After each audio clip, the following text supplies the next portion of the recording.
la transmisión por YouTube para tenerla preparada. Vamos a arrancar directamente con la inauguración, entonces la cortinilla ya no la contemplé. Adelante, muy bien. Y de ahí seguimos las 7 horas del seminario. Ahí está mi voz. Ok. Listo, pues entonces, si no tienen inconveniente. Buenos días, buenos días. Buenos días, doctor. Pues estamos a punto de iniciar. Ya estamos transmitiendo por YouTube. Les comparto rapidísimo antes de que iniciemos el enlace. Muy bien. Y comenzamos en cuanto contemos con él. El chat solamente va a estar habilitado para nosotros. Realmente los asistentes se van a comunicar con nosotros a través de la opción de Q&A, que son questions and answers. Y solamente eso. Y entre nosotros podemos utilizar el chat sin problema. Ahí está. Sinux, si quieres tomarlo de ahí, adelante. Ok, pues vamos a comenzar.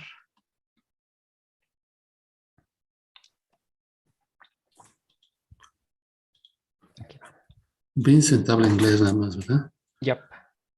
Sí, ¿verdad? Sí. Hello, Vincent. Morning. Hi. Ya están llegando todos nuestros asistentes.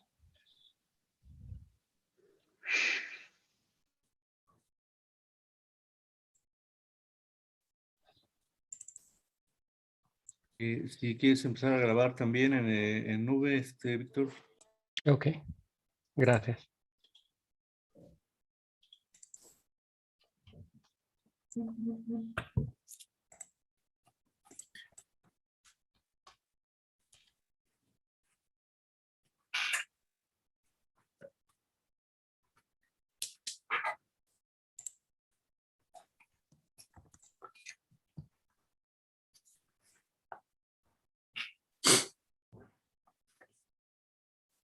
How much time do I have to speak before the question and answers? Maximum 50 minutes for your presentation and left time for questions and answers. Thanks. Okay, hi everyone. The Center for Studies in Advanced Computing, the Institute of Mathematics and the Faculty of Engineering of UNAM offer you the warmest welcome to the virtual seminar Blockchains. To begin with this event, we have the presence of Dr. Boris Escalante and Dr. Sergio Raxuamu, who will inaugurate the seminar. Hello, good morning, everyone. Thank you for joining this seminar. I'm very happy to be here. This is a very unique seminar. Blockchain is a trending topic. Blockchain is changing life in many senses, mostly in the economic transaction field. And I'm very, very happy to know that this seminar has called the attention of so many people. This is not only because of the topic, but also because we have very important speakers, very worldwide known speakers, as Vincent Gamoli. I'm sure this is the reason why we have had so many registrations for this seminar. I think this is one of the very few benefits of pandemic. We wouldn't have been able to hold this seminar with speakers coming from all over the world and attendees who are also disseminated in several places. So I'm very happy to inaugurate this seminar. And I want to thank Sergio Rasbaum, Rocio Maldeco, Armando Castañeda, Alejandro, who's not here yet, for having the initiative to hold this seminar. I'd like to invite Sergio Rasbaum to give some words, to give some welcome and some introduction to this seminar. So Sergio, please go ahead. Hi everyone. Hi, thank you, Boris, for the introduction.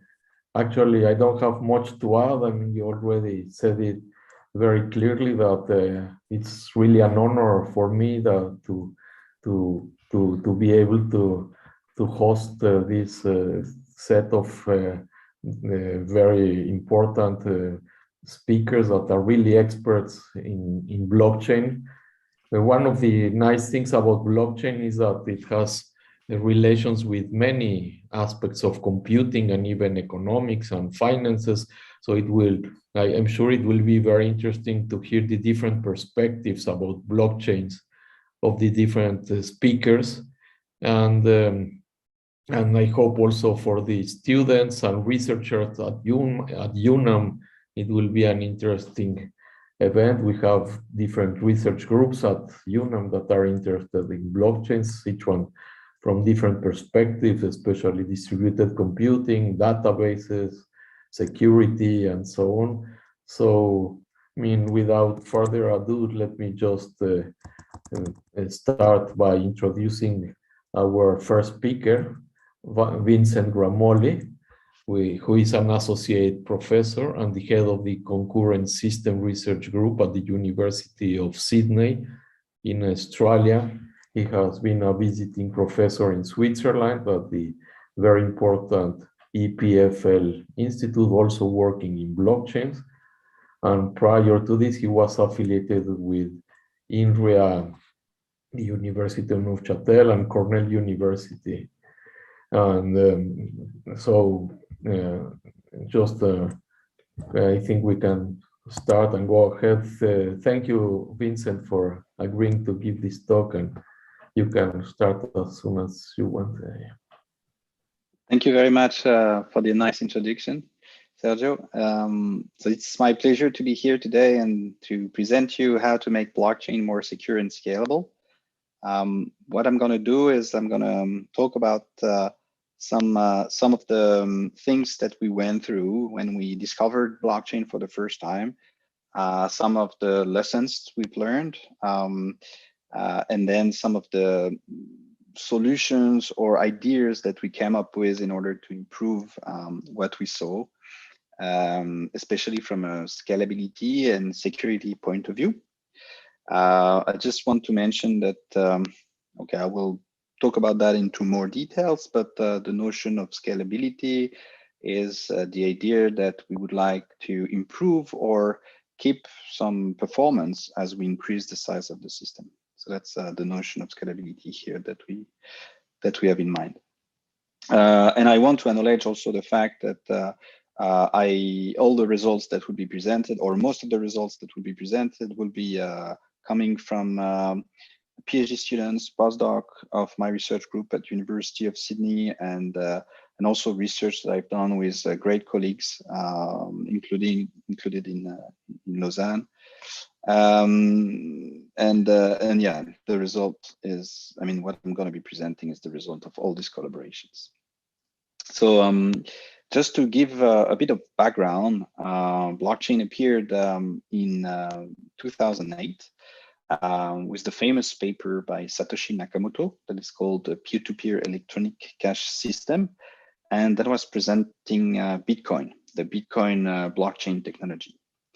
At a very high level, you can think of a blockchain as a chain of blocks, of course, but that is distributed. And by distributed, we mean that this chain of block is copied across different nodes or machines that are part of the same network. And we would typically refer to the blockchain network as the network that runs this particular blockchain instance, right? So you can have multiple blockchain networks because nowadays we have multiple blockchains, but let's focus on one blockchain and its dedicated blockchain network. We would typically refer to a client as a machine that is expecting a service from the blockchain network. And you can see that here in this representation, you have a set of servers. Okay, these are the machines that are connected and providing the blockchain service. They are connected through the blockchain network. They can communicate using internet with each other. And what we are trying to achieve when we implement a blockchain is to make sure that all these machines have a common view about the current state of the blockchain. So you can see on the right hand side this yellow block that indicates the genesis block of a blockchain, which is the first block that exists in the blockchain. And as time goes on, the more blocks will be appended to this blockchain again and again, and the blockchain will keep growing like this, right? So this is the blockchain abstraction that is replicated at all the servers. Now, the idea is the client can use the service by issuing a transaction, right? So typically in cryptocurrency applications, the client will send a transaction that says, I'm happy to send some coins from my account to Bob's account, right? So I want to pay Bob. So the client will send a transaction to the blockchain network, and some of the machines will receive this transaction in the blockchain network, and they will try to encapsulate this transaction into another block that will get appended to the blockchain. So you can see here that there's a new block on the right-hand side that contains this transaction T that was sent by the client. And now this new block is appended after the genesis block, right? So if there are more transactions coming like that, they can be encapsulated in different blocks that are appended after the blockchain, right? Of course, we can have multiple transactions within the same block, but let's keep it simple. Okay, so there is an interesting phenomenon here, which is, and that is very important, is that all the machines of the blockchain network should agree about what is the current state of the blockchain, right? They should agree that there is this genesis block that is followed by this block that contains T, right? We don't want to have inconsistencies across different views in the blockchain network. As a parenthesis, I will use this left arrow to represent the link between a block and the previous block, because the block that is just appended contains a hash representation of the content of the previous block. So you can think of it as a pointer, right? Okay, so we know that in order for this to work, all the blockchain network machines should agree on the same view of the state of the blockchain. But in the distributed computing literature, we also know, and since 1985, right, so it's not brand new, thanks to Fisher, Lynch, and Patterson, that consensus cannot be solved in the general setting, right? So what is the general setting? It's essentially a setting like the internet, where you cannot really predict the amount of time that a message will take to get delivered, because you have all sorts of congestions, natural disaster, human misconfiguration of BGP routing rules. And because of this, and also because of the fact that some machines may stop working because of some power outage, or you might have some intrusion by a hacker into some machines, and the machines are not may not work as expected. In this setting, you cannot solve consensus, right? So we know this. So now comes the question: how can Bitcoin somehow bypasses this impossibility result to make sure that we have a blockchain that is implemented? How do these machines agree on the current state of the blockchain? So this was an interesting question we asked ourselves when we started looking at blockchain technologies, because essentially, according to the theory of distributed computing, in the general setting, you cannot agree. So it means that for all the machines that are part of the same blockchain network, they may all come to a different decision or a different view of the current state of the blockchain. For example, you could have this machine at the top right corner that believes that the block with this transaction T1 should be appended after the genesis block. And this other machine at the bottom right will say, no, the block that needs to be appended right after the genesis block, let's say at index 2, has to be this block that contains T2. Another machine at the top left corner may say, no, it's T3. The block with T3 that has nothing to do with the block that contains T2 that should be appended, and so on and so forth. So you can clearly see that might have a disagreement based on this theoretical result. And there are possible executions where you would have this disagreement. And if this disagreement happens, then we are in big trouble, because it essentially means that Alice, who said to Bob, I've paid you through transaction T1, actually may reuse the coins that she has used to pay Bob in another transaction T2, for example, right? To use the exact same coin she has used, but to pay Carol instead of Bob, right? So now we have this double spending situation, and we don't want that to happen, right? We should make sure that all the blockchain network servers agree on the current view. Okay, so let's step back a little bit and try to understand what consensus really means. So consensus, and especially in the Byzantine setting, we say that the consensus problem is the Byzantine consensus, in the sense that even though you have particular participants or nodes in the network that could act arbitrarily, as if they were crashed or as if they were victim of an intrusion from a hacker, all these participants should try to agree on something in common, right? So more precisely, the Byzantine consensus problem can be stated as follows. Consider that each correct node or machine propose a value. This value could be a block in the context of blockchain. The Byzantine consensus problem is for each of them to decide a value such that three properties are ensured. No two correct processes or machines decide differently. Every correct process eventually decides, right? And there is a validity property that says that any decided value is a value proposed by some of the machines that were there. There is also a non-triviality property that says that if all processes are correct and they all propose the same value, then the correct processes decide this value. But it's just to make the problem non-trivial.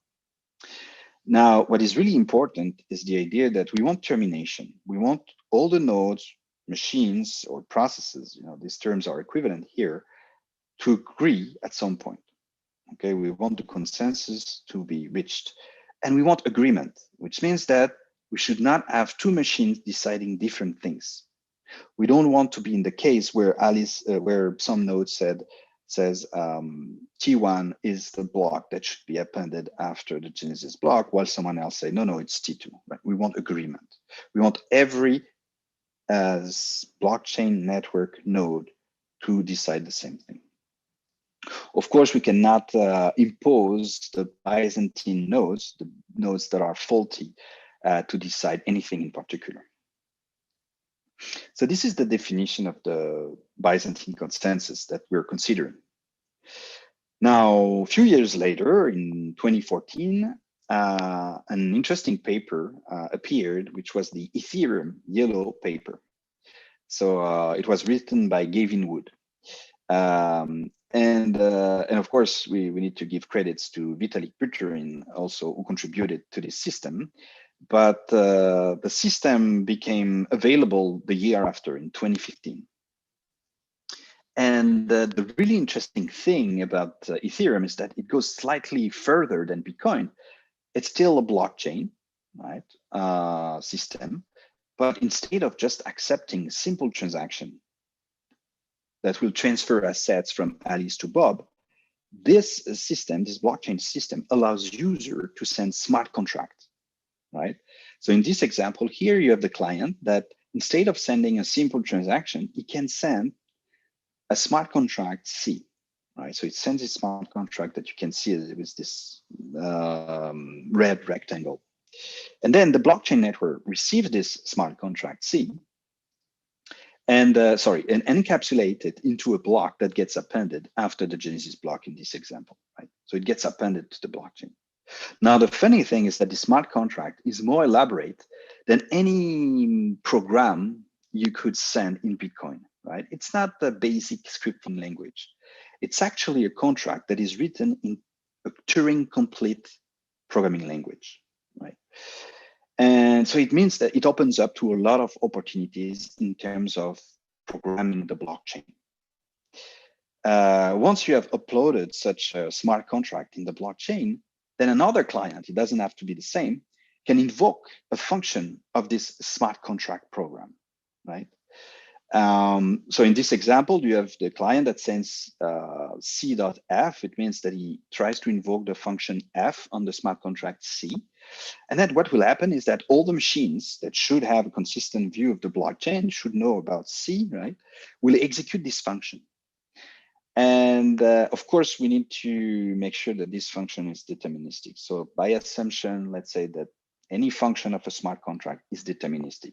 Why? Because at the end, we would like the state to be the same if the function is executed on one node or another, right? So anyway, all those machines on the blockchain network will execute the function, and this function may alter the state of some variables in the blockchain, right? And again, we would like to have this consistency that there is a unique block and a unique state that derived from the execution of the smart contract function that is unique across all the network. So we scratched our head and we said, oh, but still there is this problem of disagreement that is possible in the general setting. So how could Ethereum solve this problem? So we looked at the yellow paper and we couldn't really understand how this could bypass the impossibility result. We looked at the code. We went because the code is publicly available, so you can take a look on GitHub about how the consensus is reached. And by consensus here, I'm not talking about a proof of work mechanism or a crypto puzzle, right? I'm really referring to this idea that how can they make sure that all the machines agree on the exact same block at a given index of the blockchain? And then we tried to look at the code, and somehow, we used to play with pseudocode or algorithms. So we tried to extract what we call then algorithm or pseudocode representation of what was the consensus protocol inside Ethereum. And we came up with this very simplistic pseudocode representation. And we found out that actually it was not completely solving the consensus, right? Not in a strict way, at least. So this function could be this function of trying to reach agreement consists of proposing a block if you have solved the crypto puzzle, right? You can propose a block for the current index, and then you exchange these blocks and you compare the difficulty of the blocks depending on where they are in the blockchain structure. And then based on this difficulty, you will choose the block that has the highest difficulty, right? And by difficulty here, we mean the difficulty of the solution that was provided to a crypto puzzle. Now, once this most difficult block is found, then this is the one we choose. But if the difficulty between different blocks is the same, then we toss a coin and we pick one of the blocks, right?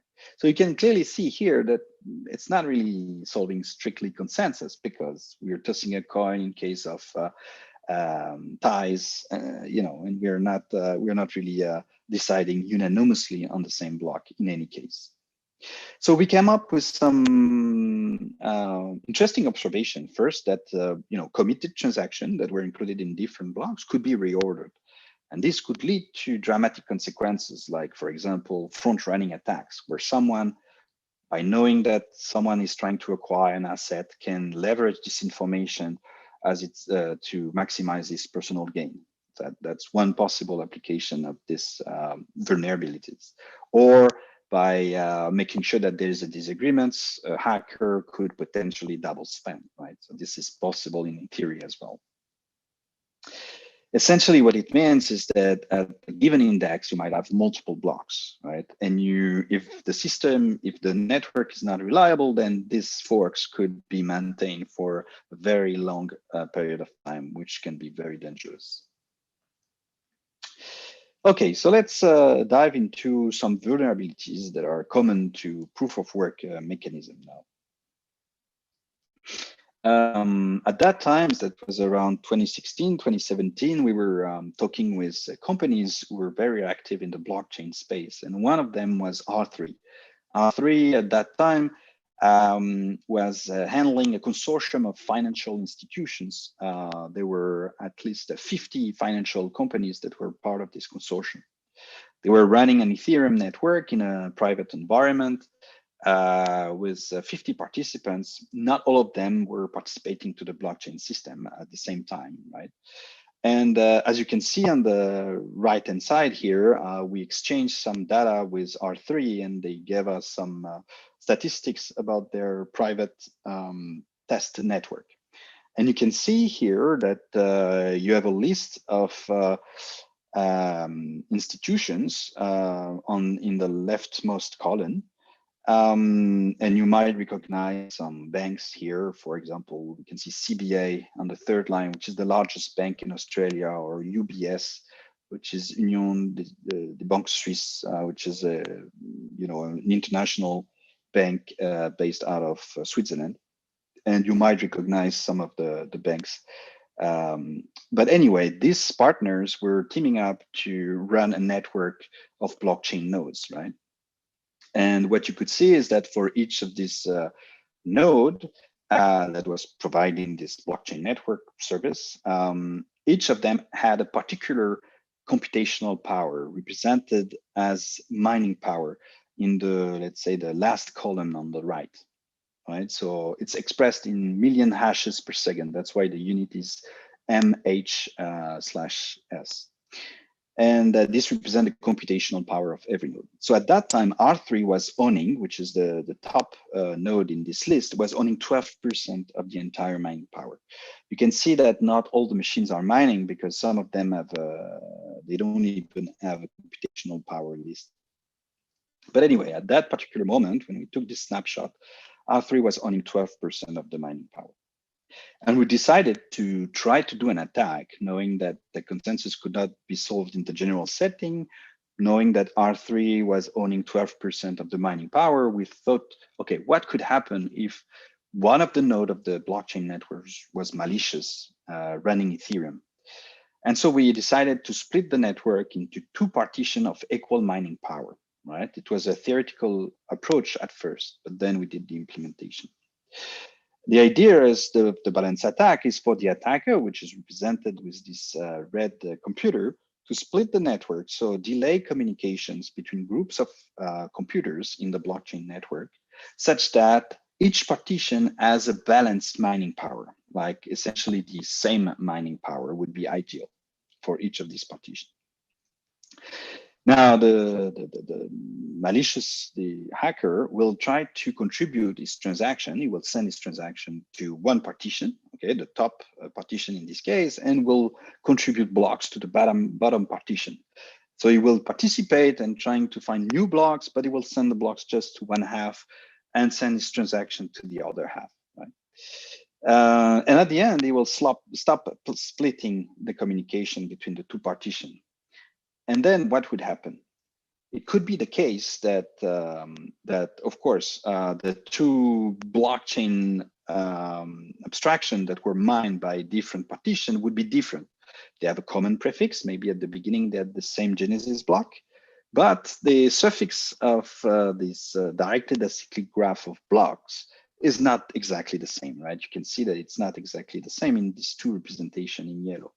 In particular, there is transaction T that was sent by the malicious node only to the top partition. So T only appears in the top partition, right? Only the nodes at the top partition have the view about this transaction T. So we are bounded the deviation from the mean of the number of blocks that would be mined by each group using chain of bounds. And what we realized is that it's very easy with a very low mining power for an attacker to lead the system towards a double spending. In this case, because the hacker contributed more blocks to the bottom graph, it's more likely that the graph of blocks, or the blockchain that was viewed by the bottom partition, was more legitimate than the graph or the blockchain built by the top partition.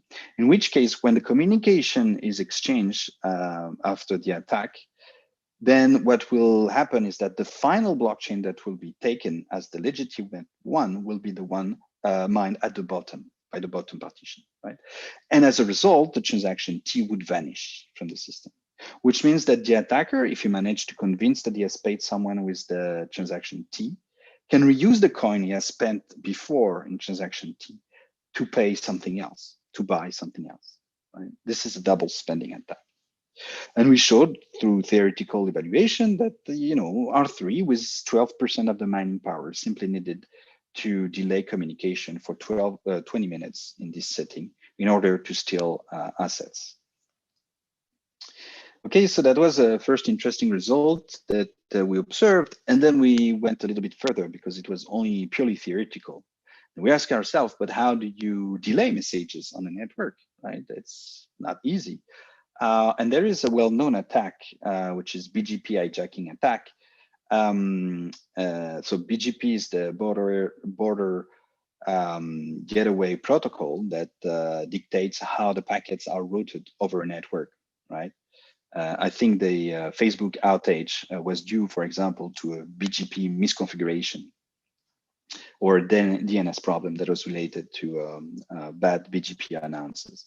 But anyway, there is a common attack, which is BGP hijacking, that consists in having a hacker announcing fake routes, saying, hey, if someone that is on the left would like to contact someone on the right, then you should go through me because I know a shorter route towards this other end of the network, right? So in this example, you have the attacker at the top here in red is implementing or emulating a router underneath, and he is announcing fake routes to some autonomous system, number 4 and 5 on the right, and some other autonomous system on the left, 1 and 2, such that they will send the messages towards the attacker when they want to communicate with each other. So when AS1 and 2 wants to communicate with AS4 and 5, then the messages will go through the attacker. By doing that, the attacker places himself as a man in the middle, and he can delay the messages that are exchanged between these groups of autonomous system in the network. So we did this implementation in our own network. We did a BGP hijacking attack where we were running Ethereum, and we confirmed that the attack was possible in practice. Now, an interesting learning from this is that this attack is very hard to implement on the Ethereum mainnet. And the reason is that there are a lot of nodes that are hidden behind mining pools in Ethereum. So it's very hard to know exactly which links should be cut in order to have this result. But in a private setting, then the risk exists. Okay, we looked at that, and also we talked to some industry partners. At the time, we were based in Sydney, so we talked to the Commonwealth Bank of Australia, and we learned that they were not using Ethereum proof of work in their own testnet, but they were using another variant of Ethereum that is called Ethereum based on proof of authority, right? So if you download the software of Ethereum, there is a configuration setting that allows you not to use proof of work, but a different algorithm. It's called proof of authority. So CBA was mandated by the World Bank to implement a blockchain bond. So they were really active in the blockchain space at the time. And then learning that they were using this other variant of blockchain, we decided to investigate how this variant was working.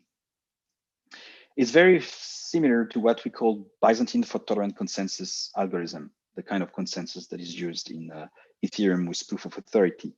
And the reason is that they list authoritative nodes that have the authority to create new blocks. So not everyone has the right to create a new block, only a set of listed authoritative nodes or validators.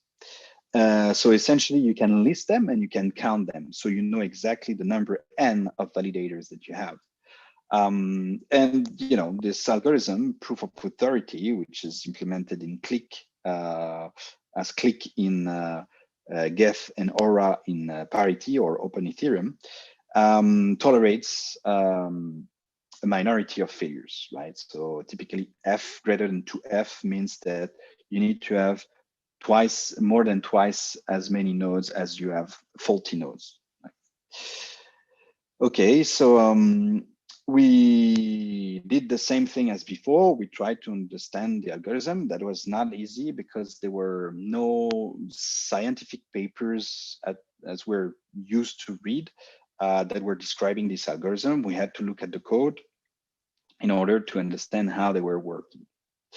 So I won't spend too much time on the pseudocode, but the idea here is to understand that what is important is to understand that you have sealers. These are the validators. They will seal blocks, and these are the only ones who can seal blocks. And then each node will have a current view of the blockchain, which is CI, and then they will exchange some blocks B. And every step duration, you will have a new sealer trying to seal a block, right? So there's like a periodic phase during which a new sealer, if it's his turn, will try to seal a block, right? So what will happen is that the sealers will try to seal blocks. If he cannot, then no big deal. Another sealer will seal another block after some period of time. And what will happen is that if you have a block that is followed by as many blocks as half of the number of sealers, then you can conclude that the first of this block in the series, in the blockchain, is final, right? It won't change afterwards. So that's roughly speaking how the algorithm works. So we did an attack. The attack is very similar to the balance attack, except that it applies to Ethereum proof of authority. And we're essentially, we call it the attack of the clone because here you have a malicious machine, a server, that will clone himself. It means they will use two different machines with the same public and private key pair. So it will authenticate the same way to the network, but from two different machines.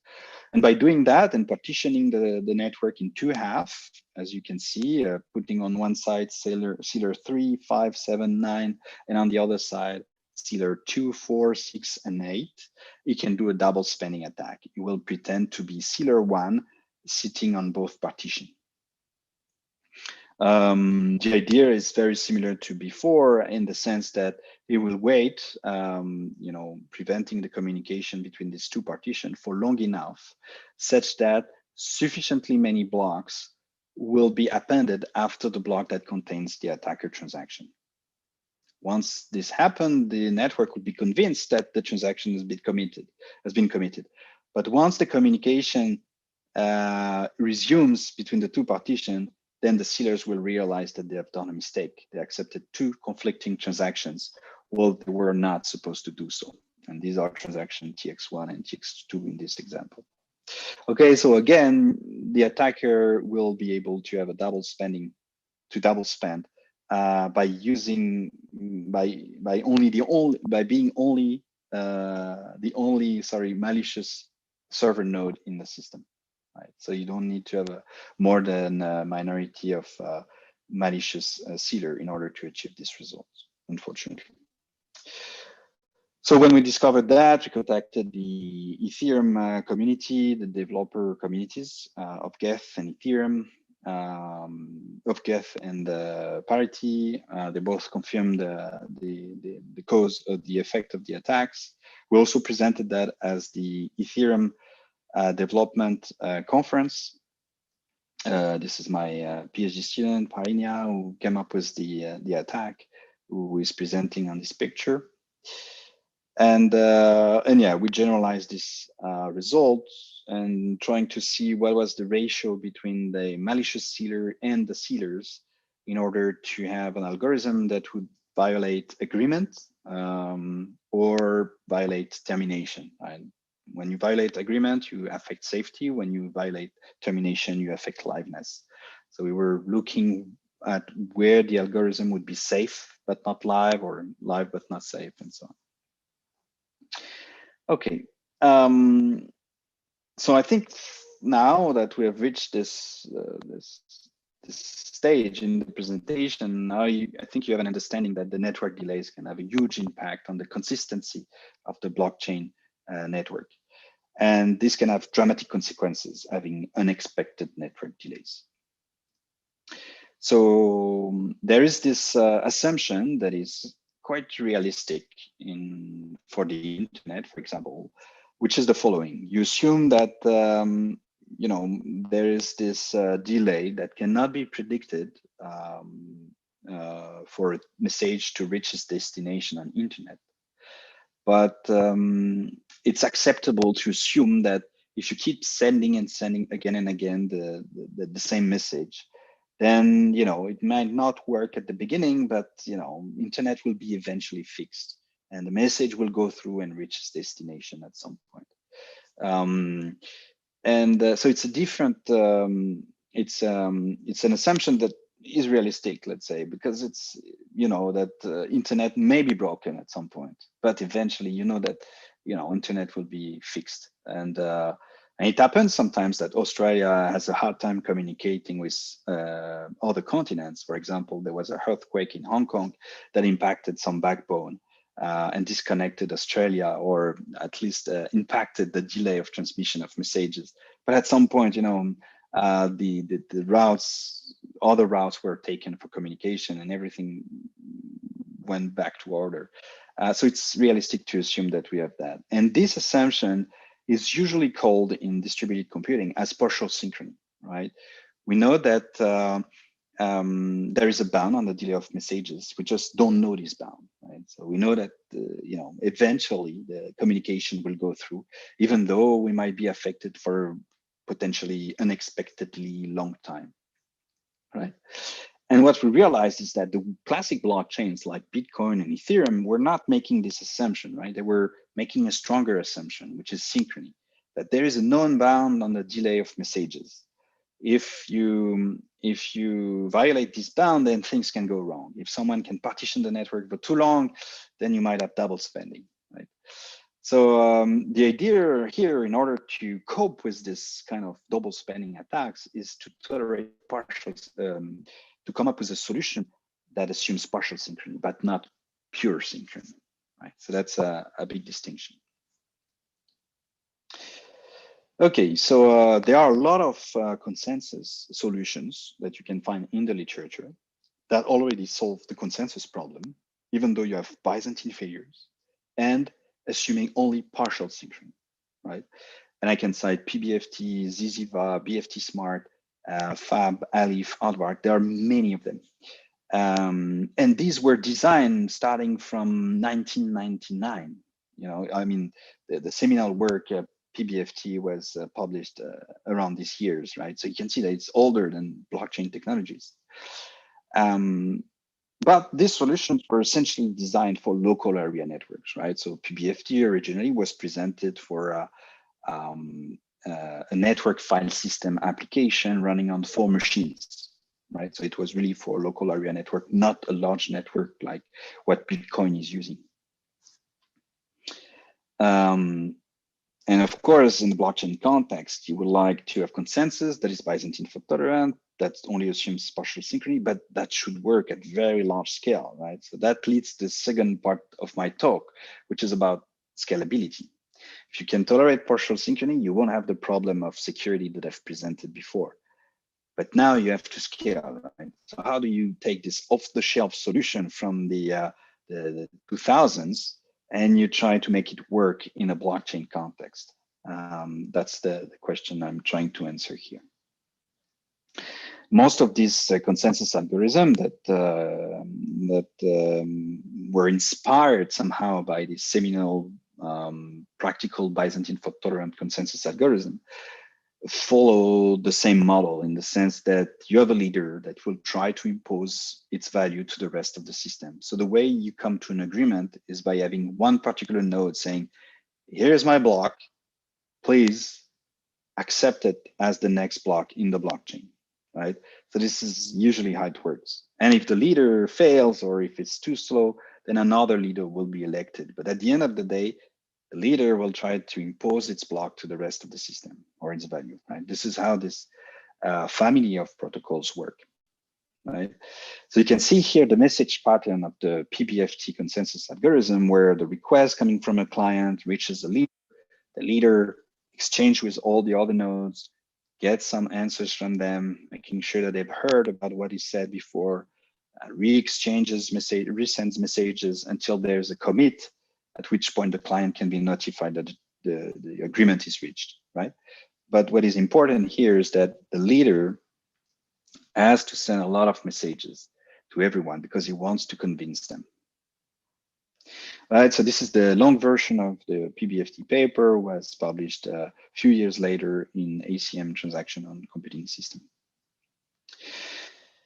Okay, so what I want to illustrate here is that this leader-based model might not be well suited for the blockchain space. Okay, we know that as a consensus algorithm that tolerates partial synchrony, it will cope with the vulnerabilities that I've mentioned earlier.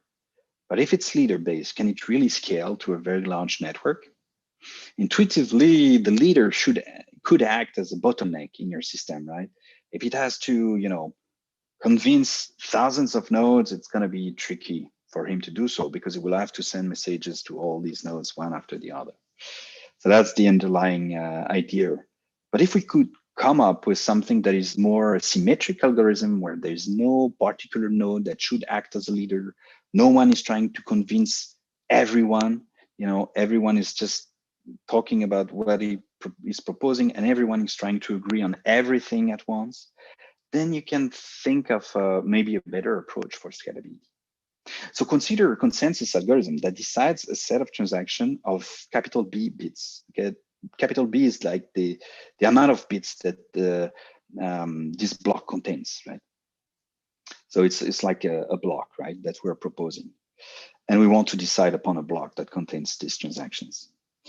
We want to compare the performance of a typical leader-based approach and a typical leaderless approach. Of course, these two approaches will be extremely simplified for the sake of the presentation. In a leader-based algorithm, the set of transactions is proposed by the leader. In a leaderless algorithm, the set of transactions will be proposed by everyone. There is no leader that tries to convince about a particular block. So what is the transmission time of a block in the leader-based consensus? And let's have an example. Here you have 4 nodes, right? These are servers connected via internet, and so it's not a local area network, right? We don't have a broadcast primitive at the IP level, right? This is important. This is the internet. This is a wide area network. And you have these machines that are trying to communicate with each other. They have a download rate. Each machine I has a download rate DI and an upload rate UI, right? The leader is at the bottom. It has download rate D1 and upload rate U1. Okay, and he wants to transmit this big block that contains B bits, right? That is next to him, as you can see in dark gray. So let this process or node 1, that is the leader, and consider that the other nodes or processes are followers, right? They're just trying to get this block. Let UI be the upload capacity of process I and DI the download capacity, as I said before. Now the time at P that is taken in order to transmit this block, this set of transactions from the leader to all the other processes that are followers will be the maximum between the time for the leader to upload n times b bits. Why? Because over the internet, if you want to broadcast a block, you have to send it to each destination one after the other, right? It means that the time it can take is n times sending b bits through the upload capacity of the leader, right? So it will take n times b divided by u1 time. Or it can take the time for the follower with the lowest download rate to download these big blocks. This will be the minimum among all the download link capacity between D2 to Dn, okay, to download B bits, which is B divided by the minimum of the Di, right? And this would lead to P equals the maximum between 2 things, right? And both of these things will depend on this block B and the number of nodes that you have in the system, right? So essentially what I'm saying is that here, the time it takes for the leader to transmit a block to all the other nodes in the network is the maximum between the time it takes for the leader to upload it and the time it takes for the slowest downloader to download, right? So you can clearly see that the maximum between these two expressions is lower bounded by n times b, right? The number of nodes times the amount of information that should be transmitted. And what is important here is that it depends on number of nodes. And I can even say that it's omega nb, right? So it's like lower bounded by n times b to a constant multiplicative factor. But if you are in the case where you have no leaders, you're in a leaderless case, the idea is different. You can have this block that you want to decide of b bits, but actually it consists of something that is split among all the nodes. And everyone is actually proposing 1 over n of all the bits of this block, right? Each of them is proposing to the consensus his own share of the decision, right? So in this particular example, each of the machine will send b divided by n instead of having the leader sending this bigger block b. The time it takes to exchange these sets of transactions is the maximum of the time for the slowest process to upload b over n bits, and the time for the slowest process to download b bits, right? Because he has to download from different nodes. So overall, the time it will take with the leaderless algorithm will be the maximum of b over n divided by the minimum upload capacity, and p divided by the minimum among all the download capacity, which is only proportional to b. Okay, it's O of b.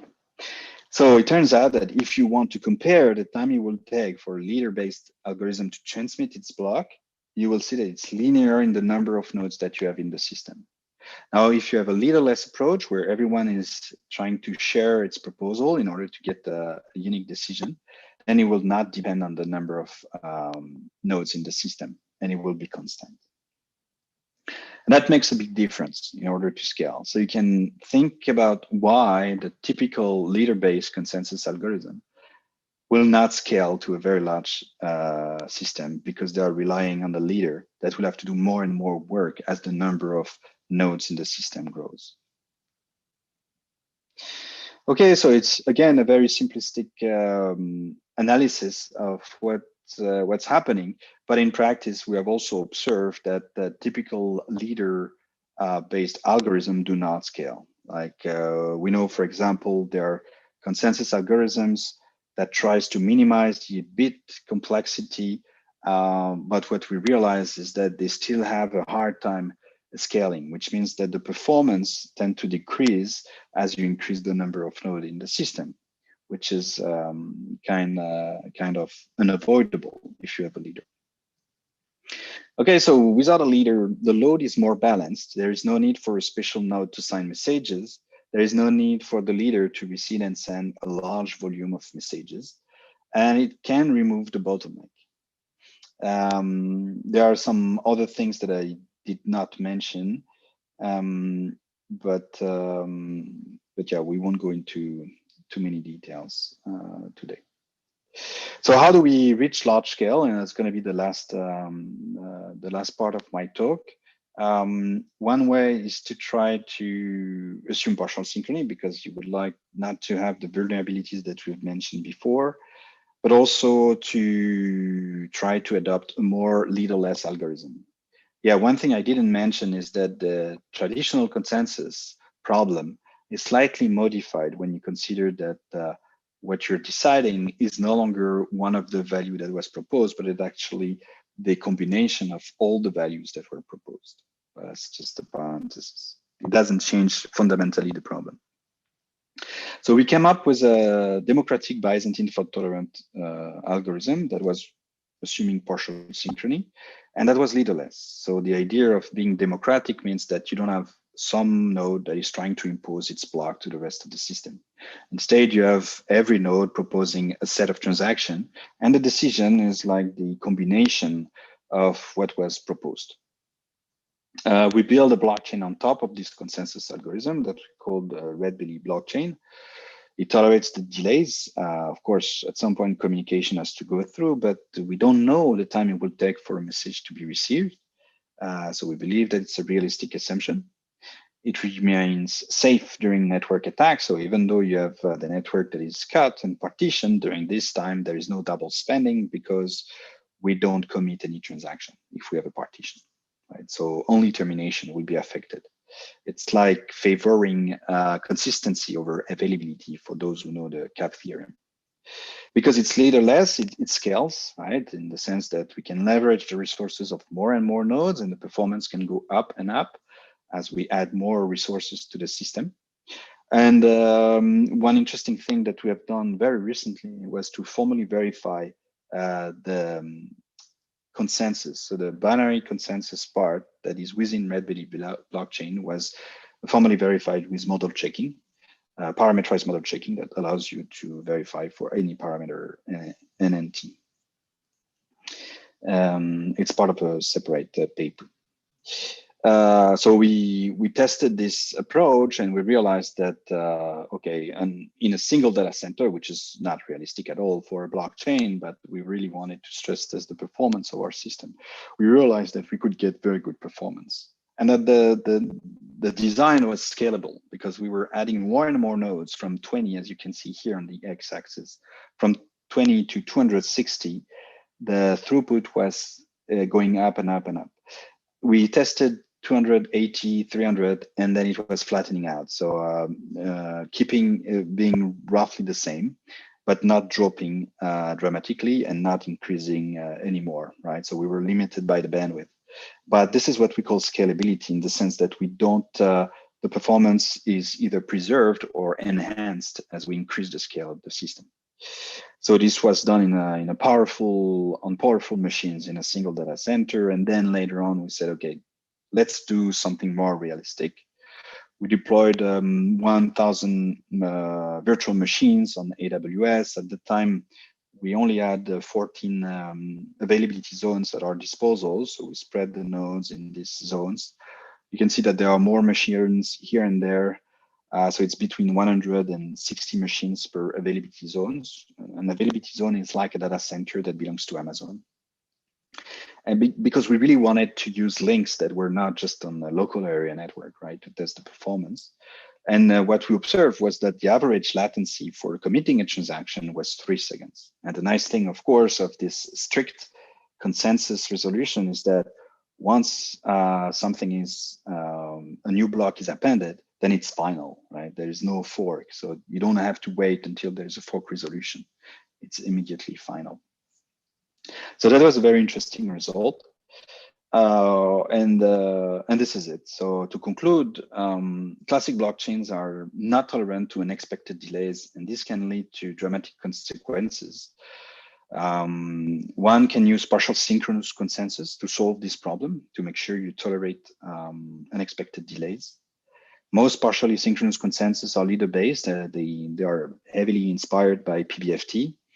And for blockchain, we believe that leaderless is a very interesting property because it allows to really scale the performance and really leverage the resources as we add more nodes to the system. So we've developed Red-Belly blockchain for that we believe achieves some high level of security while still offering some level of scalability. So here are some references about the papers that I've mentioned during my talk, and I would like to mention this massive open online course that I designed with University of Sydney that also reuses some of the content that I presented in this talk. Thank you for your attention. Thank you very much, Vincent, for your talk. I see there are some questions in the, if anybody has questions, I believe the way is to type them in the banner of questions and answers. I see one by Isaac Lara that asks, are game theory and mechanism design useful to study or address some of the security issues you have mentioned? Yeah, that's a very interesting question. I'm not a game theoretician. I'm more of a distributed computing, community. But I really like game theory, and I think it has very important consequences for blockchain. In particular, there is something that I didn't discuss, and I've been working with some students in Sydney and in Lausanne. It's a topic called accountability, and this is something that is completely absent from the classic blockchain. Accountability is the idea that you can hold the participant responsible for its actions, and if you look at Bitcoin and Ethereum and double spending in general, if you manage to double spend when you do forks, it means that the transactions where you promised that you would pay a merchant vanishes from the system, and it vanishes with the entire branch, which means that a posteriori, there's no way to go back in time and say, oh, who double spent in the past? Because the trace where you double spend, the transaction where you double spend, by definition, are not there anymore. They vanished from the system. That's why you managed to double spend. So there is no way to trace or to prove that someone is guilty in classic blockchains. What I found very interesting is this in this notion of accountability is that there are now algorithms that make sure that if there is a fork, then we have a way to generate undeniable proof of guilt, which means, okay, if everything goes fine because there's not enough or the coalition of malicious players is not big enough, then we have consensus. But if this coalition grows too big and we cannot ensure consensus anymore because it exceeds n/3, for example, then at least we have one guarantee with accountability, which is we know for sure, we know who is guilty. And this, I think, bridges the idea between consensus, this idea of accountable consensus, bridges the idea of consensus and something that would lead to a game theoretical model where the players are rational. Because if they're rational, and I think most of the people are rational, they're not just Byzantine, right? Then they would be disincentivized to misbehave if someone can catch them. I hope this answered the question. Okay, thank you, Vincent. Another question by Petr Kuznetsov. Is there a formal definition of a leaderless protocol? And if there is, what would be the best reference? Yes, actually, there is this paper by several students at EPFL I contributed to. It's called the Leaderless Consensus. It was published at ICDCS 2021. And the formal definition is slightly different than what we have used here. The definition says roughly that if an algorithm is leaderless, typically a consensus algorithm is leaderless, if you manage to terminate, even though one process is interrupted at a time. Right, so you can construct an execution where there is always one process that is interrupted, doing nothing for some amount of time. Right, it could be a different process at different moment. But if your consensus algorithm terminates in this execution, then you can say that it's leaderless because it means that it doesn't need the progress of a single process in order to reach termination. It's a different property than what I informally stated here, because the property was more about a leader sending to all versus everyone exchanging in an all-to-all fashion. Yeah, thank you. So, for example, a system like Algorand, how would you classify it? That's a good question. I think Algorand also uses a reduction from the multi-value consensus to the binary consensus.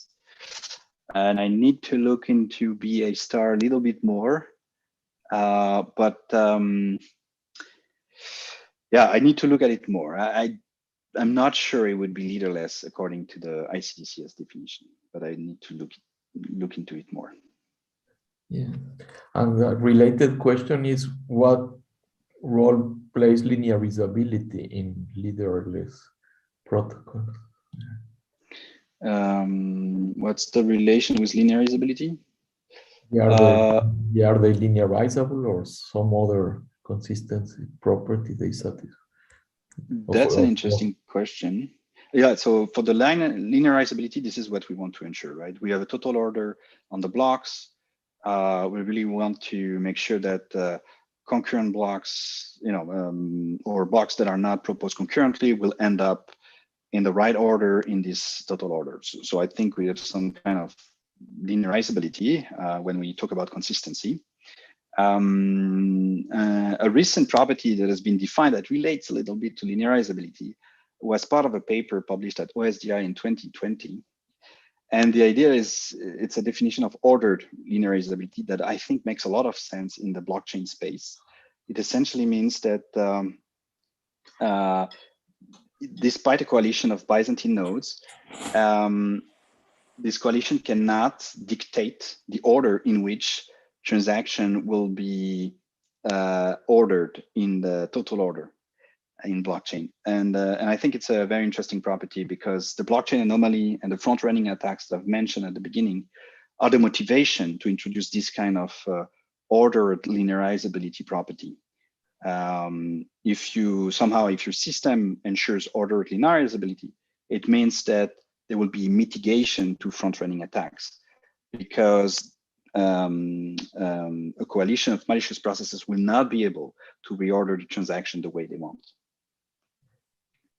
I was asking the question because I thought I got the intuition that since you can combine in the agreement value, in the agreed value inputs of different processes, then it would not be linearizable because in some sense, inputs that were proposed concurrently are combined into the same agreed upon value. So I thought it would be more related to other properties like interval linearizability or set linearizability that allow to order concurrently operations by different processes.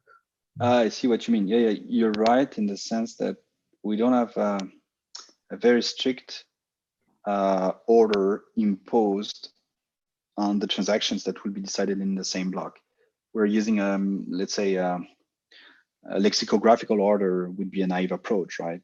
But then it could be the case that a transaction that is submitted before another could get ordered after. But still, these transactions are concurrent, right? Yeah. They're concurrent, but I agree that the concurrent transaction can be reordered. But as long as the system didn't say, okay, your transaction is act and committed, like acknowledged and committed, I believe this is acceptable. What we will guarantee is that if you submit a transaction and then the system tells you it's committed, and then there's another transaction that is being submitted, then this other transaction will be ordered after.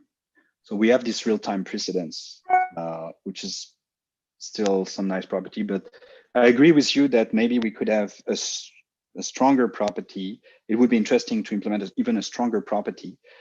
And I'm wondering whether it doesn't relate to ordered linearizability in this case. Because it's like receiving transaction and deciding that the order that matters is the order with which the correct nodes perceive the transaction. So if all the correct nodes perceive one transaction before another, then these two transactions should be ordered like that, right? It's not about ordered linearizability tries to impose an order even on concurrent transactions. Yeah, many interesting issues. There are more questions, but I'm afraid we cannot go too much over time, even if we started a little bit later. But let's thanks Vincent for such a nice and interesting talk, and I'm sure we can continue discussing by mail or later on during the day. Thank you, Vincent, very much. Thank you.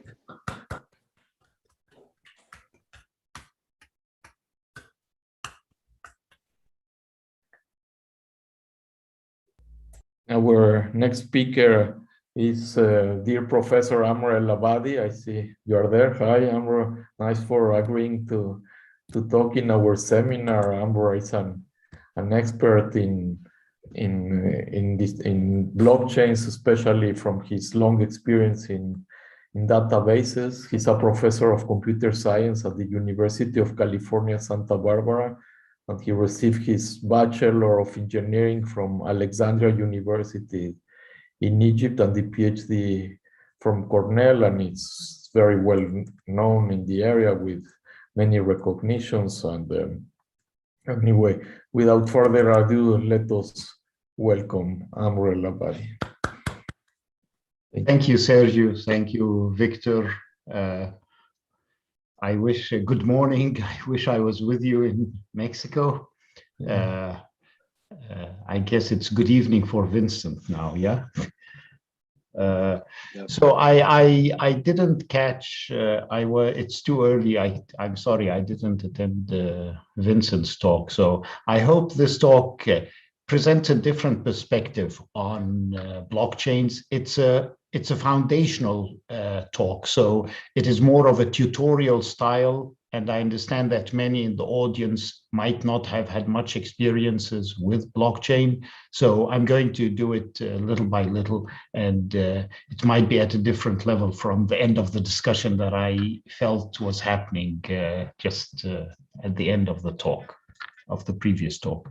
So this reflects various ideas and thoughts that I've had with various students of mine, Mohammed Amiri, Sujaya Maya, and Victor Zakhari, as well as my colleague Divya Agrawal. So this tutorial-like presentation reflects that. I assume I'll just lecture, and then at the end I'll take questions. Is that the mode of operation, Sergio? I think it's if people want to ask me, it's fine. Yeah, as you prefer. I think it's fine. Okay. I'm fine. So let me just start a little bit historically about how banking systems come, and this is kind of the foundations of where databases come up. They were designed really to try and ensure atomic transactions across banks for financial operations. And the goal is that it should be fault tolerance, it should be consistent, all of the good things that databases over the years have been able to do. So what happens in a banking environment is you have various users, and typically users are members of different banks. And if there is a transaction that is taking place between two individuals, they each communicate, say I want to write a check or something. I write a check and the check goes to my bank, and then the recipient's bank, both of them coordinate with each other to ensure that eventually the money actually comes to the recipient. So that's kind of the traditional model, and you want to make sure that everybody the money, all my accounts are consistent, nothing bad happens, in spite of failures. So from a traditional database distributed systems approach, we have a transaction. You can think of it as a check, where basically you have identities of the person who is receiving the money. You need a public identity and a private signature for the sender of the money. So the sender sends a,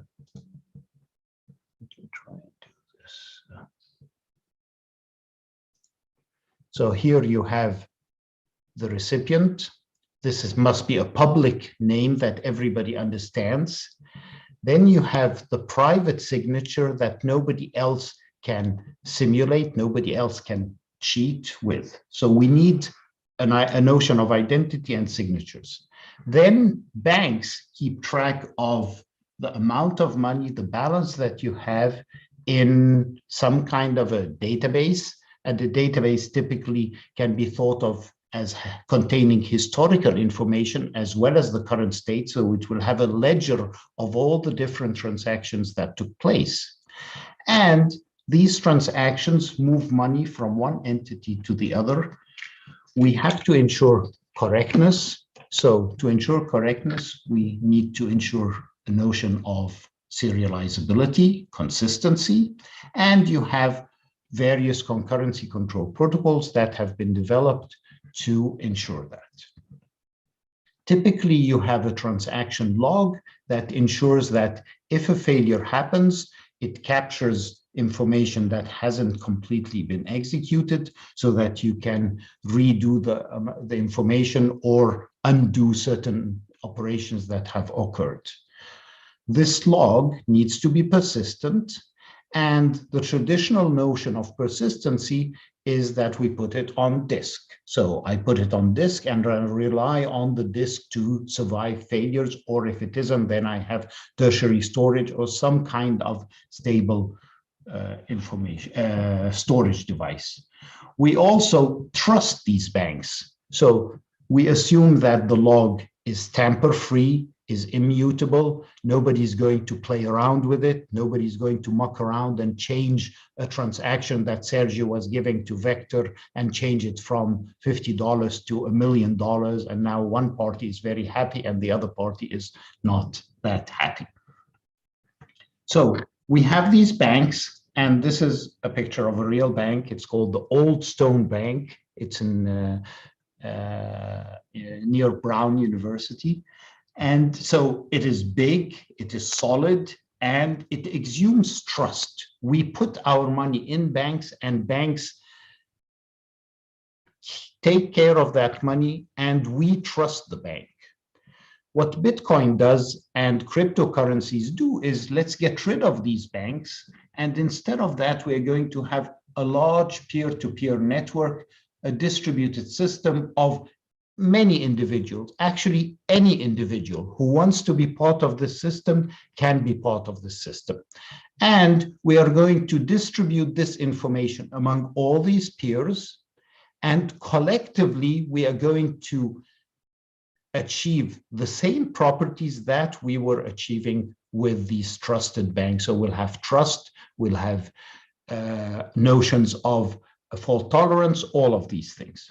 So we need to go back to this picture and now see how they're going to do it. And the way they do it in a Bitcoin or a cryptocurrency environment, we have various techniques. I'm going to focus on the approaches used by Bitcoin, but we can generalize this to others.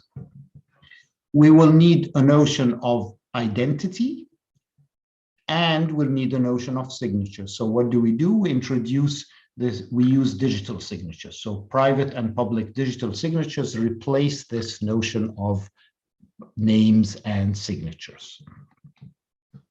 For a ledger, we're going to use what's called a blockchain. And if you want to think about abstractly, a blockchain is a highly fault-tolerant, resilient linked list. That's all that it is. It's basically a list of nodes that have been joined together by pointers. For transactions, we're going to need notions to replace issues like, or tools that we had before, like concurrency control. So instead of concurrency control, we're going to introduce a notion of way of achieving consensus, mining, proof of work, etc. So all these techniques fit into that part. And then for the log and the persistence of the log, instead of using a disk, we're going to use a traditional distributed approach for fault tolerance, which is to have replication. So instead of just one copy, we'll have many copies, and you'll have so many copies that we are guaranteed that somebody's going to survive and is going to be around. Then we need notions to ensure that the log itself cannot be played with. Now we know that anybody can have the log, so we have to be careful. Maybe somebody will change some parts of the log. So to avoid that, we introduce a notion of hash pointers, so the notion of hashing becomes important. So what I'll do in the next few minutes is to go through these different techniques. So there are signatures, public and private digital signatures. There's a linked list called a blockchain. And then we're going to explore how do we ensure tamper freedom, and how to add things to the log to make it functional. So to discover the notions of mining and proofs of work. So private and public keys, we need a notion, a very tool, and basically most of these blockchain systems use a public and private key encryption, where you have a generation function that gives you a private key and a public key. The public key is used to identify people. So instead of this encryption mechanism being used really for privacy or security, it's really being used for identification. I become known as my public key. Corresponding to my public key is a secret key that I hide in my pocket. Nobody else knows about it. And it is used to sign documents. With the public key, you can verify that the documents are actually signed by the person who signed it. So if you have a message or a transaction, it can be encrypted using the secret key. This generates an encrypted message that nobody can read unless they have the public key. Anybody with the public key can decrypt it and actually verify that it was sent by the sender who sent it. So they are unique to the signed document, unlike analog signatures. Here, it is tied really to the document that you're talking about. They are mathematically hard to forge, but very easy to verify. And that's an important property because you're going to be verifying it a lot. So we have a document. You can sign it using a secret key. It generates a document with the signature. This is published. Anybody can get it.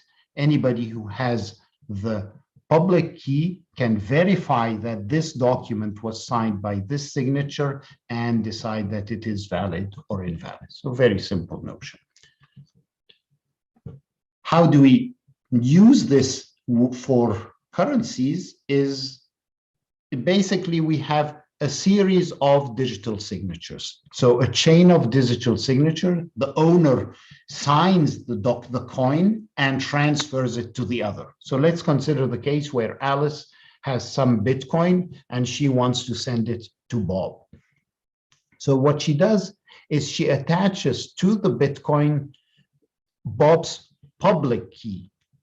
Everybody knows that's Bob's name. So you attach it to it, and then Alice signs it using her private signature. That's the only one. So this verifies that she is the one who is giving the money to Bob. So this is signed. It generates a document that basically has the amount of money, Bob's public key, and Alice's signature. This can be publicized once it's out there. Anybody with Alice's public key, and this is public knowledge, can verify that actually Alice gave to Bob the money. So now we know that the money now doesn't belong to Alice, but belongs to Bob. And this can be anybody who can see this information can verify this. So in general, we have a chain of this. The money just goes around. So we have a digital signature, Bitcoin that has been given to Bob by Alice. So she signs it, generates a document. And then now Bob can give it to Diana. Diana adds Diana's public key, signs it using his private signature, and passes it along. And now people know that not only that the money is with Diana, but they know that it came from Bob and Bob got the money from Alice. So you have actually the provenance of every piece of data in the system. You know the provenance of it, you know the lineage of it. So it's unlike regular money where if I show you a $1 bill, you don't know whether I got it from Sergio or from Victor or from my wife.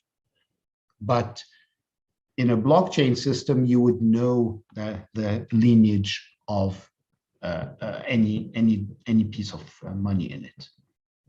So there are lots of interesting questions we can ask at this level. We can ask, how do I combine this? Because as I add more and more signatures, this could become very big. So we have to make sure that the size remains constrained.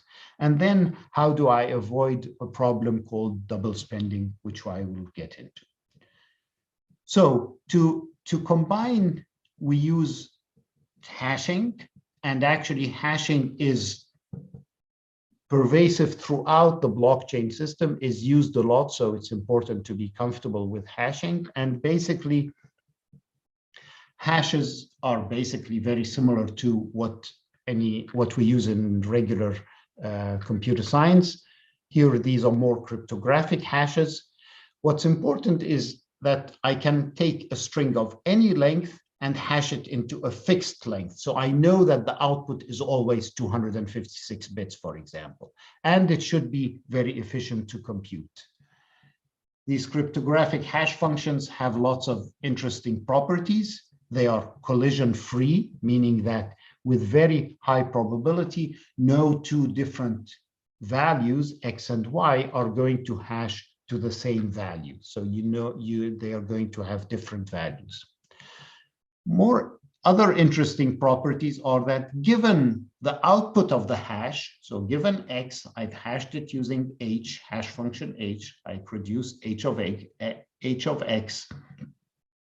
Given the output, it is very difficult to know what the input was. So they are one-way functions. In fact, the only way you can figure out the output is to try all different inputs and to see which one is going to map to the value that you have. This leads us to the last property, which is also going to be used in blockchains, which is puzzle friendliness. Given a specific ID and a target set, it is hard to attach, to concatenate with this ID. So think of the ID as a pattern. Given a pattern, it's hard to find something to concatenate with it. So when I hash the entire concatenated string, I get to a particular string that has a certain pattern that can be specified by a target. This becomes very important when we get into mining. So I'll harp back onto this later on. So these are properties that we expect hash functions to have, and we're going to use them. So in Bitcoin, they use a particular cryptographic hash called the SHA-256, which basically takes a string of any length and maps it to a unique string of 256 bits. So we know that the output is always 256 bits. And as I said, they are, once you have one, it's very hard to figure out what is the input, or given one, it's very hard to even guess any kind of closeness. So for example, here in this example, I have a SHA-256 of lowercase abc. It gives me this random string of bits. And if I just change the C from lowercase to uppercase, I end up with a completely different random string. So having done SHA-256 of ABC or lowercase, it doesn't help me at all in figuring out the hash of another value that is even very close to it. So in general, we're going to use these hashes to make sure that the sizes of all of these are always 256. Now let's go to the problem of double spending. So if I have $1, I should have $1 with me, and I give it to Sergio, then I cannot at the same time give it to Vincent, or I cannot at the same time give it to Victor. Once it's with Sergio, it's gone. I don't have it anymore. However, in a digital world, I could actually make a copy and give it to somebody else. So for example, if Alice has some Bitcoins, she could actually, so Bob has some Bitcoins that he got from Alice. What he could do is he could say, I'm going to give it to Diana, but also to make a copy of it and say, I'm going to give it to Marty. And then sign it. Now this is going to be publicized, spread out to the world. Everybody can see that Bob actually wrote this. So if I got only this part, this transaction, I would see that Bob gave the money to Diana, and that is fine. So he gives it to Diana, and Diana verifies it and then sells him his car, her car. But at the same time, Marty is not aware of this, and Marty gets the signature that is saying that Bob gave him the money, and now he gives him the ring. So he sells him something else. So now Bob is very happy. Bob, for the same money, was able to do two things at the same time. So we have to develop notions, and this is critical for all cryptocurrencies, to develop some way of avoiding double spending.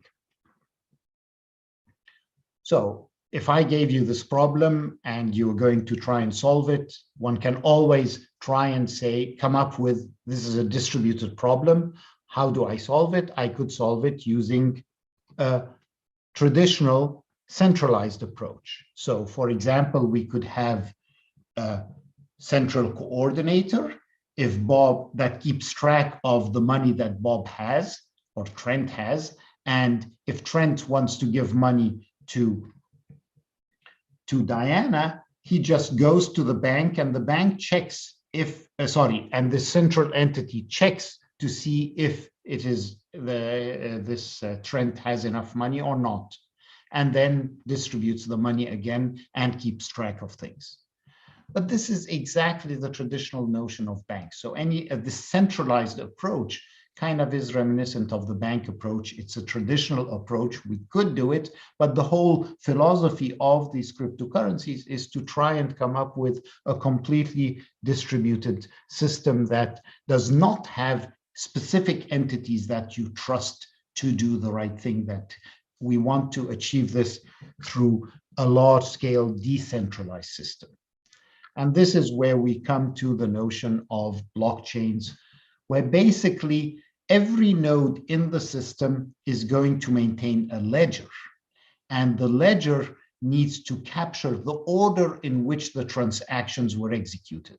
And the order in which the transactions is executed is what is traditionally in a database context talks about as serializability, so that I know that if I have a bunch of transactions, at the end, the balance does reflect the transactions that were executed in that specific order, and that there wasn't any underpayment or overpayment. So you'll have all of the different nodes in the network need to agree on the transaction order and then serialize the transactions on every coin to prevent this problem of double spending. So let's get deeper into what is the blockchain and how does it maintain these things. So the ledger is going to be basically all of the transactions that were executed. Each node in the system is going to maintain a copy of the ledger. So this is complete replication. This is interesting because traditional database systems typically do replication for a fault tolerance reason, which means that I typically expect to have 1, 2, 3 failures. So the amount of replication is typically small. 7, 9, 3 even is often typically considered reasonable. Here you have large-scale replication. So it kind of changes the mindset of how we are going to approach problems. And these transactions are organized into blocks, where each block is connected to the other one using a pointer. So this is what I was talking about before. We have basically a linked list of blocks, and each block has a set of transactions that are being executed. So this is basically your blockchain. Of course, there are interesting questions to ask about it. And if you remember, one of the main problems I want to make sure of is that nobody can tamper with the content of the blockchain. So the blocks need to be connected in a way that avoids any tampering with.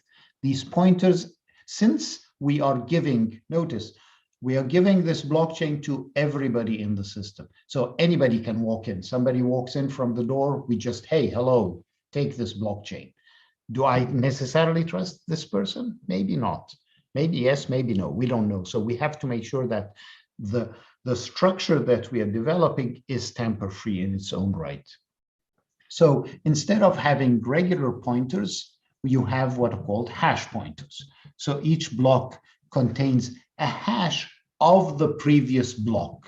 And remember, these hashes are like SHA-256, so they're very difficult to reverse, etc. So tampering with the content, if anybody tampers with the content of one of these blocks, the hash information is going to be invalid and you can detect it.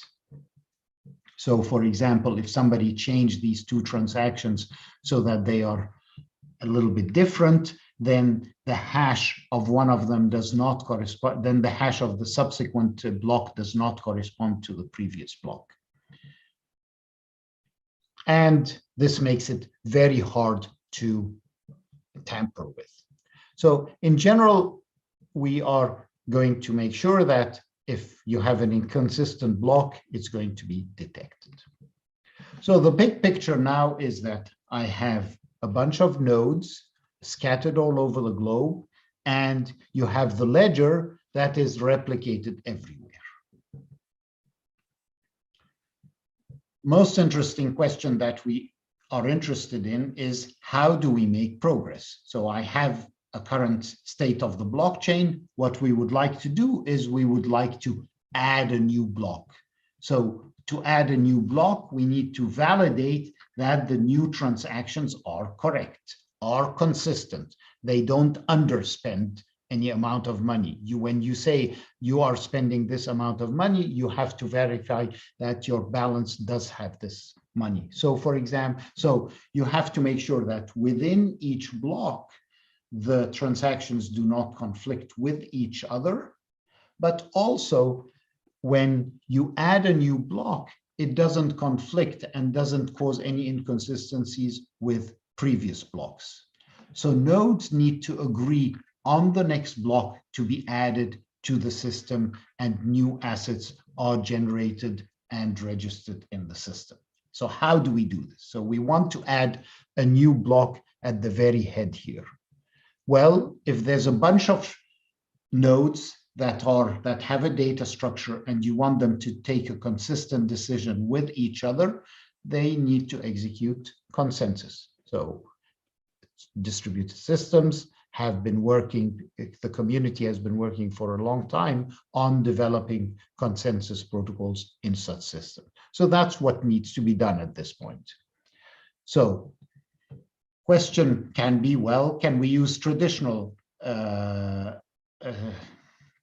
consensus protocols? For example, Paxos is very popular. So maybe we can. So what we do is we can add this particular block here. It came at one particular site. It executes a consensus protocol among all the nodes and then distributes the node to everybody else. So traditionally, all the participants in a consensus protocol like Paxos are known a priori. And this is where blockchains partition into two different kinds. We have permissioned blockchains and permissionless blockchains. So in a permissionless blockchain, and that's the kind that is used in most cryptocurrencies, nodes are free to enter and leave as they want. And the initial traditional well-known protocols are proof of work, for example, or proof of stake. And there are many others that have been proposed since then. On the other hand, in a permissioned blockchain environment, now you know the number of participants. So permissioned blockchain systems are being more and more used in database context. For example, supply chains, where you know the entities that are trying to communicate with each other, that are trying to execute something with each other. They just might trust, might not trust each other. So in an environment where you have producing like the fisherman is producing the fish, is catching the fish, gives it to the wholesale seller who transfers it across the network with a trucking system. There are various entities, And they are known. So the participants are known a priori. They might trust each other. If they trust each other, we could use a Paxos-like algorithm, but more interestingly, they don't trust each other. And so we need to have some fault-tolerant protocol, and typically PBFT or Byzantine fault-tolerant protocol, which tolerates malicious, untrusted information, works. So in a permissioned blockchain system, we have known, identified participants, and in this case, we can use any of the known fault-tolerant protocols. On the other hand, in a permission-less system, we have an unknown number of, we don't know who the participants are, and you typically reach consensus using mining. And here we replace communication, which is what happens in the traditional consensus approaches, with computation. So let me dig deeper into this approach of dealing with and introduce the notion of mining. So intuitively, networks try to do some computation and they race to solve some puzzle. The puzzle is expensive, computationally expensive, so it takes a fair amount of effort. And once a node is found, and once a solution is found, then you add it to the end of the blockchain, and you are the winner, so you can broadcast it to everybody. And this is attributed to this mythical person, character avatar called Nakamoto, who proposed blockchain, Bitcoin. So let's look at this a little bit more. So we have an entity and we have a blockchain. So think of this as a miner, and there are lots of miners potentially who are all trying to add a new block to the end of the blockchain. So we have a blockchain, it's replicated everywhere, and now every miner, there are all these miners that are trying to add more blocks to it. So typically you have all these users that are generating transactions. Every time I generate a transaction, Bob giving some money to Diana, Diana giving some money to Alice, etc.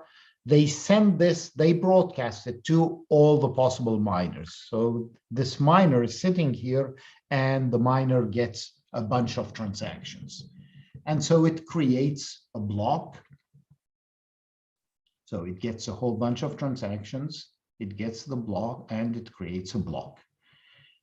Now it wants to add the block to the blockchain. So let's look at this.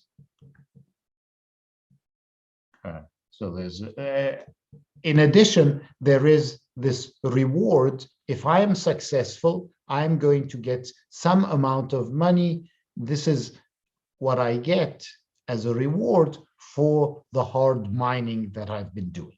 Yeah. So this is the incentive, one of the incentives for the miner. In addition, a miner gets a reward for every transaction that is added to the block. So let's look a little bit deeper into what the block looks like. Well, it has the transactions, and it has the reward transaction, and it has a header. Let's focus a little bit on the header. It has a bunch of meta information, including a version number, timestamp. It has a pointer to the previous block, which is the hash of the previous block. So these are the hash pointers.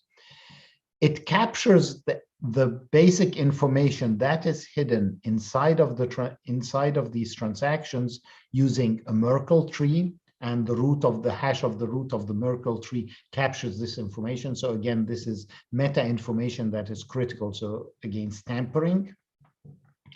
And it has a notion of a nonce. So this is what it has, a bunch of fixed things, and then it needs to add this nonce, which is basically a string of bits that it can concatenate. Remember the puzzle property that I mentioned earlier on of hashes. So it takes this string, it attaches it to the meta information, SHA-256 it using the hash function, and it has to make sure that it has a certain property. It's within a certain amount of difficulty that is specified. So the difficulty is adjusted dynamically as the system evolves every 2 weeks, so that it can change as the hardware changes. Basically, the difficulty is going to be so that it takes a certain amount of time to solve it, and this makes sure that there is a race. So it takes about 10 minutes to solve this difficulty. So if you remember the SHA-256, the output is 256 bits. The difficulty bits specify the number of initial zeros that need to be at the very left of the thing. And what you're going to be doing is you're going to try and hash it to come up with a string that has this many zeros.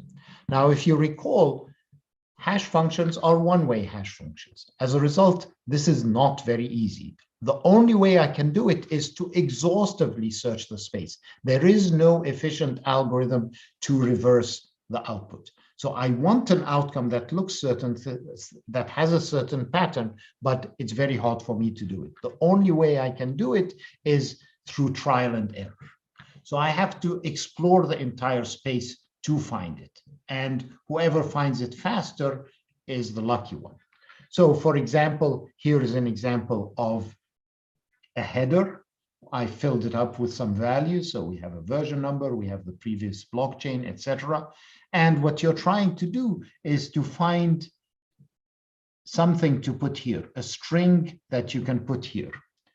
And the difficulty, let's say at this point, is to have 18 zeros at the very left. So I would like to SHA-256 this.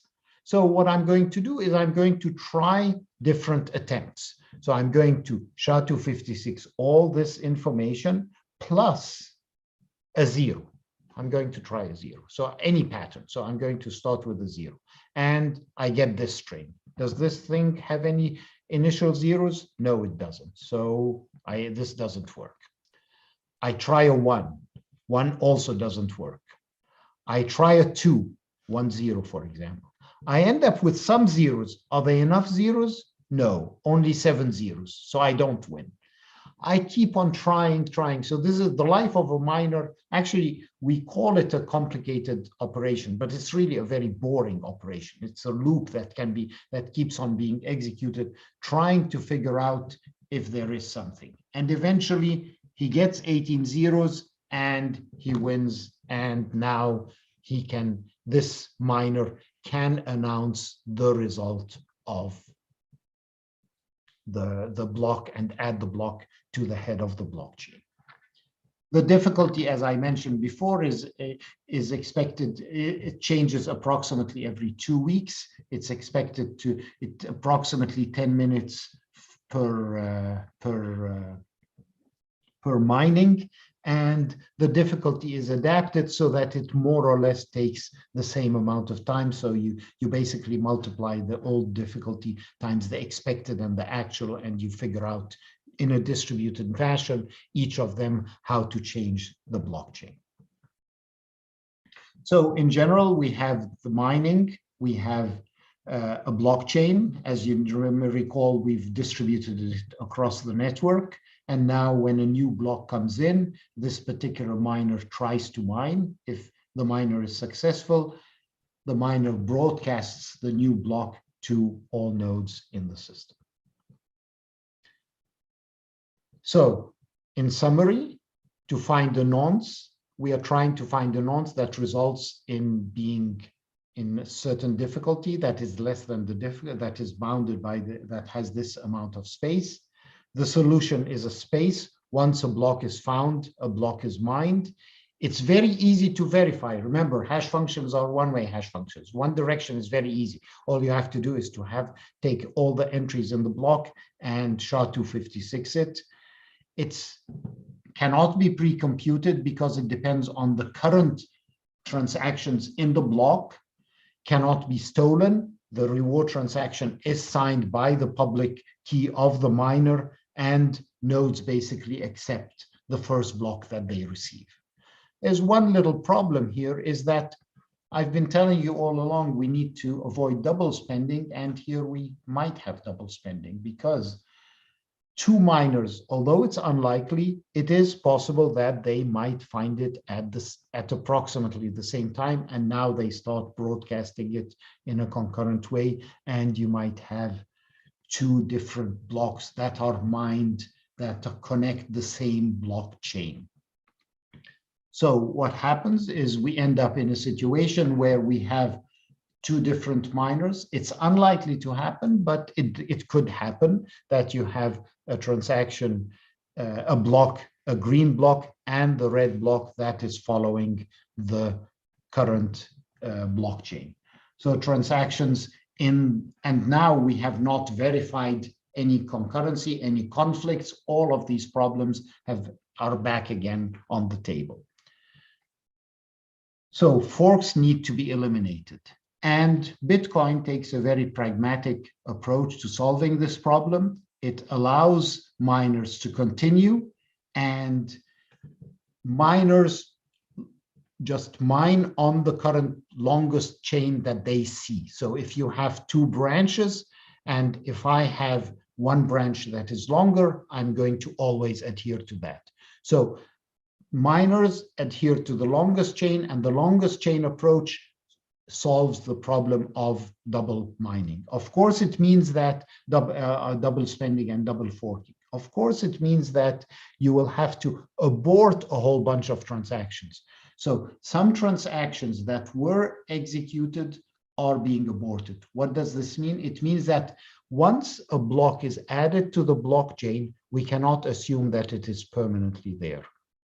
So this is another relationship where databases, where we always worry about the abortion of transactions. We avoid the abortion of transactions in a pessimistic approach like with locking. However, there are optimistic approaches that allow this, and then you have to roll back those values. So what's happening here is we are actually going to abort these transactions and have to be resubmitted. So in general, you have a blockchain, and the blockchain can have forks. The longest chain is the fork that survives, and eventually all the transactions that are on not the longest chains are aborted. Blockchain can suffer from attacks, and this was in the original Nakamoto paper. As long as 51% of the computational power is not in malicious hands, we are okay. However, if the adversary has 51% of the power, computational power in the system, they could actually derail the system and could lead to double spending. So here is an example. If the adversary, if the bad guys have more than 50% of the computational power, you have a blockchain. They start mining and they keep on mining, and they end up double spending. So they spend a certain amount of information. So they create this transaction. They go down here and they use the money that was used by this transaction. But then they switch around and they start, and they let good guys go on and continue on this original line of the trail of the chain. But then they, because they have more computational power, they derail this and start a different chain, which continues and becomes the longest chain. And hence this money is going to be aborted and it messes up the system.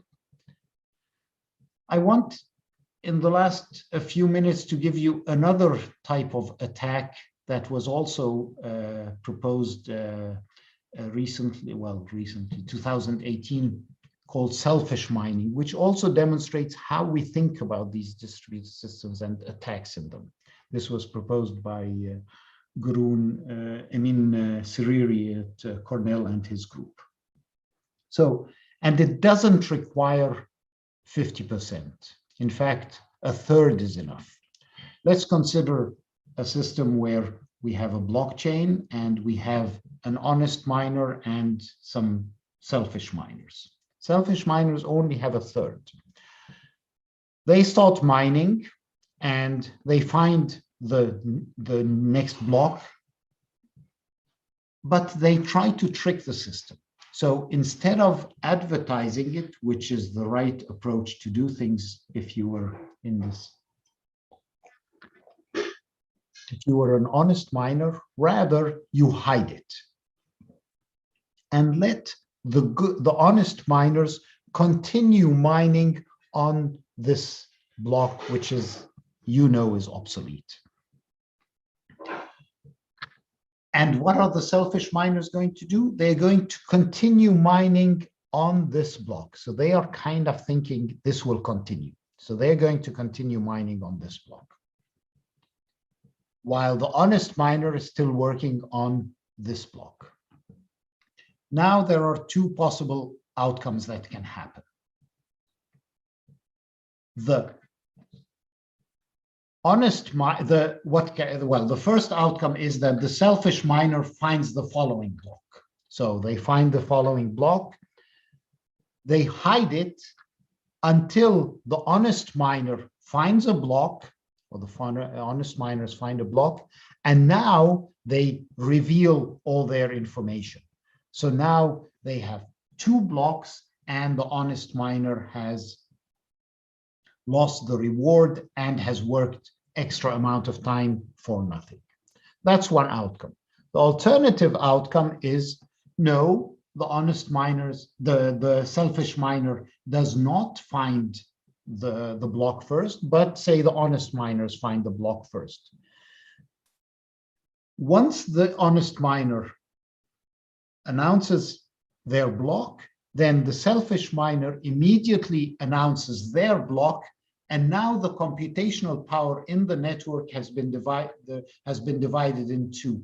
The honest miners are going to be split in two. Half of them are going to work on the red block, half of them are going to work on the green block, and hence, given that the honest miners have a third of the computational power, they end up probably winning, and now the honest miner is probably going to lose again. So this is a different, interesting approach in which there is an attack that has been developed on blockchain.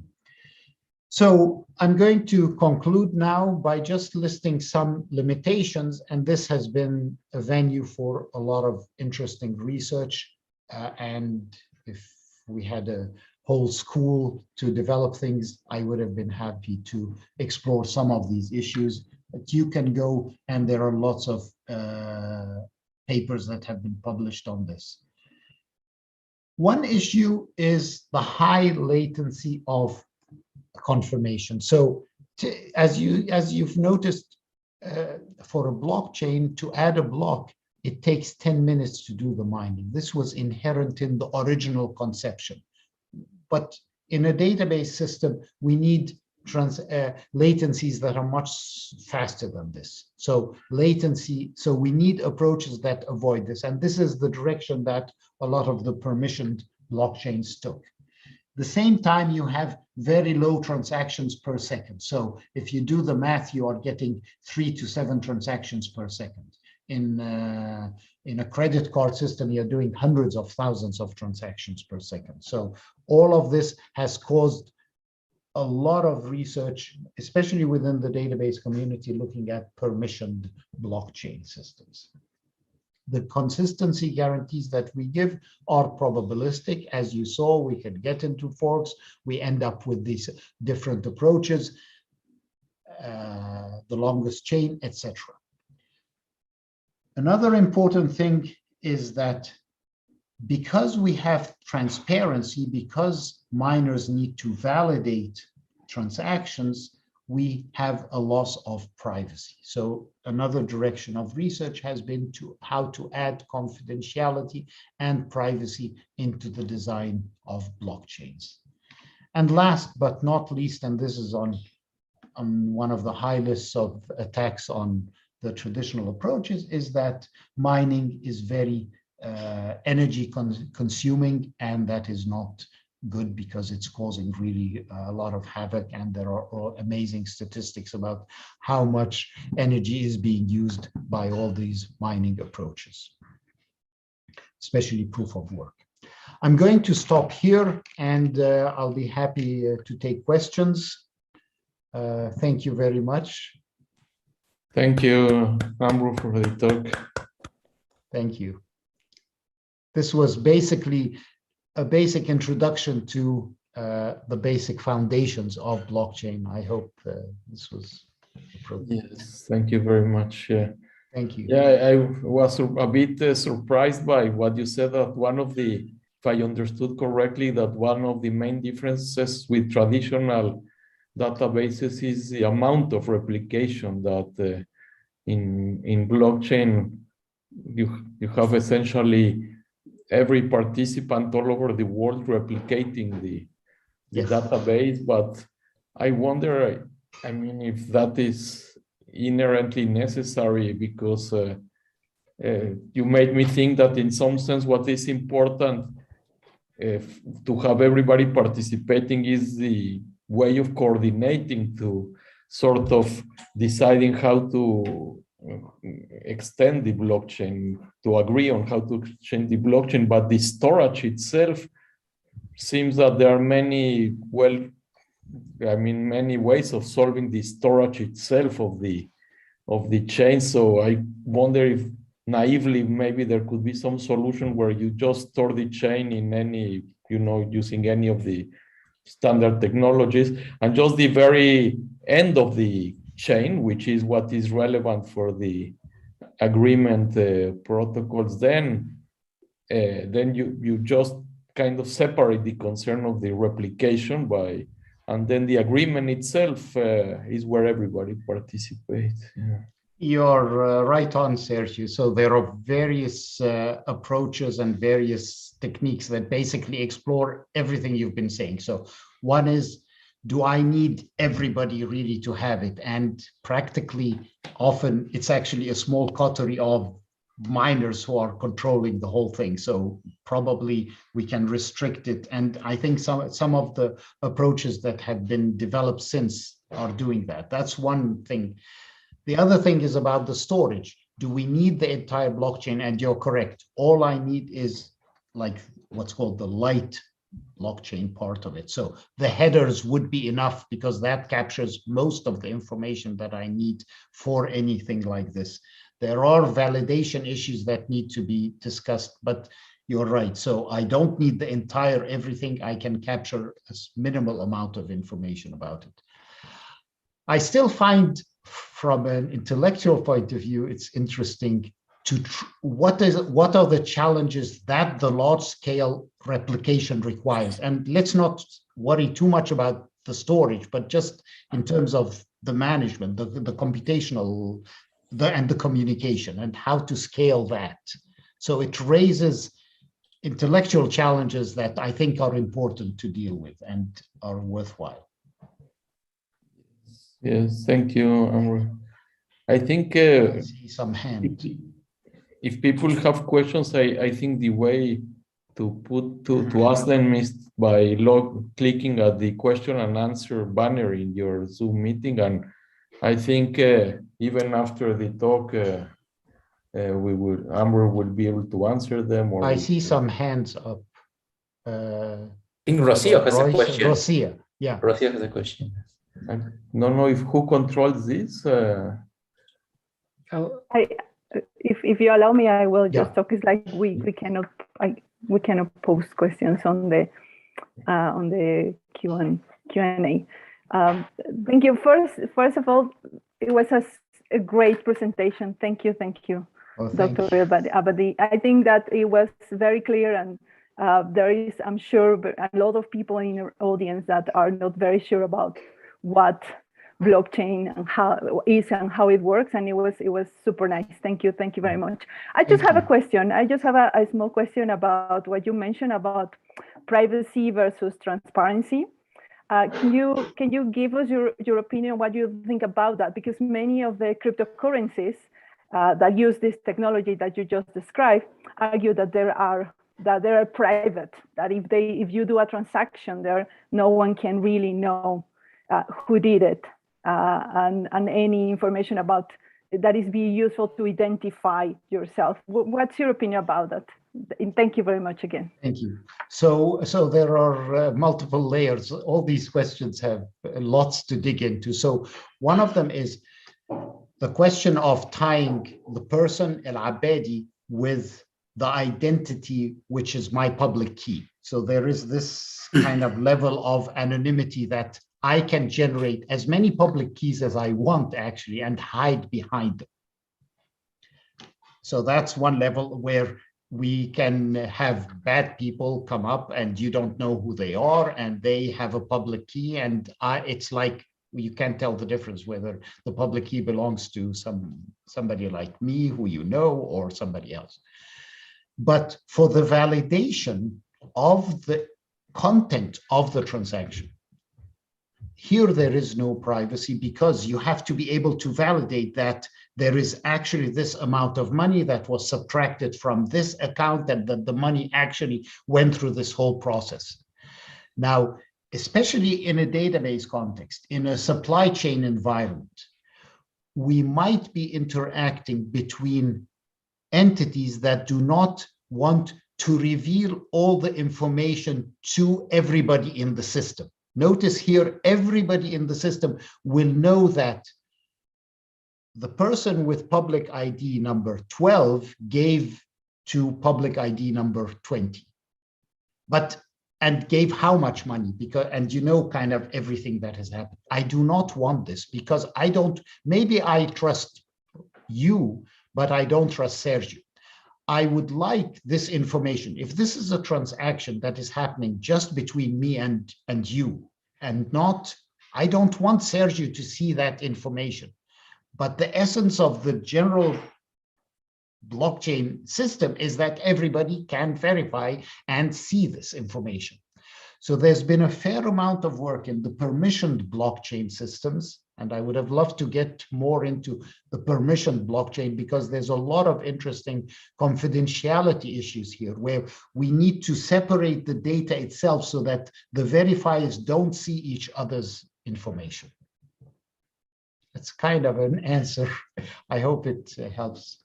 Thank you, thank you. Yeah, I think that encryption in this setting is different, Okay. and very, very interesting. It will be a whole topic, and we are running out of time. So thank you for your answer. We have another question from Alberto Cruz. Alberto, you are allowed to talk. Go ahead.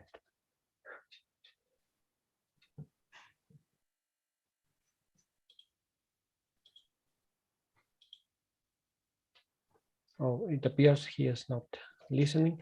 Well, we have one more question from Cynthia Palafox. She is a bachelor's student at UNAM. Can I learn blockchain on my own? Any piece of advice, Dr. Abadi? Yes, you can learn blockchain by your own. Any advice?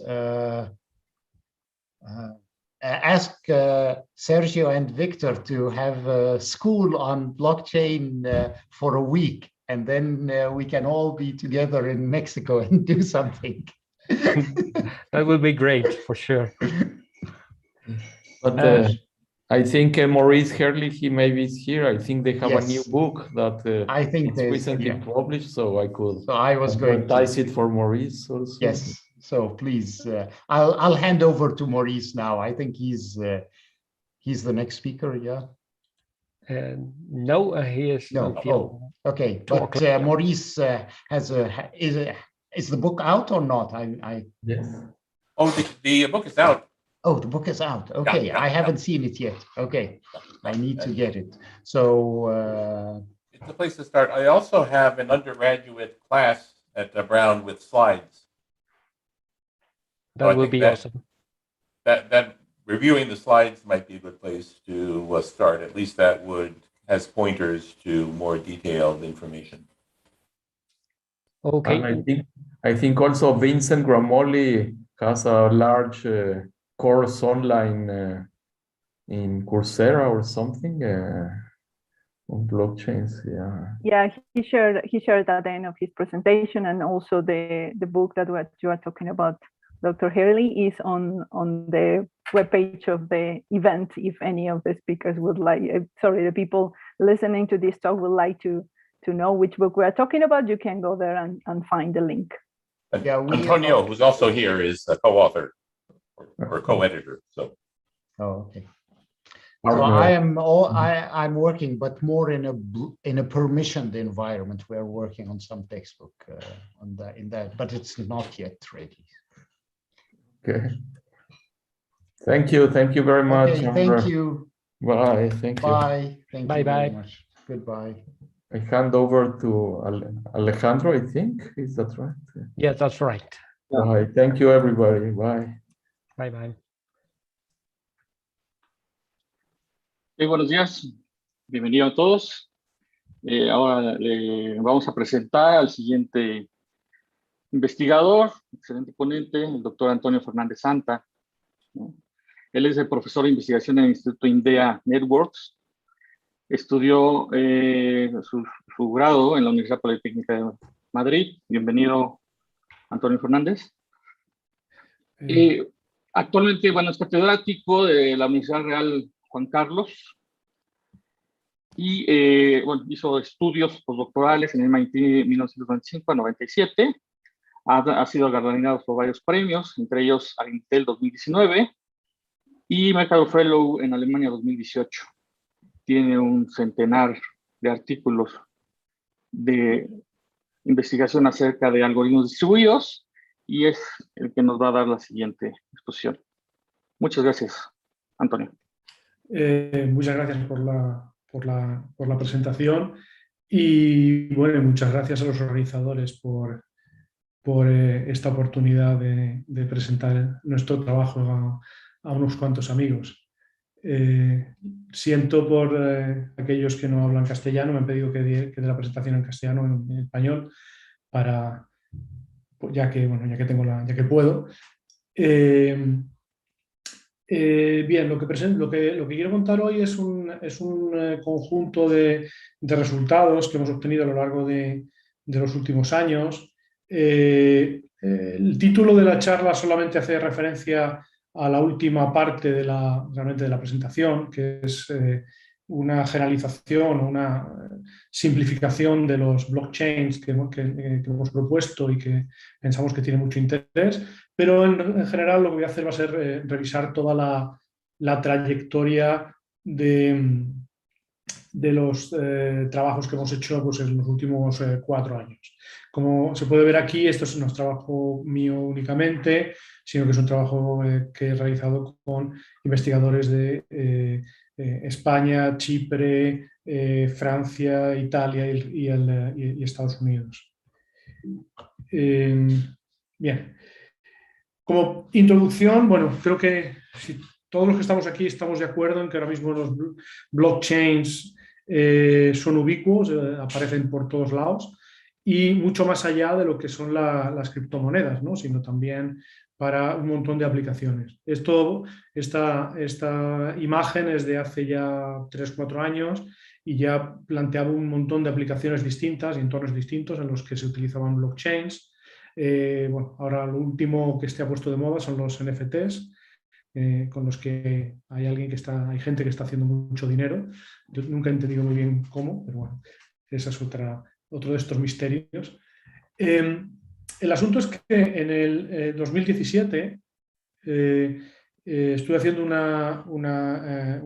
año sabático y empecé a hablar con un grupo que trabajaba en blockchain. Yo hasta ese momento conocía blockchain, más o menos sabía cómo funcionaba, tenía un cierto interés, pero nunca me había realmente interesado por qué es lo que los blockchains realmente tenían detrás, ¿no?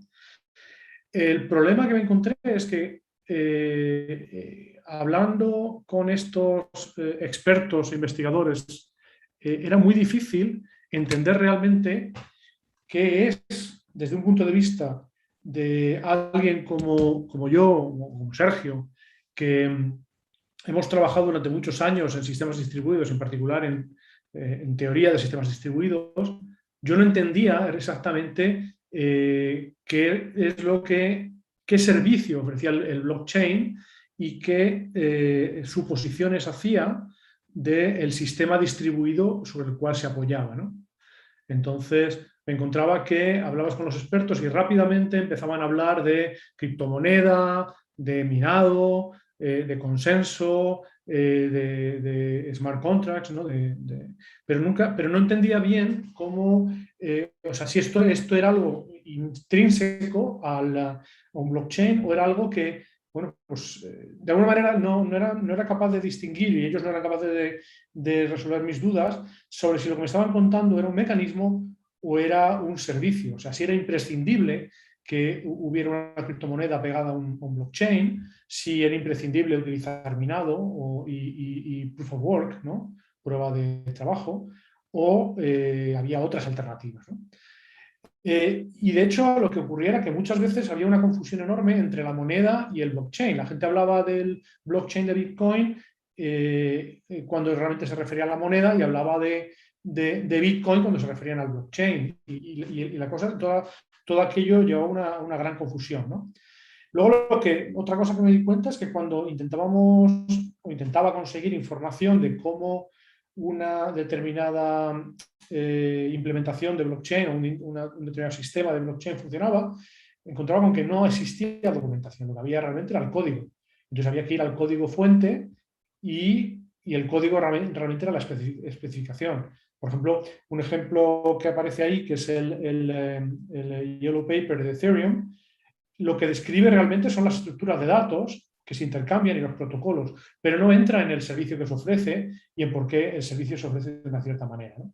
Entonces, todo esto coincidió con una charla que Maurice Sergi, que presentará dentro de un par de horas en este mismo workshop, hizo en POTSI 2017. Para los que no lo conocen, POTSI es el congreso estrella en computación distribuida de ACM, y donde prácticamente ponía encima de la mesa el mismo problema. El problema es, ha aparecido toda esta tecnología que son los blockchains y las criptomonedas, son sistemas distribuidos, pero ni se han formalizado ni están utilizando todos los años de experiencia que la comunidad de sistemas distribuidos, la comunidad académica de sistemas distribuidos tiene para hacer las cosas con ciertas garantías, ¿no? O al menos de manera demostrable.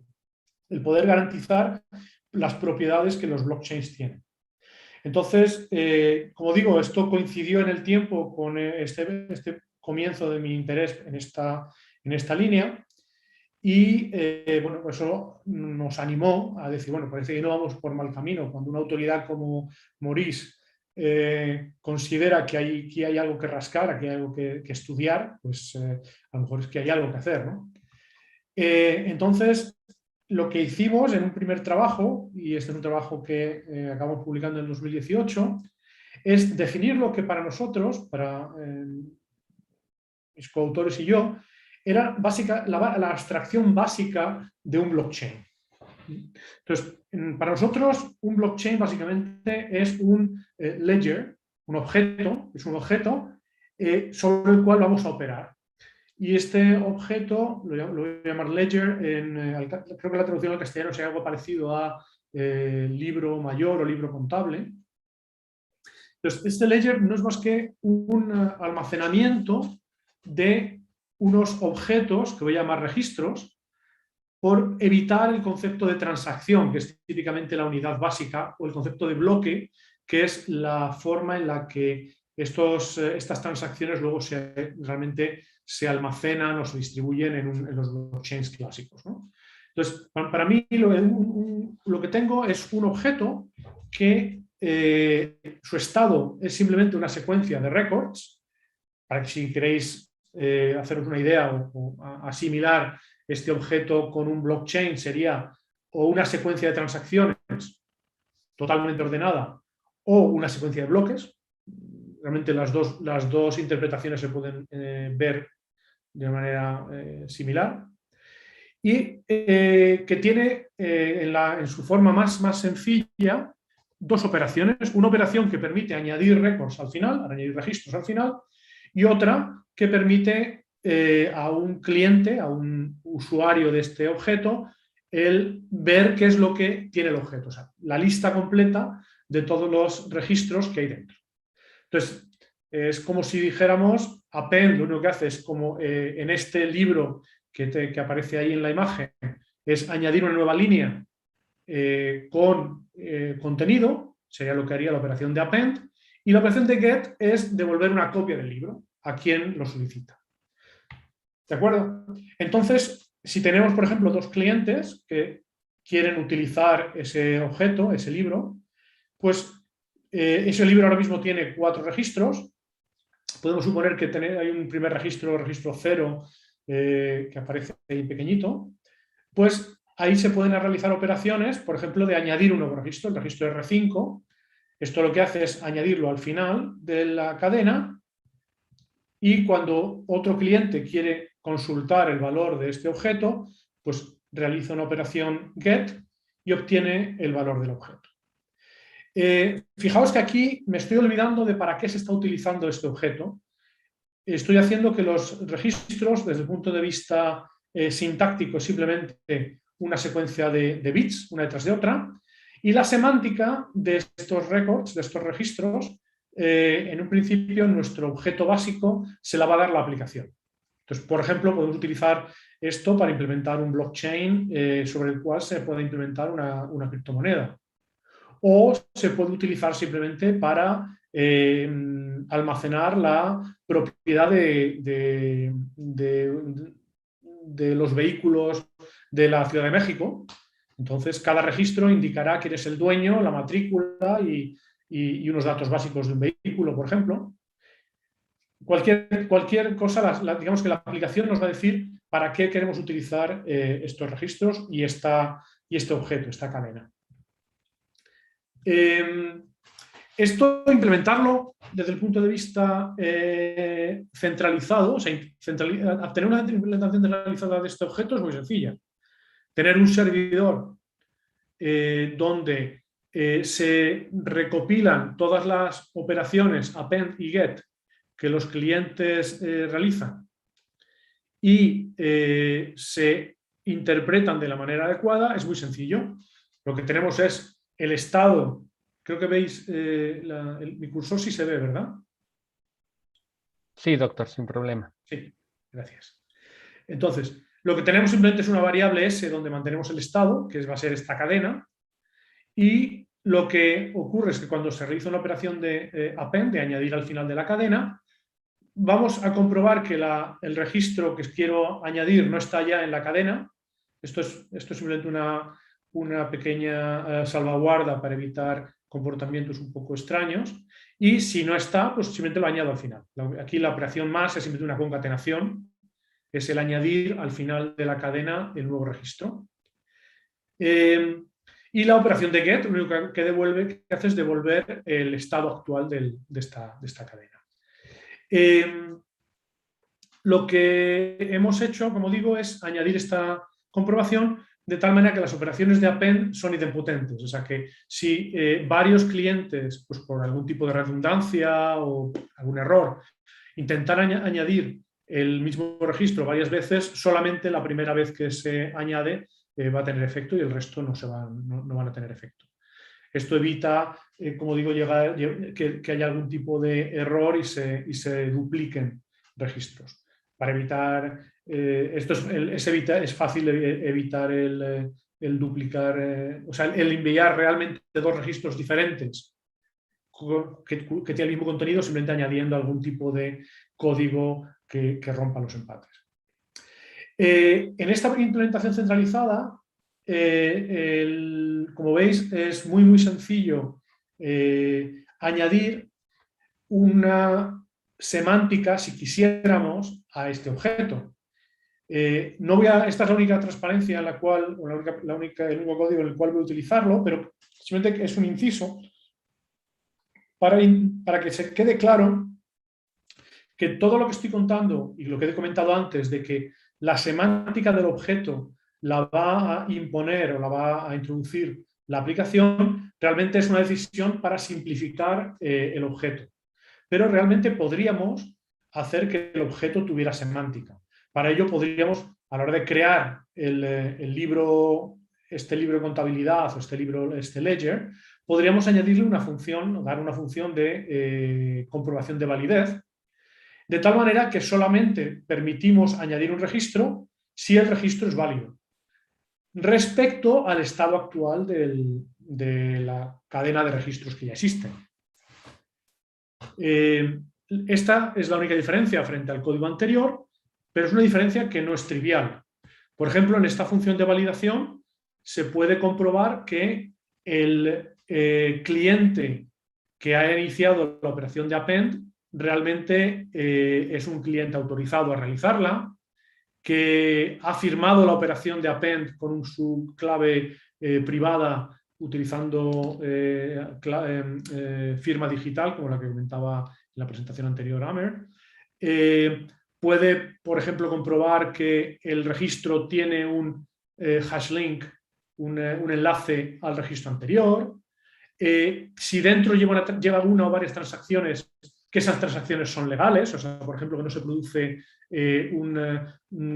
se gasta 2 veces la misma criptomoneda, si estuviéramos implementando criptomoneda. Pero es que se podría el código dentro de la función valid podría ser algo tan complejo como un intérprete de un lenguaje de programación. Por ejemplo, podríamos tener aquí dentro toda la función de validación del blockchain Ethereum, que incluye un intérprete de su propio lenguaje de smart contracts. Perfectamente se podría hacer. ¿De acuerdo? Entonces, eso significa que esta abstracción que nosotros hemos contado, que es este ledger, que tiene solamente estas 2 operaciones, tiene prácticamente tanta potencia como cualquier blockchain de los que hay actualmente, digamos, en el mercado. En cualquier caso, como digo, voy a olvidarme de funciones de validación. Voy a suponer en el momento que los registros no tienen semántica, son simplemente cadenas de bits. Porque lo que realmente nos interesa es, como se han presentado también en las charlas anteriores, lo que nos interesa son implementaciones distribuidas. La implementación centralizada la he presentado simplemente por ilustración, pero realmente lo que nos interesa es tener algo. Lo que queremos es tener un conjunto de entidades, que son servidores. En el caso de Bitcoin son mineros, son miners, o Ethereum, pero en general los voy a llamar servidores, que interactúan entre sí y ofrecen a los clientes exactamente el mismo servicio que ofrece la implementación centralizada que acabo de presentar. Aquí, al nombre de Ledger Object, le he añadido un adjetivo distribuido, porque este es nuestro objetivo. Nuestro objetivo es tener objetos de cadena o de libro mayor distribuido. Bueno, y la idea es que estos clientes van a interactuar con estos servidores utilizando las mismas operaciones y casi no deberían darse cuenta de que con quien están interactuando es un conjunto de servidores en lugar de un servidor centralizado. ¿Qué propiedades esperamos tener de un Distributed Ledger Object, de un libro, de un objeto libro distribuido como estos? Pues hay una primera operación y es todas las registros que aparecen en la secuencia están totalmente ordenados. Lo que queremos es que esa ordenación se mantenga desde todos los puntos de vista de los clientes. Eso significa que si 2 clientes o el mismo cliente realizan 2 operaciones GET y obtienen 2 secuencias S y S' de registros, estas 2 secuencias deben ser coherentes entre sí. Eso significa que una debe ser un prefijo de la otra. Puede ser que sean iguales, o si una es más larga que la otra, la pequeña debe ser el prefijo de la otra, o la larga es una extensión de la corta. Fijaos que esto no es algo garantizado ahora mismo. Esta propiedad la hemos llamado fuerte, prefijo fuerte, porque es más fuerte de lo que garantiza ahora mismo Bitcoin, el blockchain de Bitcoin o el blockchain de Ethereum. El blockchain de Bitcoin, como presentaba Amer en la charla anterior, puede añadir bloques en falso. O sea, un bloque se puede añadir a la cadena y luego otra rama de la cadena crecer más y ese bloque desaparecer o abortarse y descartarse. Eso en nuestro objeto, en nuestra formalización del objeto cadena, ledger, no lo permitimos. ¿De acuerdo? Y luego, dos niveles de coherencia o de consistencia que nos parecen interesantes definir es el más fuerte, que es linearizabilidad, donde básicamente la linearizabilidad lo que hace es que las operaciones que se realizan sobre este objeto aparecen o dan todo el aspecto desde el punto de vista externo, desde el punto de vista de los clientes, como si se realizaran sobre un objeto centralizado.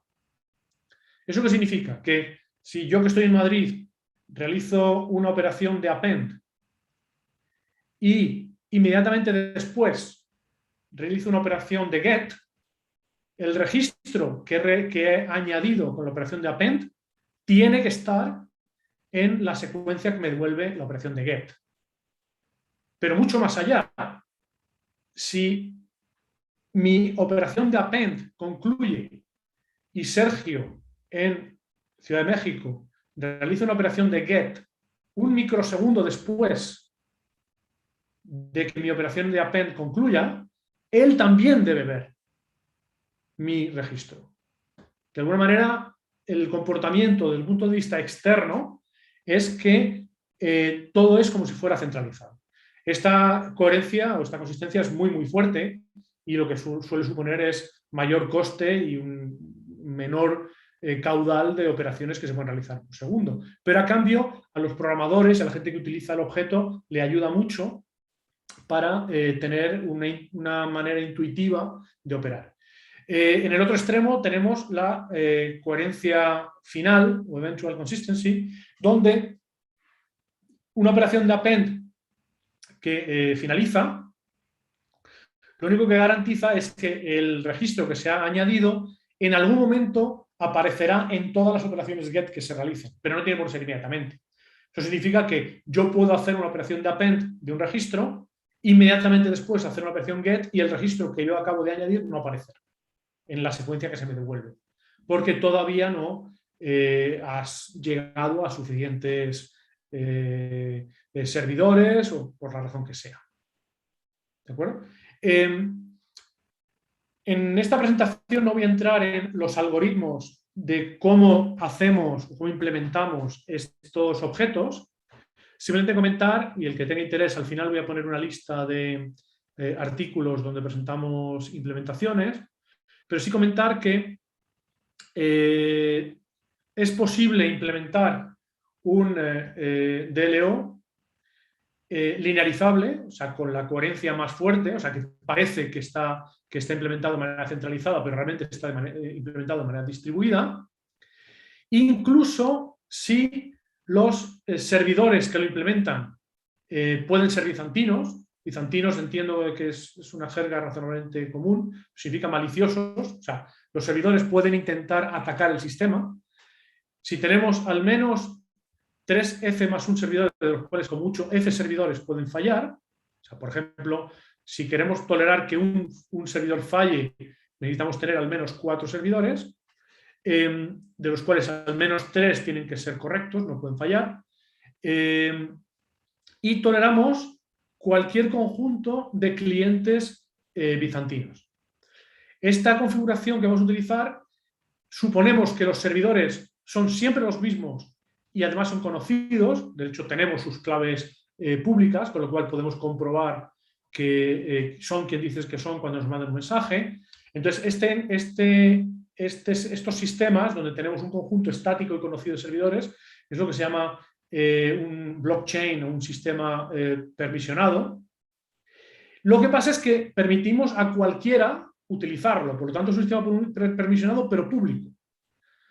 Ni Bitcoin ni Ethereum son permisionados. Por lo tanto, el tener un sistema permisionado, el tener los servidores conocidos y que no cambian, es algo que nos ayuda mucho a simplificar los algoritmos. Si quisiéramos tener un sistema sin permisionar, o sea, donde cualquiera puede ser un servidor, entonces tendríamos que dar soluciones más fuertes. Entonces, esa es una línea que de momento no hemos explorado. Nosotros, todas las implementaciones que realizamos, de momento, son siempre para sistemas permisionados, donde el conjunto de servidores que implementan el objeto es conocido por todos y no cambia. Sí, es importante que, bueno, los mensajes, todos, tanto servidores como clientes, firman todos los mensajes que envían, por lo tanto se pueden descartar cuando un mensaje llega y la firma no es correcta, se puede descartar.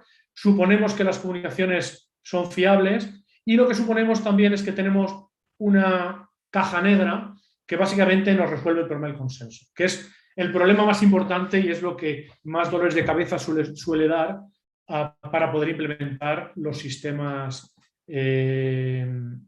blockchain. En nuestro caso, al tener un sistema permisionado donde con mucho fallan F de 3F+1, implementar este consenso y sobre este consenso una operación básica, un servicio básico que se llama broadcast con orden total o broadcast atómico, es razonablemente asequible si suponemos un sistema síncrono o parcialmente síncrono. Pero bueno, no quiero entrar en demasiados detalles técnicos para no complicar la presentación demasiado, pero si alguien tiene preguntas o quiere saber más, tanto en los artículos como me puede contactar directamente y le puedo dar más referencias o lo que sea. ¿Vale? Bien, entonces ya tenemos objetos que implementan cadenas de registros o secuencias de registros, que son estas layers, y que además toleran fallos bizantinos. Ahora, ¿qué ocurre? Que el futuro nos depara que va a haber muchos blockchains por el mundo. De hecho, ya hay muchos blockchains por el mundo. No solamente hay muchas tecnologías blockchain, no solamente hay muchas tecnologías diferentes, la tecnología Ethereum, la tecnología Bitcoin, la tecnología Cosmos, Tezos, Algorand, un montón de ellas, sino que además con una misma tecnología hay múltiples cadenas creadas. O sea, la gente coge el código de Ethereum y despliega su propia cadena Ethereum que utiliza localmente para cualquier cosa que le pueda interesar, ¿no? Entonces, si queremos en un momento dado trabajar con todas estas cadenas, tenemos que introducir mecanismos de interconexión, algo que permita que se puedan realizar operaciones que involucren a múltiples cadenas simultáneamente. ¿De acuerdo? Entonces, la primera operación y una de las más sencillas que involucra múltiples cadenas es lo que se llama el atomic swap. Entonces, en esta operación, el escenario es el que aparece ahí, en el cual tenemos dos clientes. Un cliente tiene un cierto bien, en este caso un coche, un automóvil, cuya propiedad está almacenada en una cadena, en la cadena A, y otro cliente tiene almacenado otro bien, en este caso sería criptomoneda, almacenada en otra cadena, la cadena B. Bueno, voy a hablar, los DLOs los voy a llamar también cadenas, porque son cadenas de registros, ¿no? Y lo que queremos es que el problema del atomic swap es lograr que A le transfiera la propiedad del coche o del automóvil a B y B le transfiera una cierta cantidad de criptomoneda a de manera atómica. Entonces, o las dos operaciones se completan o ninguna. O sea, si una de las dos partes, digamos, se echa hacia atrás, ninguna de las dos operaciones debería realizar. Esto, en los sistemas actuales se realiza utilizando smart contracts. Y entonces voy a ir rápidamente a describir cómo funciona. Utilizan dos técnicas que se llaman hash lock y time locks. Lo que hace uno de los dos clientes es crear un valor aleatorio razonablemente difícil de adivinar, aplica una función hash criptográfica sobre ese valor aleatorio y obtiene el resultado, Y. Esta función hash tiene esas propiedades que se describieron en la presentación anterior, de tal manera que teniendo Y no es posible obtener R, o no es posible adivinar R, y lo que hace es crear un smart contract, un contrato inteligente, que bueno, ya sabéis que no son contratos, pero bueno, más o menos intuitivamente os podéis hacer una idea de lo que es viendo este ejemplo, que lo que hace es que pone A era el cliente que tiene un automóvil, ¿no? Entonces lo que hace es poner el automóvil la propiedad del automóvil de una manera que no puede tocarla. El propio cliente A no puede recuperar la propiedad del automóvil hasta que la cadena A no se lo permita, y introduce una condición, y es que si al cabo de un cierto tiempo, 2t, o sea, antes de que ocurra ese tiempo, ha aparecido un valor X en esta cadena cuyo hash es igual a Y, entonces la propiedad del vehículo pasa a B, y si no, la propiedad del vehículo le vuelve a A. Se supone que estas cadenas son públicas y visibles para todo el mundo, por lo tanto, el cliente B es capaz de ver este código, este registro que aparece aquí, y construir otro contrato, otro código simétrico, donde la criptomoneda que va a utilizar para pagar la propiedad del vehículo la pone en un lugar donde no puede tocar, y dice, si antes del tiempo t aparece en esta cadena un valor X cuyo hash es igual a Y, entonces este dinero va a pasar a A, y si no, el dinero me vuelve a mí. Aquí A es el que tiene ahora la iniciativa, porque ahora tiene la opción de agarrar el valor R y revelarlo en esta cadena. Si lo hace, esta condición entra por la parte DEM y la propiedad de este dinero pasa a A automáticamente, suponiendo que esto se hace antes del tiempo t, claro. B ve este valor R y lo utiliza para obtener la propiedad del vehículo antes de que haya pasado el tiempo 2t. Esto, como veis, tiene dos inconvenientes si lo queremos hacer con nuestras cadenas donde no hay semántica, y es que al no tener semántica nosotros no tenemos la posibilidad de crear smart contracts, no tenemos la posibilidad de introducir este código. Otro problema es que aquí todo depende de hacer las cosas con un cierto tiempo, mientras que nosotros no queremos tener una dependencia del tiempo. Entonces, lo que hemos hecho ha sido definir un problema parecido al atomic swap, al intercambio atómico, al cual llamamos atomic append, y es el análogo al atomic swap, pero pasado al contexto de nuestras cadenas sin semántica. Lo que tenemos es que el cliente A tiene un registro que tiene que añadir a la cadena A, el cliente B tiene un registro que tiene que añadir a la cadena B, y lo que queremos es que se cumplan estas dos propiedades. Una, que si los dos clientes son correctos, el registro A se añada y el registro B se añada, y si un cliente es correcto, por ejemplo B, si B es correcto, su registro se va a añadir a la cadena B si, solo si, el otro registro, no, perdón, si, solo si, no es si, solo si, es solo si el otro registro, el registro RA, ha aparecido o ha sido añadido a la cadena A.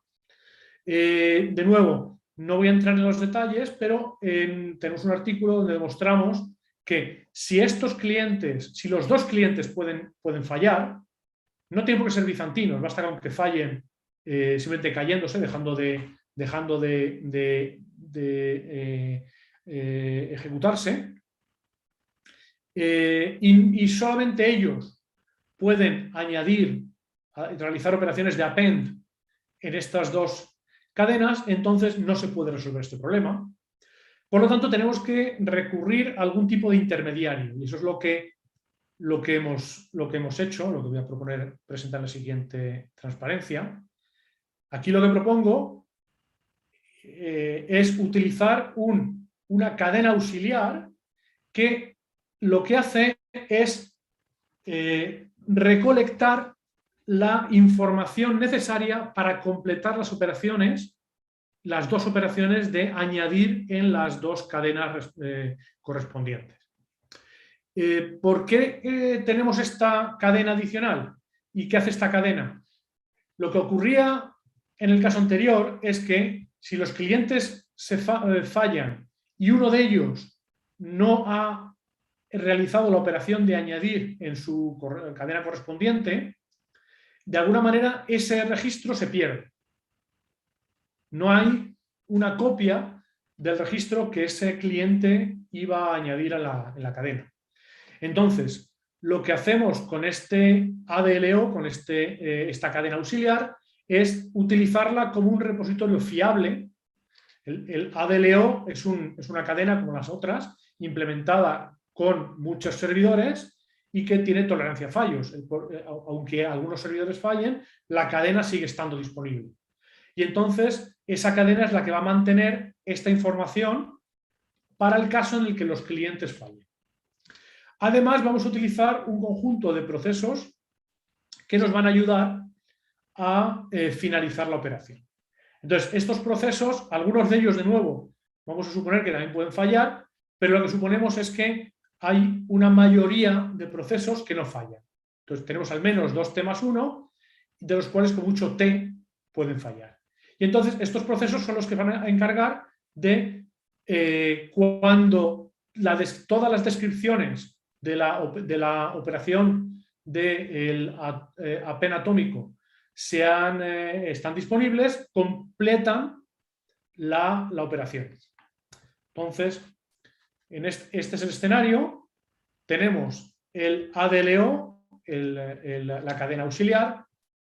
El B añade a la cadena una descripción del atomic append, de la operación de atomic append, y de soy B, estoy involucrado en una operación de atomic append en el que estamos A y B, y este es mi registro.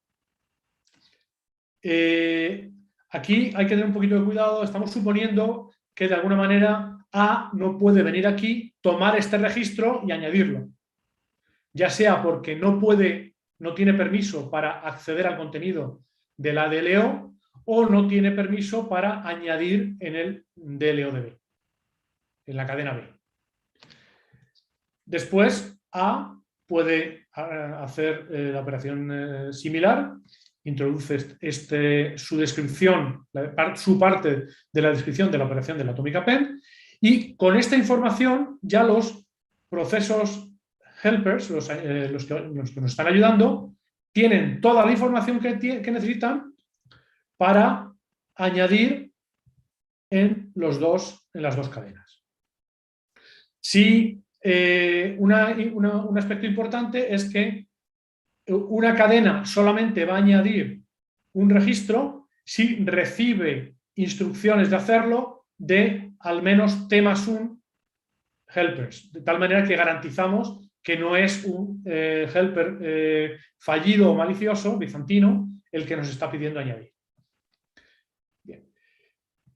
Una cosa interesante aquí es que realmente el orden en el que la descripción de las operaciones de atomic append se añaden a la cadena auxiliar no es importante. Eso significa que realmente podríamos sustituir esa cadena por un objeto que no tiene orden. O sea, no necesitamos ese orden. Entonces, lo que podemos hacer es reemplazar ese ADLO por un objeto auxiliar que sea un conjunto. Básicamente lo que almacena son solamente los elementos que describen la operación. Entonces, ahora B, en lugar de añadir al final de la cadena, simplemente añade al conjunto de SEO que tenemos aquí. A hace lo mismo y los helpers hacen lo mismo que antes, acceden y realizan las operaciones. Hemos sustituido un objeto que imponía orden total en sus registros por un objeto que no necesita ese orden, ni siquiera orden parcial, y que esperamos que sea más barato, más sencillo de implementar. De hecho, lo que hemos hecho en uno de los últimos trabajos es proponer este objeto como un objeto o una alternativa a las cadenas de bloques o las cadenas de registros, y es conjuntos de registros. Entonces, a este objeto lo llamamos un Distributed Set Object, o un objeto conjunto distribuido, y de alguna manera es como una cadena de bloques donde los bloques no tienen absolutamente ningún orden. Entonces, en lugar de tener su estado, en lugar de ser una secuencia totalmente ordenada de registros, es simplemente un conjunto de registros. Las operaciones son similares a las anteriores. Hay una operación de add para añadir un nuevo elemento al conjunto y get para obtener el conjunto. Y una cosa muy, muy interesante es que este objeto se puede implementar sin consenso. No necesitamos el tener un algoritmo de consenso y se puede implementar en un sistema distribuido totalmente asíncrono. La interacción entre el cliente y el objeto pues es similar a lo que teníamos antes. Esta operación add R5 ha añadido un registro R5 y luego el cliente, utilizando get, pues puede obtener el contenido. Entonces, ¿qué pasa con la implementación? Somos capaces, en un sistema parecido al que teníamos antes, un sistema permisionado donde el conjunto de servidores es estático y conocido y cualquier número de clientes puede ser bizantino, puede ser malicioso. Lo que tenemos es que somos capaces de implementar este objeto, el objeto conjunto, utilizando solamente como caja negra un objeto que se llama Byzantine Reliable Broadcast, es difusión fiable bizantina. Este objeto no necesita resolver consenso, se puede implementar en un sistema totalmente asíncrono. Eso significa que deberíamos ser capaces de poder tener objetos conjunto mucho más, donde la implementación es mucho más ligera y donde el caudal de operaciones que soportan es mucho más alto que en el caso de las cadenas, donde necesitamos orden total, necesitamos utilizar consenso. Una pequeña variación, de nuevo, no voy a describir el algoritmo que implementa este objeto, pero sí comentar que una pequeña variación de ese mismo algoritmo nos permite implementar también cadenas, pero cadenas donde solamente un cliente está autorizado a escribir. Estas cadenas que son single writer DLOs, porque al ser un único escritor, no tenemos que resolver consenso, porque no hay varias operaciones de escritura o de append que hay que coordinar. Lo único que hay que garantizar es que un escritor que sea malicioso no engañe y introduzca en la misma posición dentro de la cadena dos registros diferentes. Pero esto es posible, como digo, sin tener que resolver consenso.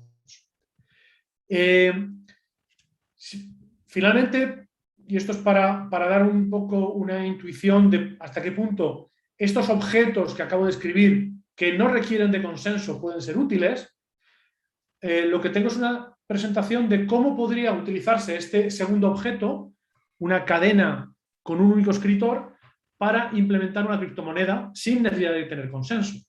Se sabe ya, desde el año 2019, que se puede implementar criptomoneda sin necesidad de tener consenso.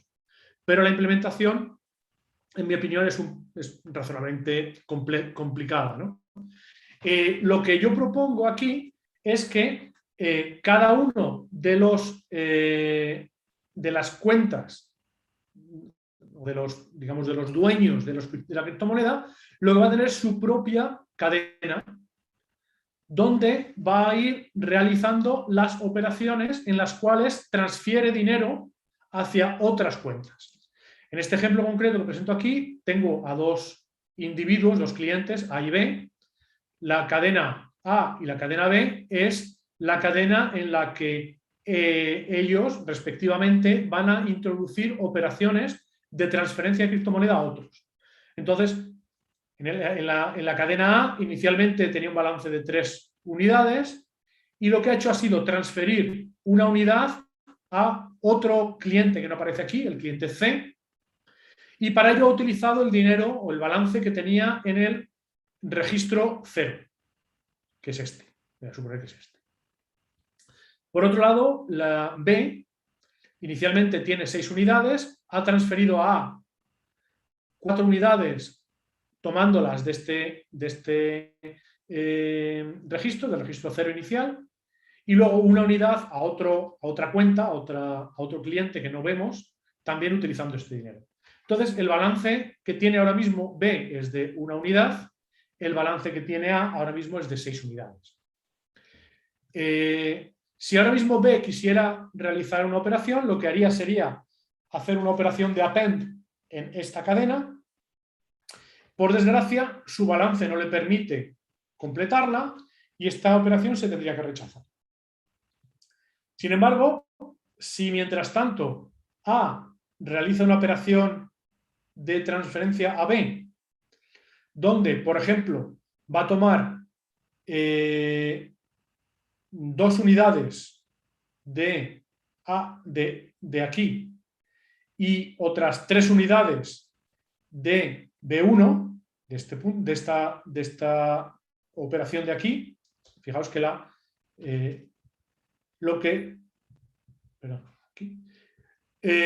entonces esta operación se puede completar y el saldo que tiene ahora B ha aumentado en 5 unidades.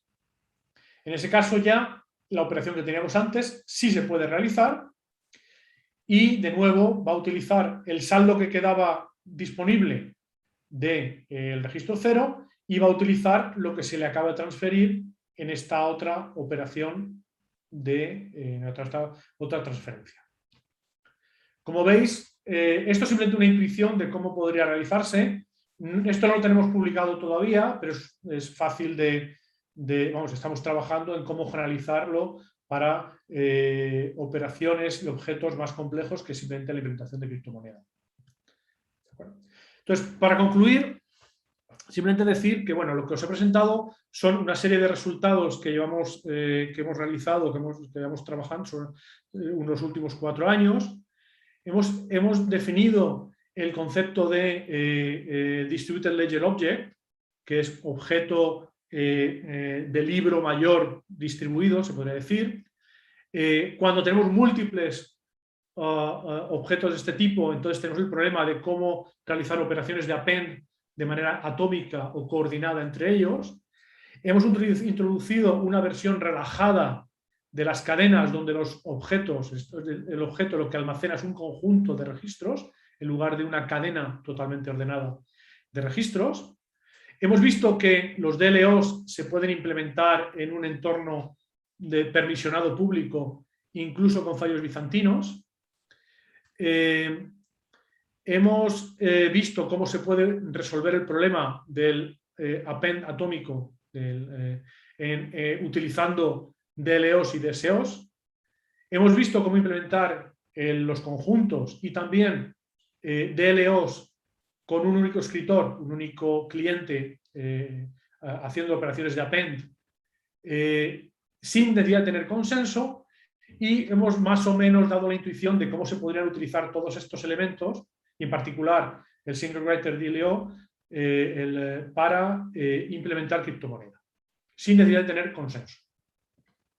¿Qué es lo que estamos trabajando ahora? Pues lo que queremos es explorar la potencia de todos estos objetos y posiblemente definir otros objetos que nos puedan resultar interesantes para resolver otros problemas que aparezcan. No sabemos, por ejemplo, cuál es la potencia de los DLOs, de los DSOs y de los Atomic Append, todos coordinados. Por ejemplo, una pregunta que nos estamos realizando y que todavía no hemos sido capaces de responder es si somos capaces de implementar estos conjuntos, objeto-conjunto distribuido, con propiedad de linearizabilidad. Esta propiedad en la cual el conjunto parece que está implementado en un único servidor central y no está distribuido entre muchos servidores. La implementación que tenemos tiene coherencia final, o eventual consistency, lo que significa es que cuando un elemento, un registro se añade al conjunto, tarde o temprano todos los van a ver, pero no hemos sido capaces de garantizar que esto ocurra de manera instantánea en todos los demás clientes. Y de alguna manera lo que vemos es que vamos hacia un ecosistema en el que hay muchísimas cadenas y muchísimos conjuntos. Y las cadenas y los conjuntos se complementan unos a otros. No es algo que digamos, solamente queremos cadenas y solamente queremos conjuntos. Con esto concluyo. Estos son los 4 artículos donde se resume la charla que he presentado. Y bueno, como os he comentado antes, acabamos de editar un libro donde los 4 nombres que aparecen ahí son los editores. Realmente cada capítulo tiene varios coautores. Yo creo que este no es un buen libro para comenzar para entender, digamos, blockchains y ledgers. Me parece que es demasiado especializado. La documentación que se ha comentado, las transparencias de Maurice o de Vincent y el libro de Vincent. Hay otro libro que es más o menos estándar también asociado a una asignatura en Princeton que también está disponible PDF de manera abierta. Que son bastante más amigables para empezar. Nuestro libro realmente entra bastante profundidad en bastantes de estos temas, en temas muy concretos, ¿no? Por ejemplo, cómo se arranca una oferta inicial de moneda, el problema del consenso y algunos otros temas especializados. Y con esto concluyo. Muchas gracias, doctor Antonio Fernández. Muchas gracias por su presentación. Y vamos a empezar con la ronda de preguntas. Antonio Colín pregunta, buenos días, tengo un par de preguntas. Comenta, del almacenamiento en la nube, a partir del blockchain, ¿qué tan robusta puede ser la información descentralizada para la integración de datos que se encuentren almacenadas en distintos nodos en diferentes puntos geográficos?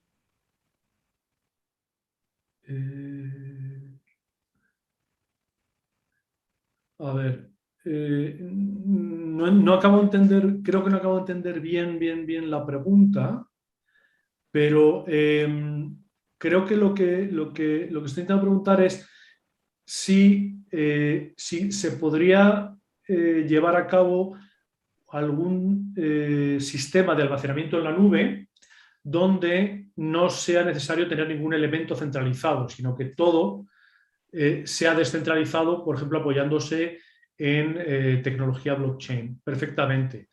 Sí, así es la pregunta. Dice que con respecto a la nube están los nodos en diferentes puntos geográficos, ¿no? Sí, totalmente. El problema que tenemos ahí es que posiblemente, ahí depende del tipo de uso que se quiera hacer. Pero, por ejemplo, si lo que queremos es un sistema de almacenamiento en la nube público, por ejemplo, hay IPFS, ¿no? El IPFS realmente es básicamente muy parecido a lo que creo que se está proponiendo. IPFS es un sistema de almacenamiento en la nube abierto a todo el mundo. No tengo exactamente claro si utiliza tecnología blockchain, creo que sí. Eso a lo mejor hay alguien en la audiencia que sepa más que yo al respecto. Pero bueno, en cualquier caso, la metainformación del almacenamiento, pues por ejemplo, la estructura de directorios, de folders, la estructura de, pues, hablando en terminología Unix, de los inodos, etcétera, se podría perfectamente almacenar en un sistema tipo blockchain. Se podría hacer de tipo permisionado, como el que yo he propuesto, si hay un conjunto razonablemente fiable de servidores, o se podría realizar en un sistema abierto tipo Ethereum o Bitcoin. Hay un problema, como comentaba la charla anterior, en el caso de Ethereum o Bitcoin, hay un problema de caudal, la cantidad de transacciones por segundo que se pueden realizar, y de tiempo. Por lo tanto, pues posiblemente no sea suficientemente práctico. Un sistema como el de Red Belly que proponía Vincent en la primera charla tiene un muchísimo mayor caudal y a lo mejor se podría utilizar para realizar algo de este estilo. Yo creo que sí, perfectamente. Perfecto. Muchas gracias. La siguiente pregunta. The atomic appends can resolve the problem of make and assembled? Pregunta Rodolfo Castillo. Exactamente no sé el asset vault que es. Entiendo que es una caja fuerte de distintas monedas o algo así, sería. Posiblemente, ¿no? Sí, para la creación, ¿no? de la caja fuerte. Yo creo que el problema es diferente porque, o sea, por ejemplo, sí resolvería la operación de si, o sea, por ejemplo, perfectamente, y es para lo que está pensado, serviría para hacer cambios de moneda coordinada. Me explico. Yo hablo con una persona, yo tengo bitcoins y otra persona tiene ethers y queremos hacer un intercambio. Yo quiero intercambiar mis ethers con sus bitcoins. Para eso precisamente es para lo que se utiliza el atomic swap con hash lock y time lock que he descrito. Eso se podría hacer en nuestro contexto o con nuestras abstracciones utilizando el atomic appends. Y es exactamente el objetivo. Si lo que estamos hablando es múltiples cuentas que pertenecen al mismo usuario, entonces pues posiblemente ya no tenga tanto interés porque en Atomic Append está pensado, los algoritmos y las soluciones que nosotros estamos planteando en Atomic Append está pensado para cuando tenemos múltiples clientes que no se fían unos de otros y que tienen incentivos para engañar. En ese caso ya no tendría tanto interés. Pero no estoy muy seguro. Si Rodolfo quiere contactarme y tener para que hablemos más en detalle de exactamente qué aplicación tiene en mente, no hay ningún problema. Lo puedo escribir por correo o a través de aquí. A través del chat. Ok, muchas gracias. Una última pregunta debido a la parte del tiempo. No sé si después puedes contestarlas a través del chat de Zoom. La última. Estimado doctor Antonio, a nivel empresarial, ¿se ha aplicado esta investigación en algún proyecto que tenga con respecto al resguardo de un documento, ejemplo, una sentencia judicial y que se va actualizando durante el tiempo o algo similar? A ver, no, nosotros ahora mismo lo que he contado lo estamos implementando. O sea, cuando he dicho que tenemos cuando hablaba en las transparencias que se puede implementar, lo que tenemos son algoritmos. Ahora ya tenemos código que ejecuta estos, o sea, que crea estos objetos, pero todavía no lo hemos utilizado digamos, en ninguna aplicación comercial, por decirlo de alguna manera. Pero se podría perfectamente. De hecho, creo que esta aplicación, que es almacenar sentencias judiciales, la sentencia judicial no se va a actualizar, lo que se va a realizar son adendas o correcciones, modificaciones a la sentencia, y todas esas modificaciones son las que se van a ir almacenando. Eso perfectamente es una de las aplicaciones de nuestros objetos de cadena o de generalmente muchos de los objetos de los blockchains que ya hay implementados. Sí, sí, perfectamente. Ok, perfecto. Ya sí, el doctor Daniel Trejo tiene más dudas, a ver si se puede contactar por esta vía. Muchas gracias. Perfecto. Pues muchas gracias. Muchas gracias, doctor Antonio Fernández. Una vez más, se nos acabó el tiempo. Le agradecemos mucho su participación en este seminario. Estamos convencidos de que todas estas pláticas motivan a nuestra comunidad a adentrarse en el mundo del blockchain. Esperemos que así sea. Gracias a vosotros por la invitación y estoy abierto a cualquier contacto por parte de quien sea. Adiós. Hasta luego. Para continuar con nuestro programa, recibamos a la doctora Rocío Aldeco, quien presentará a nuestro siguiente ponente. Buenos días a todos. Ok, pues a continuación tenemos al doctor Francisco Rodríguez Enríquez. Buenos días, Francisco, y muchas gracias por aceptar la invitación, estar aquí con todo y la diferencia de horario y la distancia. Ok, me voy a permitir presentar al doctor. El doctor Francisco Rodríguez recibió su doctorado en Ingeniería Eléctrica e Informática en la Oregon State University en junio de 2000. De julio de 2000 a mayo de 2002, colaboró como arquitecto de seguridad para empresas de TI en Alemania y Estados Unidos. Actualmente es profesor en el Departamento de Ciencias de la Computación del Centro de Investigaciones Avanzadas, el CIMBESTAF IPN, de la Ciudad de México, al que se incorporó en mayo de 2002. Desde mayo de 2021 es director técnico en criptografía en el Centro de Investigación del Instituto de Innovación Tecnológica de Abu Dhabi, en Emiratos Árabes Unidos. El doctor Rodríguez Enríquez es coautor de más de 80 artículos técnicos y varios capítulos de libros. También es el primer autor del libro Cryptographic Algorithms on Reconfigurable Hardware, publicado por Springer en noviembre de 2006.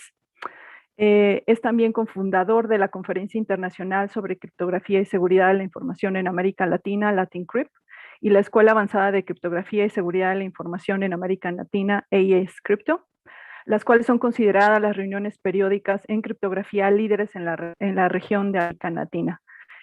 Pues te dejo el micrófono, Francisco. Muchas gracias por estar aquí. Creo que tienes apagado tu micrófono. No te escuchamos. Sí. Muchas gracias, estimada doctora Rocío. Muchas gracias por la presentación y sobre todo por la invitación. A todos ustedes, también a Víctor, que me ha asistido mucho.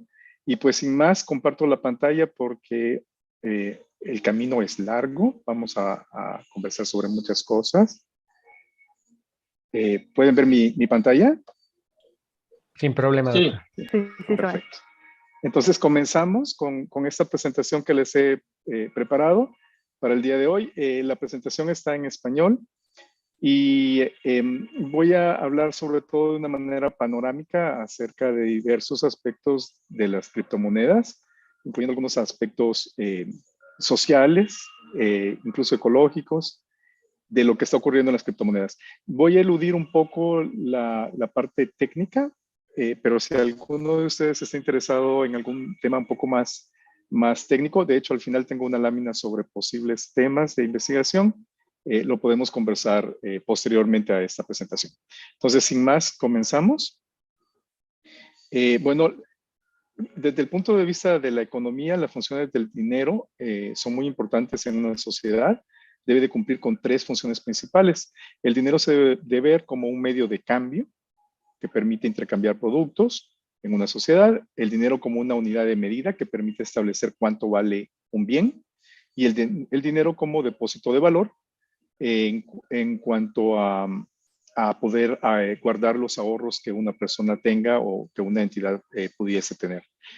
Toda la presentación está llena de enlaces. Después me parece que se la voy a facilitar a los organizadores para aquellos que estén interesados en visitarlos y que por motivos de tiempo no vamos a tener la oportunidad de ver en esta presentación. Para los estados y las federaciones, como nuestro país, México, el concepto de dinero es fundamental, es valioso porque es visto como un símbolo de soberanía. ¿verdad? Entonces, por ejemplo, la primera casa de la moneda en todo el continente americano está a unos pasos de la Catedral de la Ciudad de México y se supone que es algo fundamental para definir a un país su dinero. Permite ejercer control sobre la economía y poder planificarla y también decidir cuánto vale un peso hasta cierto punto, de acuerdo a la interconexión que tenemos ahora en el mundo moderno. Esto es cada vez más difícil, pero en teoría se puede decidir que cuánto valor tiene un peso, o si se le van a eliminar 3 ceros, como ocurrió a finales del siglo pasado, o cuánto vale un dólar. Para el caso de los Estados Unidos, es uno de sus principales maneras de poder tener un control a nivel internacional. Es un instrumento indispensable para tomar decisiones políticas, financieras, económicas y de desarrollo. Entonces, el dinero es realmente una parte fundamental de un país. Y normalmente se habla, en el caso de los gobiernos, de dinero fiduciario, que es aquel que está respaldado en la confianza de una sociedad, de ahí su nombre. Su valor no está respaldado por metales preciosos, como dice el mito, de que hay unas reservas en oro que garantizan el valor del dinero. Eso desde hace varias décadas, desde hace unos 50 años ya no es cierto, sino más bien está basado en la creencia general de que ese dinero tiene un cierto valor. Es algo así como un acto de fe. Para aquellos que les guste un poco la historia, les recomiendo ver este artículo de la Wikipedia en la que se explica cómo cambió ese concepto en tiempos de la Revolución, hace 100 y pico de años, cuántas monedas había, en cuáles se confiaba más y en cuáles menos, cuál era el dinero de los revolucionarios. Muy, muy interesante, fascinante el tema. Y ahora modernamente, aquí podemos ver a Homero Simpson fumándose un habano, presumiblemente de Cuba, y quemando un dólar. Esta es una imagen que la busqué mucho en internet para ver la del Che, porque la menciona Eduardo Galeano en su libro, pero no la pude encontrar, entonces puse a Homero. Pero realmente, si se fijan, el concepto del dinero está muy asociado a los billetes. Sin embargo, en la crisis que hubo por allá del año 2008, la crisis hipotecaria que se originó en Estados Unidos, ustedes la recordarán, y que después impactó a todo el mundo. En este programa tan famoso en los Estados Unidos que se llama 60 Minutos, le hicieron una entrevista a una de las personas encargadas de la casa de banco, de la Casa Federal de Reserva en Estados Unidos, y le preguntaron que cómo le hacían para prestarle dinero a los bancos en esa crisis que hubo en el 2008. Y el señor básicamente, no voy a poder leer ese párrafo por cuestiones de tiempo, pero básicamente dice, bueno, pues es tan sencillo como se aprietan unos botones y ya el banco nos debe tanto dinero y nosotros hemos incrementado la deuda que tiene ese banco con respecto al gobierno. Entonces, de manera así pública y masiva, este Sherman de la Reserva Federal de los Estados Unidos reconoció que la creación de dinero es básicamente un movimiento de botones en un sistema digital, en una computadora, pues. Entonces, esto es un tema bastante curioso porque normalmente siempre se plantea de que el dinero sigue unas reglas económicas muy rigurosas para poder establecer cuánto dinero va a estar en circulación. Y, por ejemplo, ahora nosotros hemos visto de que con el tema de la terrible pandemia que nos agobia a todo el mundo, a nivel mundial, literalmente, Estados Unidos, por ejemplo, ha lanzado unos paquetes billonarios en español y trillonarios en inglés de apoyo a su población, básicamente creando más monedas. Entonces, para aquellos que estén interesados en esto es un tema que se me escapa a mí de mi parte de expertise, como se dice, pero hay unos artículos muy interesantes en la red, entonces lo recomendaría para ver exactamente qué está pasando con esto de qué es el dinero, ¿verdad? El dinero en efectivo. Esto causó mucho ruido, mucha molestia, mucha frustración. Estoy hablando del año 2008, esta crisis de las hipotecas. Y la verdad es que no hay coincidencias en política, dicen, y eso tiene mucho que ver con política y con economía. Justamente en ese año, en octubre del 2008, aparece un artículo, Bitcoin, a Peer-to-Peer Electronic Cash System, que fue publicado en octubre del 2008, no en un foro criptográfico establecido, sino más bien en un foro de discusión de cyberpunks. Es curioso de que Nakamoto haya decidido publicar ese artículo tan fundamental de manera anónima y en un foro no tradicional. Entonces, el contexto es que Nakamoto publica su artículo de Bitcoin justo cuando está pasando esta enorme crisis financiera y además lo publica en un foro que está muy en contra de las medidas, digamos, de este capitalismo salvaje, ¿no? De Wall Street, un movimiento de cyberpunk de corte anarquista.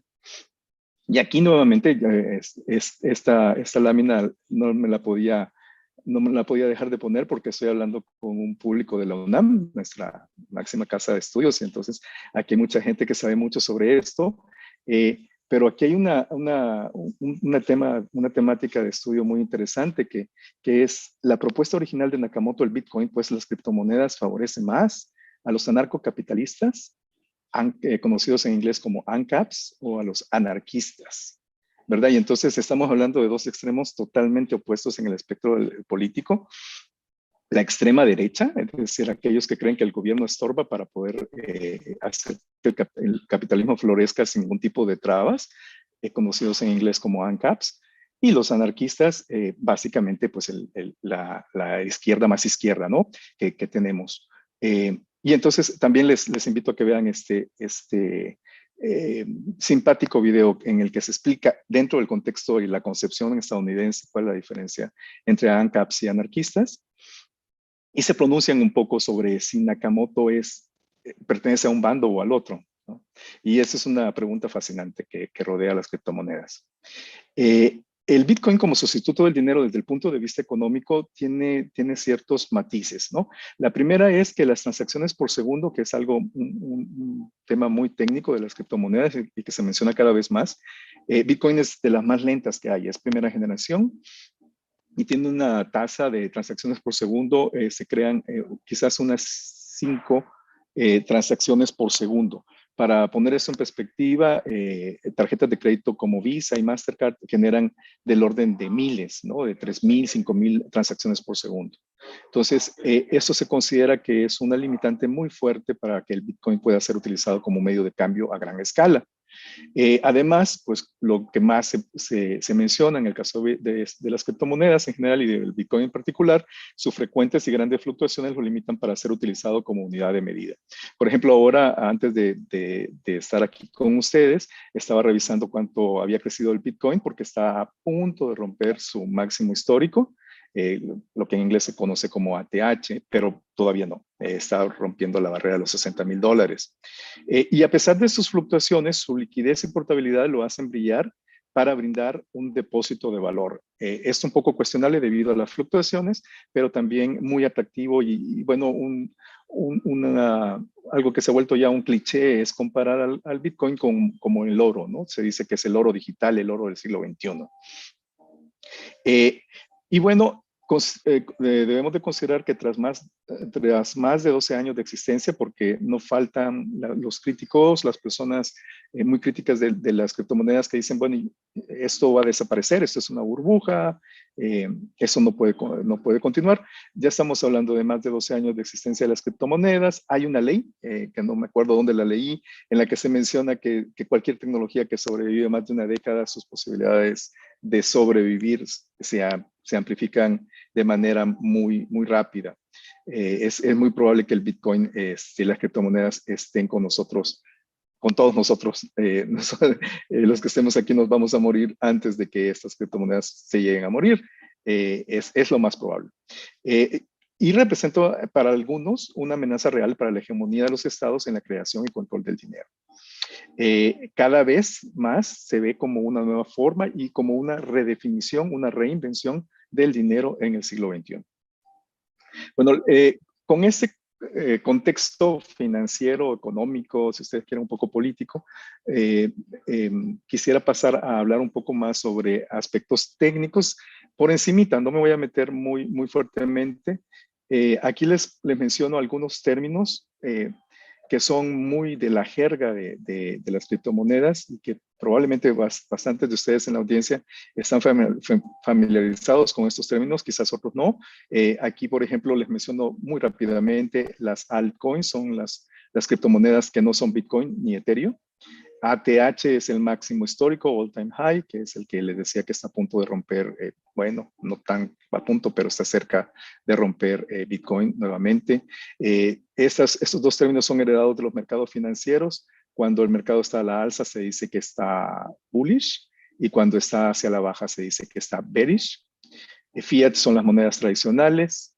Cold storage es cuando ustedes almacenan dinero en una wallet de una manera, por lo general en hardware, muy recomendada para evitar problemas de hackeo y sin embargo se le llama cold porque normalmente no se pueden hacer tantas transacciones rápidamente. FOMO, este es el miedo a no comprar en su debido momento. FOD es un término que se usa mucho en inglés y fuera de las criptomonedas, como infundir miedo hacia algo. Hay entidades que son foster, que pueden decir de que hey, van a bajarse las criptomonedas.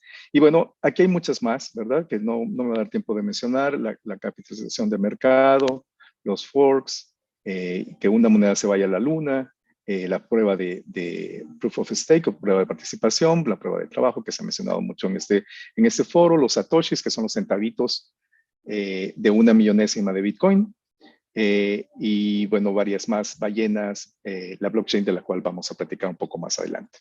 Entonces, también si tienen tiempo después de echarle un ojo a esto los que estén interesados. Un poco viendo las criptomonedas, las 10 criptomonedas principales que había hacia el lejano 15 de enero del 2018, ya vamos para 4 años casi de esa situación. Vean ustedes las monedas que había en ese momento en el top 10 por su capitalización de mercado, ¿verdad? Entendiendo por capitalización de mercado, si yo agarro todas las monedas que están circulando y las vendo al precio que están, ¿cuánto me da eso? O sea, multiplicar el valor circulante por el precio y eso me da su capitalización de mercado. Bitcoin en aquella época andaba por los 228 mil millones de dólares. Ahora, como sabemos, está por arriba del billón de dólares en español, es decir, del millón de millones de dólares. Eso ocurría el 15 de enero del 2018. Ethereum tenía este valor y aquí ustedes pueden ver varias monedas más, que la mayoría de ellas están fuera de lo que ahora es el top 10. Se han quedado quizás las 3 primeras más Cardano, de las que ustedes ven aquí. Para el 1 de febrero ya había bajado un poco el Bitcoin. Aquí ustedes lo pueden ver con respecto al 1 de febrero. Después, el 25 de abril del 2019, el Bitcoin ya en los albores, todavía antes de la pandemia, tenía un valor muy bajo de $5,400 con respecto a lo que les mostré anteriormente. Y todavía bajaría más en marzo del 2020, y ahora sí en plena pandemia, llegó a estar en $3,500. Refiriéndome principalmente al Bitcoin, pero lo mismo pasaba con las otras monedas. Entonces, esas monedas tienen un ciclo. Especialmente el Bitcoin tiene un ciclo de 4 años y eso es algo que no es una casualidad, sino es que es algo que diseñó Satoshi Nakamoto, este enigmático personaje, una más de sus puntadas, ¿no? De sus detalles magistrales y geniales para garantizar de que cada 4 años la moneda se revitalice y tienda a subir su valor. En el 25 de enero de este año valía $33,000 el Bitcoin. El 14 de abril llegó a subir a 64,676 y este es su máximo histórico, lo que yo les mencionaba que se llamaba ATH. Vean ustedes que aquí valía 1.2 billones de dólares la capitalización de mercado de esa moneda. Y estas son las nuevas monedas que están ahora entre las top 10, pero también ya variaron esto. O sea que esto es algo muy dinámico. Estamos hablando de un capital tremendo de dinero, todo manejado a partir de ese 6 de enero del 2009 cuando se produce el bloque génesis de Bitcoin. Entonces, algunos apuntes sobre Bitcoin. Bueno, las billeteras las mencioné muy brevemente. Son algo así como los programas que nos sirven de intermediarios para hacernos el manejo de las llaves públicas y privadas para poder hacer las transacciones entre monedas. Crean las direcciones de depósitos, las cuales para los que están enterados de la criptografía se derivan a partir de los picadillos de las llaves públicas y privadas. La criptografía que manejamos en Bitcoin es criptografía de curva elíptica, lo cual era una criptografía relativamente de vanguardia para el año 2008, cuando surge el artículo de Nakamoto, pero no necesariamente desconocida, ya tenían bastante pujanza a curvas elípticas que venían desde el 85, en 1985. Sin embargo, el detalle interesante es que Nakamoto escogió una curva elíptica que no era muy conocida, ahora sí que conocida nada más entre las personas muy metidas en curvas elípticas, una curva de Koblitz, lo cual llama la atención la sapiencia que tuvo para escoger una curva especialmente eficiente para hacer las firmas digitales que se requieren en Bitcoin. Bueno, entonces las wallets se encargan de generar estas llaves públicas y privadas. En teoría, por cada transacción se debería de generar una pareja llave pública y privada. Normalmente no ocurre así, eso va a depender de cómo se tenga configurado la wallet. Las direcciones a las cuales, entre comillas, se deposita el dinero, porque nunca se deposita el dinero de un participante a otro, sino que sube directamente a la blockchain. Pero eso, digamos, la metáfora de eso ocurre con el picadillo de las llaves públicas, que son funciones hash, por su nombre en inglés. Esta billetera verifica si las transacciones se han realizado correctamente, comunica a la red Bitcoin, que es donde están operando los mineros, para que estos mineros recolecten esas transacciones y eventualmente suban a la blockchain. Existen billeteras de software y las de hardware que les decía que se consideran cold, ¿verdad? Eso es lo único que voy a decir de las wallets. Mucha gente no las usa porque lo que prefieren usar es un broker, que es como una casa de cambio digital, en la cual hacen el manejo de sus monedas. Con respecto a la bitácora de bloques, a ese libro mayor que nos mencionaba el ponente anterior, ledger, como se dice a veces en inglés, bueno, ese era realmente el centro de la idea de las criptomonedas, ¿verdad? Y entonces, ¿cómo sabemos en la blockchain se encuentran almacenadas de forma ordenada? Aquí sí de forma ordenada, no como nos explicaban en la presentación anterior, y con marcas de tiempo. Todas las transacciones realizadas desde que se acuñó, en el caso de Bitcoin, el bloque Génesis el 6 de enero del 2009. La blockchain es fundamental para que la moneda funcione, y previene el problema del doble gasto. Esto es cómo evitar que una persona que tiene unos cuantos satoshis no los esté usando en los Emiratos Árabes Unidos, en México y en China para comprar cosas diferentes, los mismos centavos, los mismos satoshis. ¿Cómo prevenir este tipo de problemas? Y eso se logra con la blockchain y con los protocolos de consenso. Cada cliente de la red Bitcoin puede almacenar de forma independiente una copia de la blockchain. Entonces aquí tenemos el poder del cómputo distribuido. Y como ustedes han escuchado todo el día bastante acerca de este tema, lo voy a decir un poco más rápido porque supongo que ya lo vieron varias veces y lo manejan bastante bien. Decir pues que cuando varios nodos en la red, cuando un número suficiente de nodos en la red tiene en su blockchain los mismos bloques en su copia local, se dice que los nodos están en consenso. Y hasta ahora, Bitcoin solo ha sufrido una crisis en la que necesitó más de 6 bloques para entrar en consenso. O sea, el sistema, el protocolo de consenso de Bitcoin ha funcionado bastante bien durante esos 12 años. Para septiembre del 2021, como aquí se están almacenando directamente todas las transacciones que han ocurrido y se almacenan cada 10 minutos de una manera nueva, la bitácora de Bitcoin crece incesantemente. En septiembre del 2021 alcanzó un tamaño de 350 gigabytes y esto ha sido motivo de discusión técnica de si se debería de modificar el plan que ideó Nakamoto para tratar de hacer más eficiente este manejo de la blockchain, del crecimiento de la blockchain. Entonces decimos que si un número significativo de nodos en la red de la criptomoneda mantienen una copia idéntica de la blockchain, decimos que los nodos están en consenso.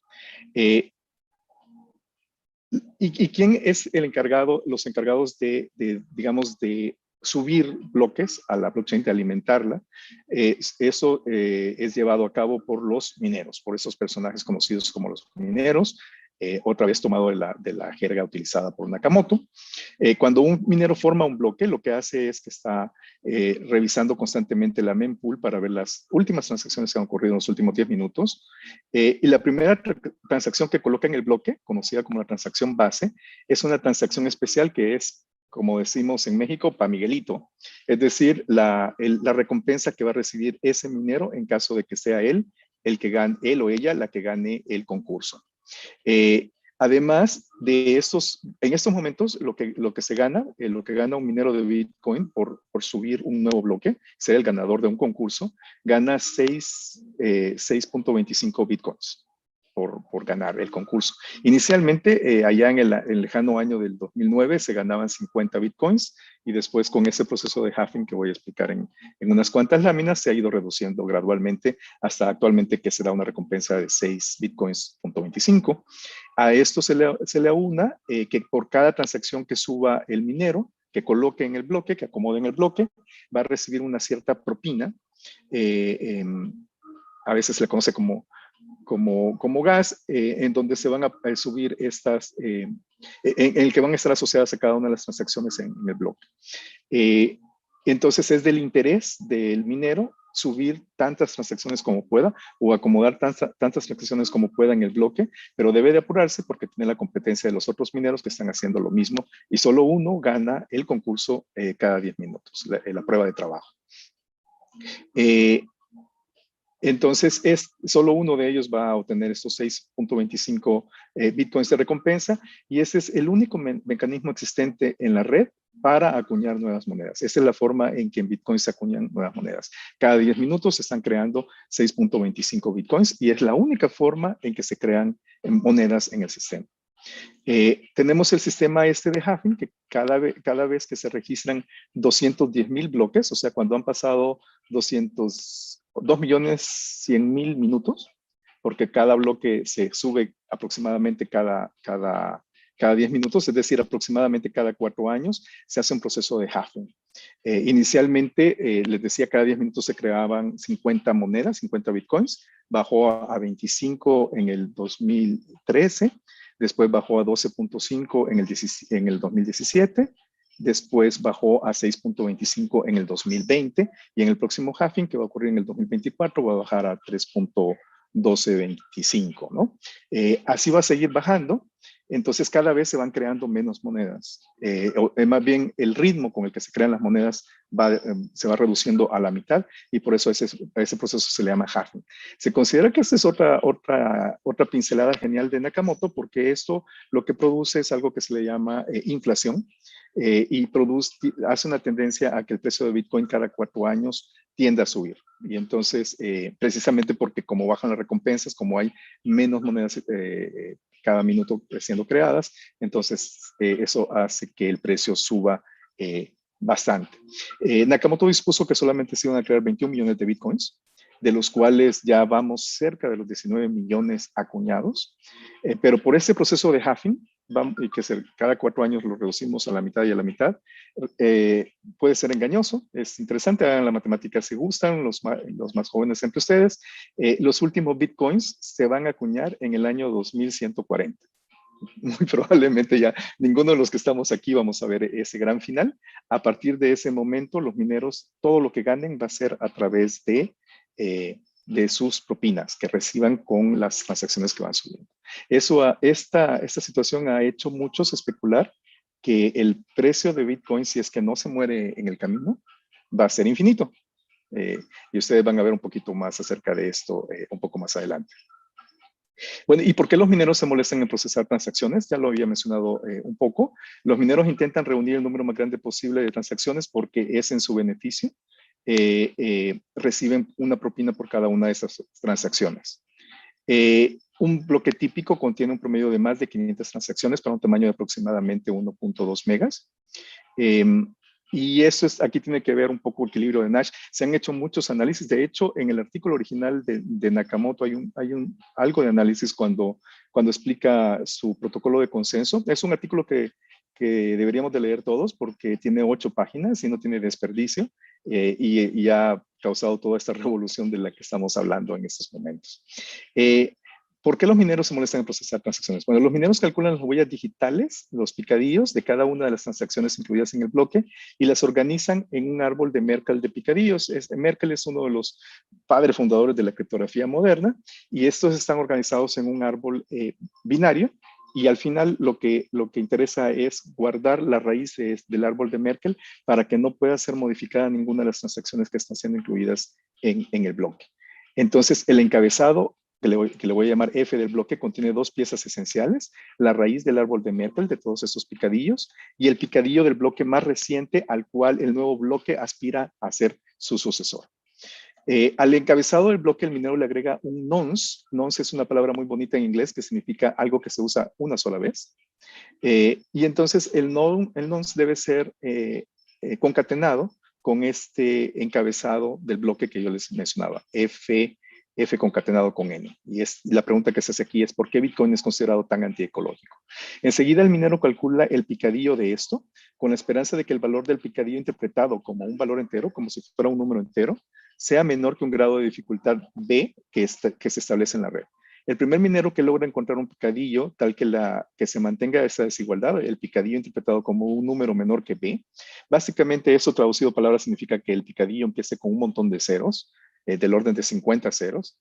Entonces, el primero que logre esto, eso es su prueba de trabajo y la tiene que enviar inmediatamente a todos sus colegas para que lo reconozcan como ganador y le den la recompensa. Las posibilidades de éxito son abrumadoramente bajas. Esto funciona es prácticamente una lotería y esencialmente la probabilidad de ganar es B entre 2 a la 256 porque el tamaño del picadillo tiene 256 bits. Al principio de abril, la dificultad de que un minero llegara a encontrar el nonce correcto era de 1 entre 2 a la 45 y lo que resulta de esto es que todos los mineros están haciendo muchos picadillos por segundo, del orden de terapicadillos durante estos 10 minutos que tienen para tratar de ganar. Y por eso algunos la han considerado la empresa humana más dilapiradora de energía.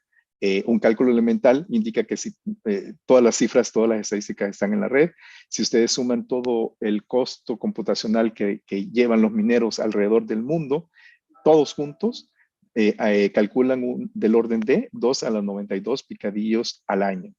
Y este número es asombroso, asombroso desde el punto de vista de criptografía. Se piensa que es muy difícil lograr que una organización logre hacer 2 a la 80 operaciones al año. Y 2 a la 92 es algo increíble que se haya podido lograr. Por otro lado, desperdicia mucha energía. Si ustedes cuentan toda la energía necesaria para calcular esos 2 a la 92 picadillos al año, pues es suficiente para alimentar el consumo eléctrico de Suecia o de Malasia, de países medianos, digamos. Entonces, ¿se puede decir que es la empresa humana más dilapiladora de energía de todos los tiempos? Bueno, esto por sí mismo da un tema para hacer una nueva presentación y no lo voy a tocar aquí a profundidad, pero sí hay algunos argumentos para, digamos que para alimentar el debate de qué tan antiecológico es el Bitcoin. Algunos atenuantes son que el consumo energético no es igual a las emisiones de carbono. Básicamente este argumento lo que nos dice es de que la gran mayoría de los mineros de Bitcoin utilizan energía renovable, no la gran mayoría, sino un porcentaje importante. Y eso es un poco oscuro porque los mineros son personajes oscuros. Algunos hablan del 39% de los mineros, de la energía utilizada por los mineros, hasta el 73% como energía renovable. El segundo atenuante es, quizás es desde algún punto de vista un poco más razonable, el Bitcoin utiliza energía que ninguna otra industria puede aprovechar. Ustedes pueden colocar una planta de mineros, digamos que al pie de la presa, ¿no?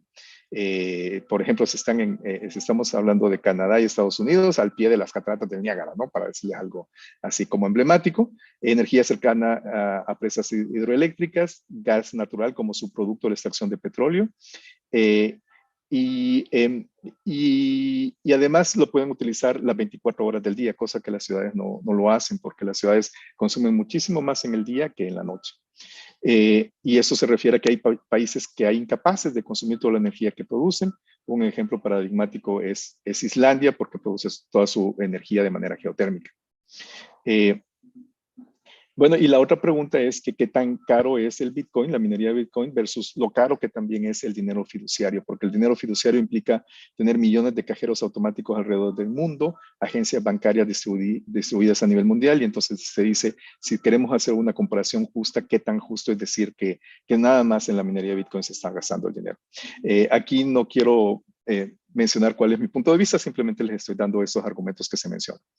Si para las personas que están convencidas de que no, de que el Bitcoin es bastante antiecológico, se han hecho una serie de protocolos de consenso alternativos al que les expliqué anteriormente, que se llama, perdón, no les mencioné, protocolo de prueba de trabajo. Y ahora el que está muy de moda es la prueba de participación, que es adoptado para la siguiente generación de Ethereum 2.0. Por Cardano ya está funcionando desde hace mucho tiempo y por Algorand, por mencionar algunas monedas importantes. También hay otros protocolos. Este me gusta por su nombre, el protocolo Poeta, que está propuesto para Intel, para blockchains privadas. Y que es bastante promisorio y que además ha dado pie a una nueva subdisciplina en la criptografía, que son funciones de retraso verificables, que se llaman pruebas de espacio y pruebas de tiempo. Para los que estén interesados en este tema, esta se supone que es la opción más verde, eso entre comillas, pero bueno, es lo que se dice, no se habla de mineros, sino que se habla de granjeros, no se habla de white paper, sino de green paper, y la moneda se llama Chia.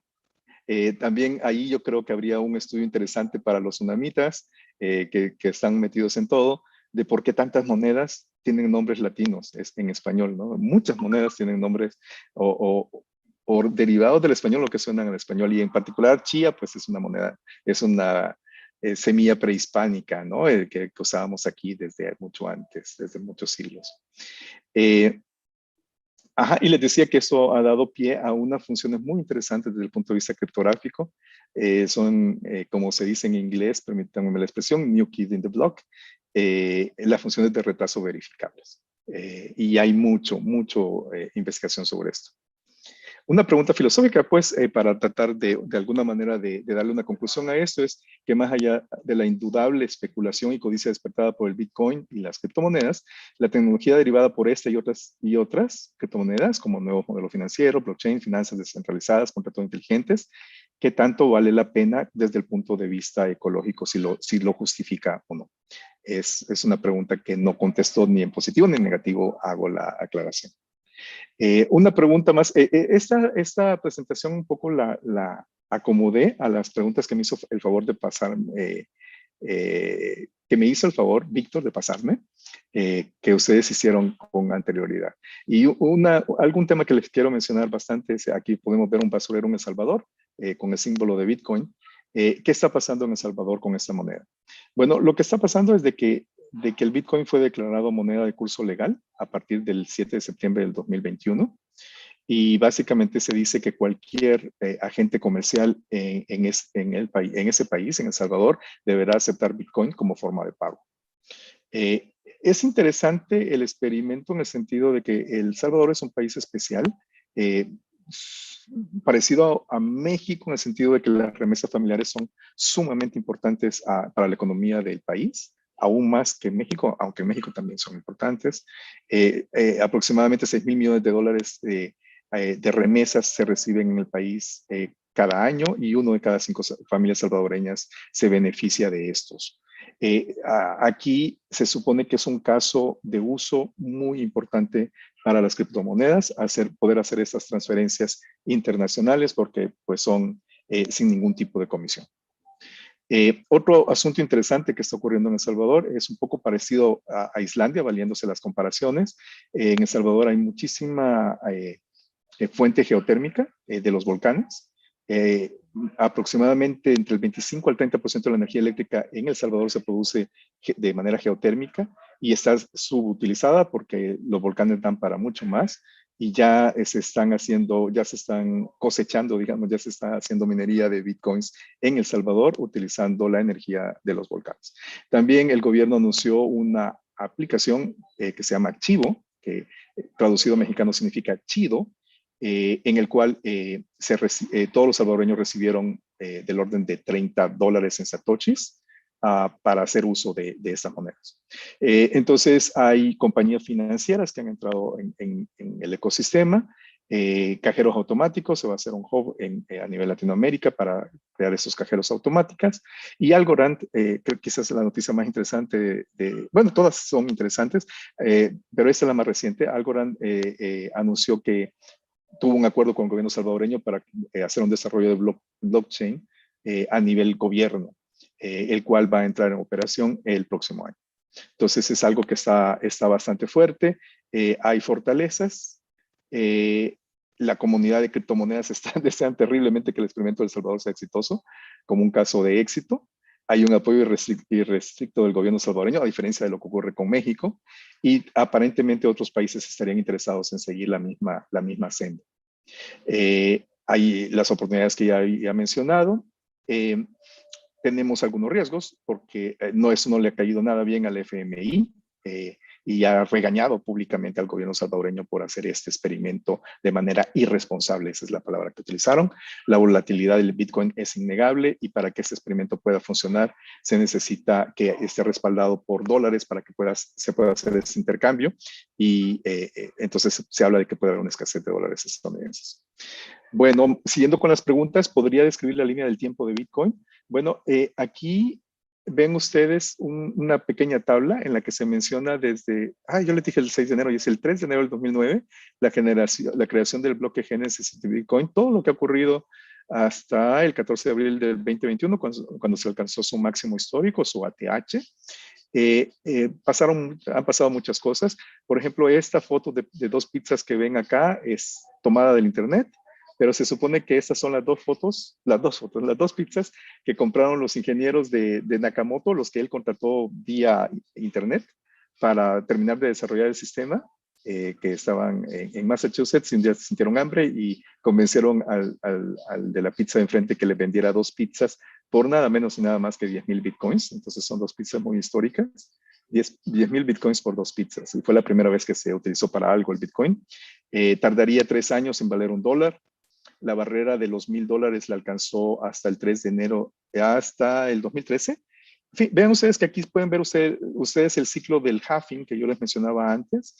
El 18 de noviembre del 2013 alcanzó los $1,000, después cayó y se recuperaría 4 años más tarde. No es casualidad cuando ocurre el siguiente halving. Y nuevamente vuelve a subir a los $1,000 el 3 de enero del 2017.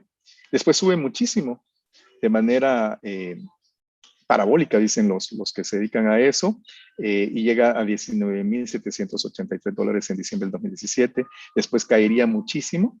El enero del 2019 bajó a menos de $3,000. El 8 de marzo bajó a menos de $3,700.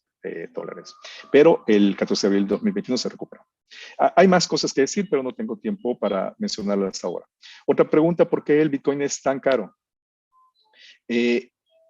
Esa es una pregunta muy válida, porque el Bitcoin es tan caro y sin haber consenso absoluto, algunas razones que pueden darnos una idea de por qué es tan caro es a sus 12 años de edad es la criptomoneda más antigua, entonces tiene un derecho de piso ahí. La segunda más antigua es, para los que se estén preguntando, es Litecoin con 10 años de edad y Ethereum fue creada apenas el 2015. Entonces, digamos que ninguna es adolescente de estas monedas, ¿no? Para que lo pongamos en contexto humano. Nakamoto dispuso que solo se crearan 21 millones de bitcoins. Se cree que esto es algo importante para que sea tan caro, de que es un producto no renovable, un recurso no renovable, de los cuales además hay menos de 19 millones en circulación. Hay 1 millón que pertenecen a Nakamoto y Nakamoto no se ha gastado nunca un Satoshi, entonces aparentemente o se murió o no se los quiere gastar o no se los va a gastar. Y aparte hay otros 4 millones que calculan que están perdidos porque la gente los perdió en discos duros por ahí. Entonces se cree que quizás habrían unos 14 millones o menos de bitcoins circulando en este momento y hay 4 millones que son irrecuperables.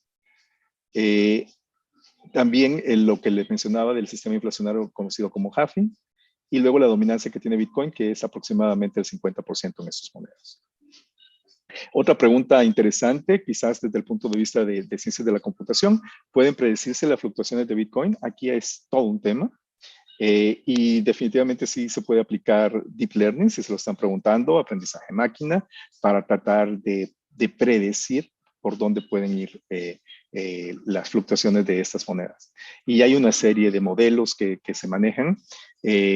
También hay algunos factores considerados en las predicciones que incluyen índices financieros, o sea, tomados prestados de las finanzas, patrones conformados por el comportamiento reciente de la criptomoneda. Por ejemplo, se habla de análisis por Fibonacci, que es una teoría, un modelo muy interesante para predecir qué tanto puede subir la moneda en los siguientes días o semanas.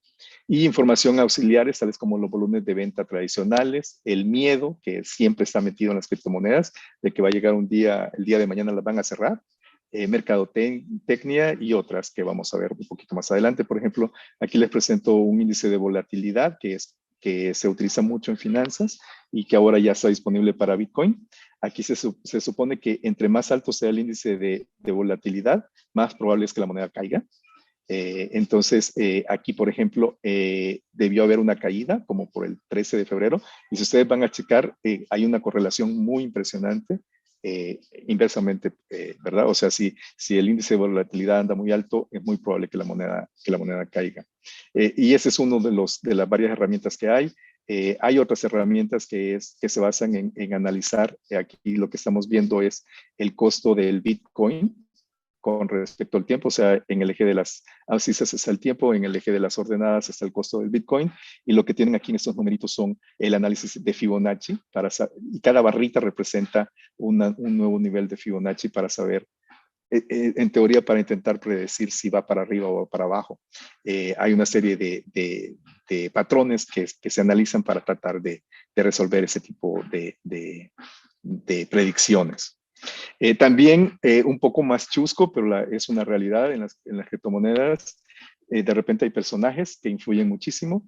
Si, por ejemplo, viene este señor Elon Musk, que es todo un personaje, y saca un comentario en este conocido programa de Estados Unidos, entonces monedas como el Dogecoin suben o bajan. De tal manera que se han creado bots que lo que hacen es estar viendo de manera automática, compran de manera automática Bitcoin o Dogecoin cada vez que Elon Musk lanza un tweet sobre estas criptomonedas, como parte de las cosas del folclore que hay en eso de las criptomonedas. Les decía yo de que hay quienes piensan que el Bitcoin va a valer infinito.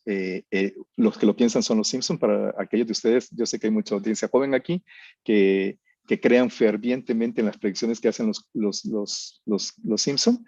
Los Simpson ya predijeron, vean aquí este señor que está dando las noticias, que el Bitcoin va a valer infinito en algún momento.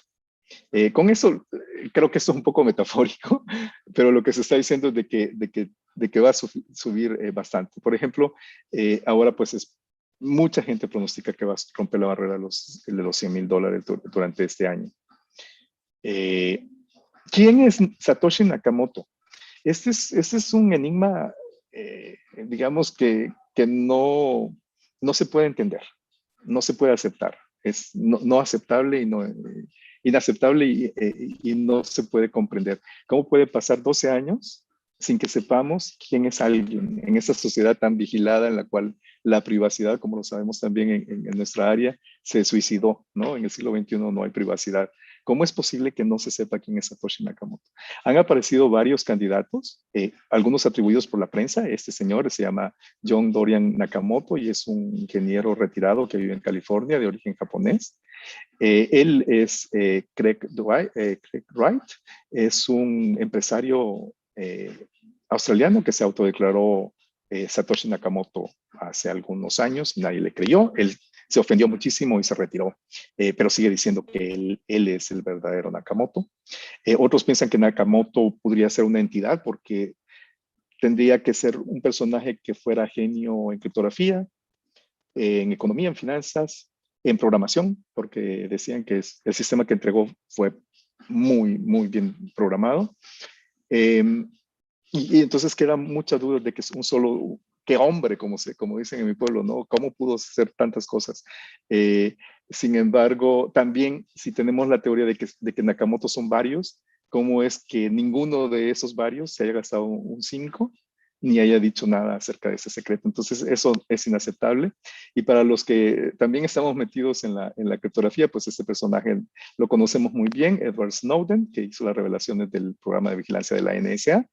Y Snowden una cosa que ustedes pueden ver leyendo sus libros o viendo las películas es que Snowden hizo un programa padrísimo, es decir, un programa monstruoso, quizás padrísimo, retiro el adjetivo, hizo un programa, ahora de padrísimo me voy a pasar a monstruoso, en el que ustedes le daban, decían, quiero stalkear no sé, no quiero poner nombres propios, quiero stalkear digamos, a un político, ¿no? Entonces ustedes se lo daban al programa y aparecían todas las cosas respecto a ese que habían en la red acerca de esa persona. Pero cuando decimos todas las cosas es toda la información de internet, sus llamadas de celulares grabadas por la NSA, todo. Entonces, por ejemplo, Edward Snowden dice de que en sus ratos libres él se divertía para averiguar cosas como, por ejemplo, es cierto que el gobierno de Estados Unidos ha hecho contacto con civilizaciones extraterrestres, que si había evidencia en los archivos y usaba su programa para investigar eso. Y muchas cosas más chuscas que él investigó. Y él es un fanático completo de Bitcoin. Entonces, Snowden sabe quién es Nakamoto. Y por eso lo pongo en esta lámina. Él sí sabe, la NSA lo sabe, lo que no lo sabemos somos nosotros, ¿no? No sabemos todavía quién es Nakamoto. Lo sabremos en algún momento, yo no pierdo las esperanzas. Bueno, numeralia del Bitcoin rápidamente tiene una capitalización de mercado superior a $1 billón. Aclaro que billón en español, sobre todo para los jóvenes, no billón en inglés. En inglés sería 1 trillón. Tiene una dominancia de alrededor de 50%. A principios del año era el 70%. Su tasa de transacciones por segundo es de 5, muy baja. Utiliza un proceso de consenso que es prueba de trabajo. Se generarán 21 millones. Todo eso ya lo habíamos dicho. La segunda moneda en importancia, muy importante, y de eso hubo bastantes preguntas. Me disculpo que no metí más material sobre Ethereum. Ethereum fue creado por este personaje, Vitalik Buterin, el cual fue un estudiante de la Universidad de Waterloo, fue estudiante de Alfred Meneses, famoso criptógrafo de la universidad y muy querido profesor de la Universidad de Waterloo. Tomó el curso de Alfred y cuando pasó con honores la clase, lo siguiente que hizo fue retirarse y irse a fundar Ethereum. Y hace poco Alfred mandó una invitación hace unos 2 años en que se dio el lujo de invitar a Buterin al salón de clases. ¿Qué tal? Invitar al creador de Ethereum a dar una plática en el salón de clases de criptografía de Alfred. Ethereum tiene una capitalización de mercado superior esto varía, pero aquí le puse $314 mil millones en el momento que escribí esto, que es una dominancia de alrededor del 15%. Está llamada a ser la moneda. Muchos dicen que en algún momento va a ser el flip, ¿verdad? Más de esa jerga, que va a ser el flip entre el Bitcoin y el Ethereum va a pasar a ser la número 1. Se dice que si Bitcoin es el oro digital, entonces el Ethereum, la comparación que le hacen es que es el petróleo digital, por sus contratos inteligentes, por todo ese ecosistema que tiene ligado así, por toda esa cantidad increíble de desarrolladores que tiene la moneda, y por todo lo innovadores que son, ¿no? Por ejemplo, ahora están haciendo protocolos de conocimiento nulo para hacer transacciones completamente anónimas. Se quieren pasar ya a pruebas a protocolos por prueba de participación. Y además tiene una mucho mejor tasa, que es, pero no tan mejor que la del Bitcoin, es 30 transacciones por segundo, pero con el Ethereum 2.0 que va a terminar de ocurrir en un año y cachito, posiblemente lleguemos a 100,000 transacciones por segundo. Ethereum no renuncia a la parte distribuida y yo creo que esto es algo que ustedes lo han visto bastante en este foro, pero una moneda sumamente distribuida es Bitcoin y Ethereum es no tan distribuida como Bitcoin, pero no se le aleja. Ethereum 2.0 pierde bastante de lo distribuido, precisamente por quitarse esa prueba de trabajo y pasarse a la prueba de participación, Proof of Stock, SEC, pero de todas maneras es bastante distribuido. ¿verdad? No, Ethereum no tiene límite en su creación de monedas, pero ahora lo que la puntada que han tomado con Ethereum 2.0 es que queman moneda, dicen ellos que deshabilitan Ethereum, y eso es equivalente más o menos a ponerle un límite a la creación de monedas. Se considera que este es es una crítica frecuente que se le hace a Ethereum. Entonces, 2.0 va a tener muchas mejoras significativas, va a tener 7 fases. Inició en diciembre del 2020 y acabará por ahí del 2022 o del 2023. Una cosa que también se criticaba mucho a Ethereum es que el precio de su gas, o sea, de las transacciones hechas en Ethereum, no era tan barato como supuestamente debería ser en una criptomoneda. Entonces, eso también se corrigió en julio de este año. ¿Cuánto podría valer Ethereum? Bueno, lo que se decía es que podría valer $10,000 antes de que se acabara este año, pero ya se nos está acabando el año y no ha ocurrido, así que no lo crean mucho. Pero eso era lo que decían algunas personas que habían invertido, que no sé, que habían comprado algunos Ethereum, decían algún día va a valer $10,000, pero quién sabe. Cardano es una moneda muy interesante, muy piropeada. Se considera ecológica porque siempre nunca ocupó Proof of Work, sino que Proof of Stake. Su desarrollador salió de Ethereum y ahora están como peleados. Son dos comunidades que no se, digamos que no se llevan bien los directivos. Tiene una transacción por segundo de 257 y este protocolo de consenso que tiene Cardano es considerado bastante verde. Se crearán, si tiene un tope, se van a crear 45,000 millones de monedas Cardano, de las cuales hay en circulación actualmente unas 32,000 millones de monedas.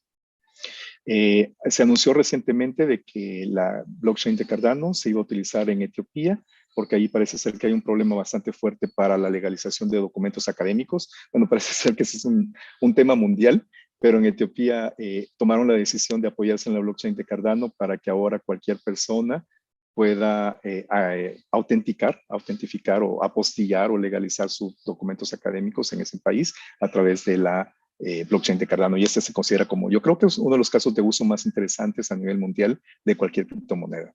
Entonces es una criptomoneda bastante respetada. Solana, esa moneda es interesante porque usa estas funciones de retazo verificable que yo les mencionaba anteriormente. Nuevamente no voy a tener tiempo para platicarles de la parte técnica de esto, pero es muy interesante porque básicamente la idea es de que si los mineros están gastándose todo el poder de cómputo del mundo haciendo terapicadillos por segundo, lo que hacen esas funciones de retraso verificable es que están diseñadas para hacer un cómputo secuencial, estrictamente secuencial. ¿En qué sentido? En que aunque ustedes le agreguen más cómputo paralelo, no hay manera de acelerarlo. O sea, lo mismo me tardo con un solo núcleo que con 10,000 núcleos puestos en paralelo. Así está diseñado matemáticamente estas funciones verificables. Bueno, diseñarlas es un detalle muy fino, pero esa es la idea de estas funciones verificables. Esto lo usa Solana. Aquí habían unas explicaciones, pero me la voy a brincar. Solana se supone que entonces tiene una capitalización de mercado que dice de 12,000 millones, en realidad ya anda por los 50,000. Creo que es la quinta moneda actualmente. Tienen una tasa de transacciones por segundo terriblemente alta, 65,000. Y se mina un bloque cada 400 milisegundos en vez de los 10 minutos de Bitcoin. Hay mucha diferencia. Se van a crear 439,000 millones de monedas Solana, de las cuales hay en circulación actualmente un poco más de la mitad, 260,000 millones de monedas. Finalmente, solo para mencionarla, esta moneda que no tiene mucha cabida en la parte de computación porque es una moneda inventada como una broma, tiene, sin embargo, una capitalización de mercado superior a 40,000 millones de dólares, mucho por este personaje Elon Musk y por toda una comunidad que son fans de los Dogecoin, que los han hecho crecer increíblemente en su valor de mercado. Actualmente hay en circulación 129,000 millones de monedas. Se crean 10,000 monedas cada 10 minutos, me parece, de Dogecoin. Aquí está. Se crean 10,000 monedas cada minuto.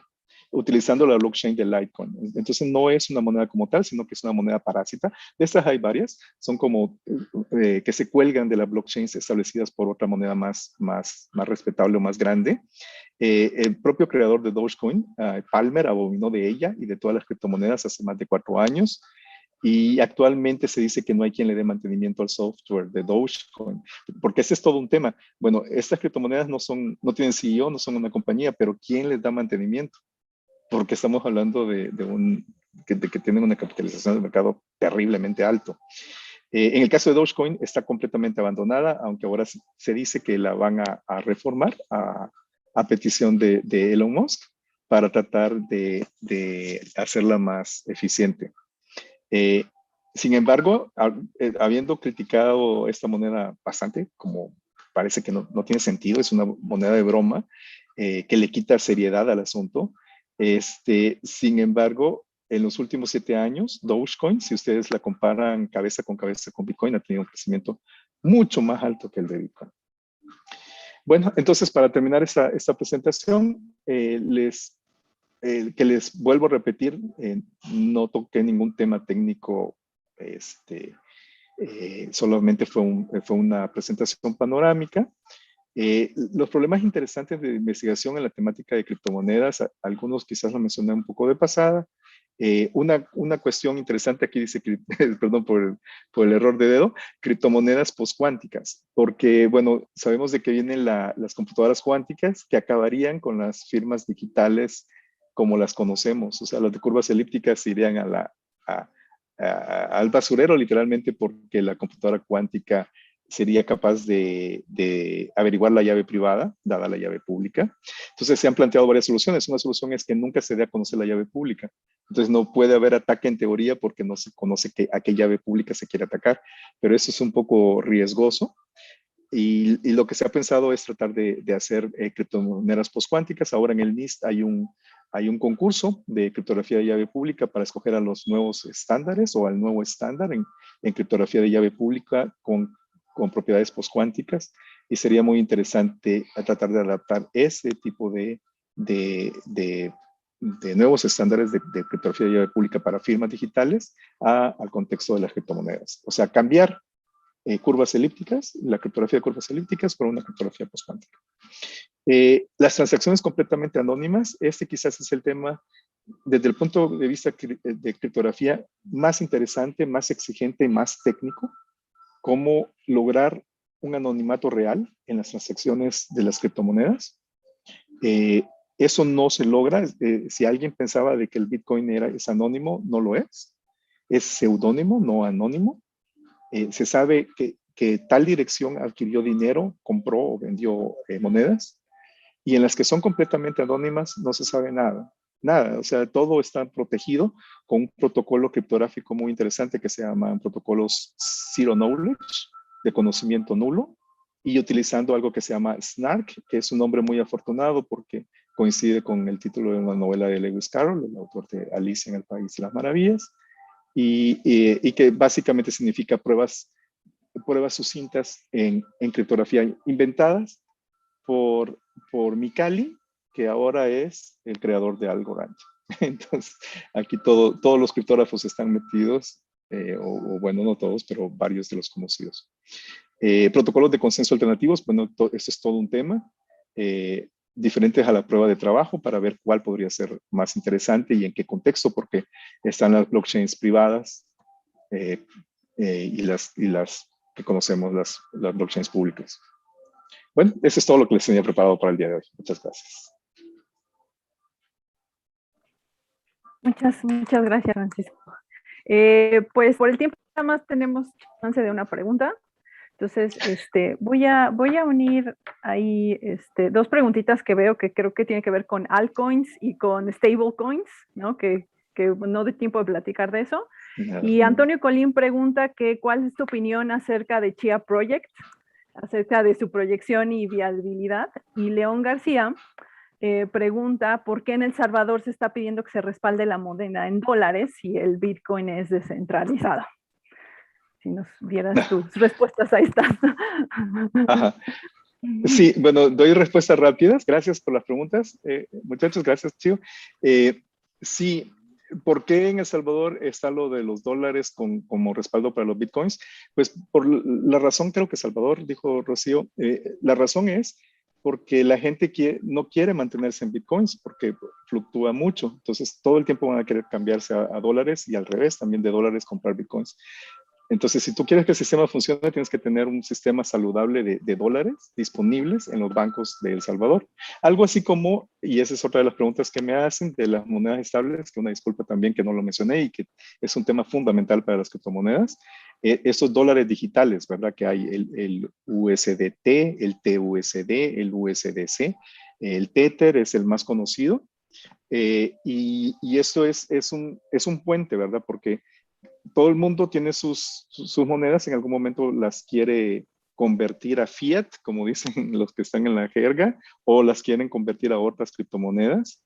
¿Y cómo realizar esto? Y las que realizan este puente son estas monedas estables, que siempre valen lo mismo, que son dólares digitales. Ajá. Entonces, eso con respecto a esas dos preguntas. Y habían otras dos preguntas más que me dijiste rápidamente. Sí. Rápidamente por aquí Alejandro Padrón pregunta que si el árbol de Merkel que se utilizaba originalmente para autoridades certificadoras en criptografía simétrica, si en ese sentido ahora las autoridades certificadoras son cada poseedor de las bitcoins.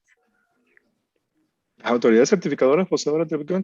No, bueno, sí es una técnica empleada desde hace mucho por Merkel en los años 77, 78 que fue inventada, pero no tiene nada que ver con autoridad certificadora, ¿verdad? O quizás no entiendo la pregunta, porque pues estamos hablando de criptomonedas, entonces no hay autoridades certificadoras. Sí, creo que ahí hay un poquito. Sí, es un poco de confusión en esto, pero pues bueno, se nos acabó el tiempo. Muchísimas gracias, Francisco, por esta presentación. Lo que te pediría es si quieres complementar algo en las preguntas en el chat de Q&A, se podría hacer sin ningún problema. Y pues muchísimas gracias. Gracias a ustedes por la invitación. Hasta luego. Muchas gracias, doctor Francisco. Muy interesante el tema. Esperamos que esta plática motive a nuestros estudiantes y académicos a involucrarse en esta interesantísima área. Claro que sí, gracias. Entonces, les trato de contestar aquí por el chat. Muchas gracias. Para presentar a nuestro próximo ponente, nos acompaña nuevamente el maestro Alejandro Velázquez. Muchas gracias, Víctor. ¿Cómo están? Buenas tardes. Ya son tardes. Aquí tenemos a un excelente ponente que está con nosotros, Baltasar Rodríguez. Es un consultor estratégico en tecnología. Actualmente trabaja en IBM. A través de los años ha realizado soluciones para empresas de telecomunicaciones, banca y gobierno. Es arquitecto y consultor de esta empresa y conoce tecnologías tales como el blockchain, inteligencia artificial, cómputo cuántico e Internet de las cosas. Bueno, te damos la bienvenida, Baltasar. Buenas tardes y te dejamos con tu ponente. Perfecto, muchísimas gracias. Voy a hablar un poquito rápido, sobre todo para ver si podemos recuperar un poquito del tiempo, porque hay bastante material y sé que llevamos un poquito de retraso. Entonces, vamos a darle partida a esto. Yo lo que les quiero platicar un poquito es acerca de blockchain, pero bajo una visión ligeramente distinta, digo, porque todo el mundo habla acerca de las criptomonedas y sin embargo blockchain tiene muchísimas otras aplicaciones en otros casos de uso, sobre todo en casos de uso empresarial, y es mucho lo que vamos a platicar el día de hoy. Efectivamente, mi nombre es Baltasar, yo trabajo en IBM, tengo ya de mis 54 años, 45 años de mi vida desarrollando tecnología. Para ponerlo en perspectiva, yo cuando empecé a programar la PC no existía y me ha tocado a través de todos estos años pasar por una gran cantidad de revoluciones de tecnología. He tenido la oportunidad de utilizar esta tecnología en lugares como el sector financiero, el sector de telecomunicaciones y el sector público. De hecho, ahí en el sector público es en donde más utilicé mi amor por la criptografía, porque verán, yo fui el Chief Technology Officer del Servicio de Administración Tributaria y cuando estuve ahí me tocó desarrollar cosas como la firma electrónica avanzada y la facturación electrónica, que son realmente el día de hoy las dos aplicaciones más masivas que hay de tecnología criptográfica adentro de México. Y entonces este mismo afán por la criptografía es lo que me acerca hacia el terreno de blockchain. Cabe hacer la mención que también otra cosa que he tenido mientras he estado trabajando con blockchain y criptografía recientemente es otro aprendizaje de la carrera. Y este otro aprendizaje es que la tecnología nunca es lo verdaderamente importante, sino lo importante es la manera en la que estas herramientas pueden ser aplicadas para resolver los problemas que tenemos en la vida diaria. Entonces, no importa qué tan buena o qué tan mala sea la herramienta, si no tiene una aplicación para resolver un problema que tú estás enfrentando, entonces no tiene ningún sentido. Y esto sobre todo van a oírme recalcarlo mucho porque desgraciadamente algo que tenemos adentro del ecosistema de blockchain es que estamos muy centrados sobre el terreno de la herramienta o muy centrados sobre el terreno de cómo llegar y utilizar esta herramienta y no nos damos cuenta acerca de la gran cantidad de aplicación que tiene en otros lugares y los tipos de problemas que podríamos llegar y resolver. Entonces, parte de lo que me gustaría iniciar es entender qué es en realidad este tema de blockchain, sobre todo desde una perspectiva de negocio, desde una perspectiva no técnica e incluso no financiera. Parte de lo que hemos visto nosotros a través del tiempo es que cada vez que ha habido grandes acumulaciones de capital, invariablemente las personas que tienen estas grandes acumulaciones de capital se preocupan por saber en dónde está su dinero. Y una de las respuestas básicas a todo esto es que en estos tiempos de grandes concentraciones siempre aparece un cuentachiles que va a ayudar al negocio a determinar quién tiene cuánto dinero, en dónde está el dinero, cómo se está fluyendo el dinero, a quién le debes o quién te debe dinero. Y, por ejemplo, esto sucedió originalmente en el siglo XV, en donde la gran concentración de capital lo tenía la Iglesia Católica. Ellos eran dueños de casi todos los medios de producción adentro de Europa y hacían cualquier cosa desde textiles, bebidas, alimentos, lo que quisieran.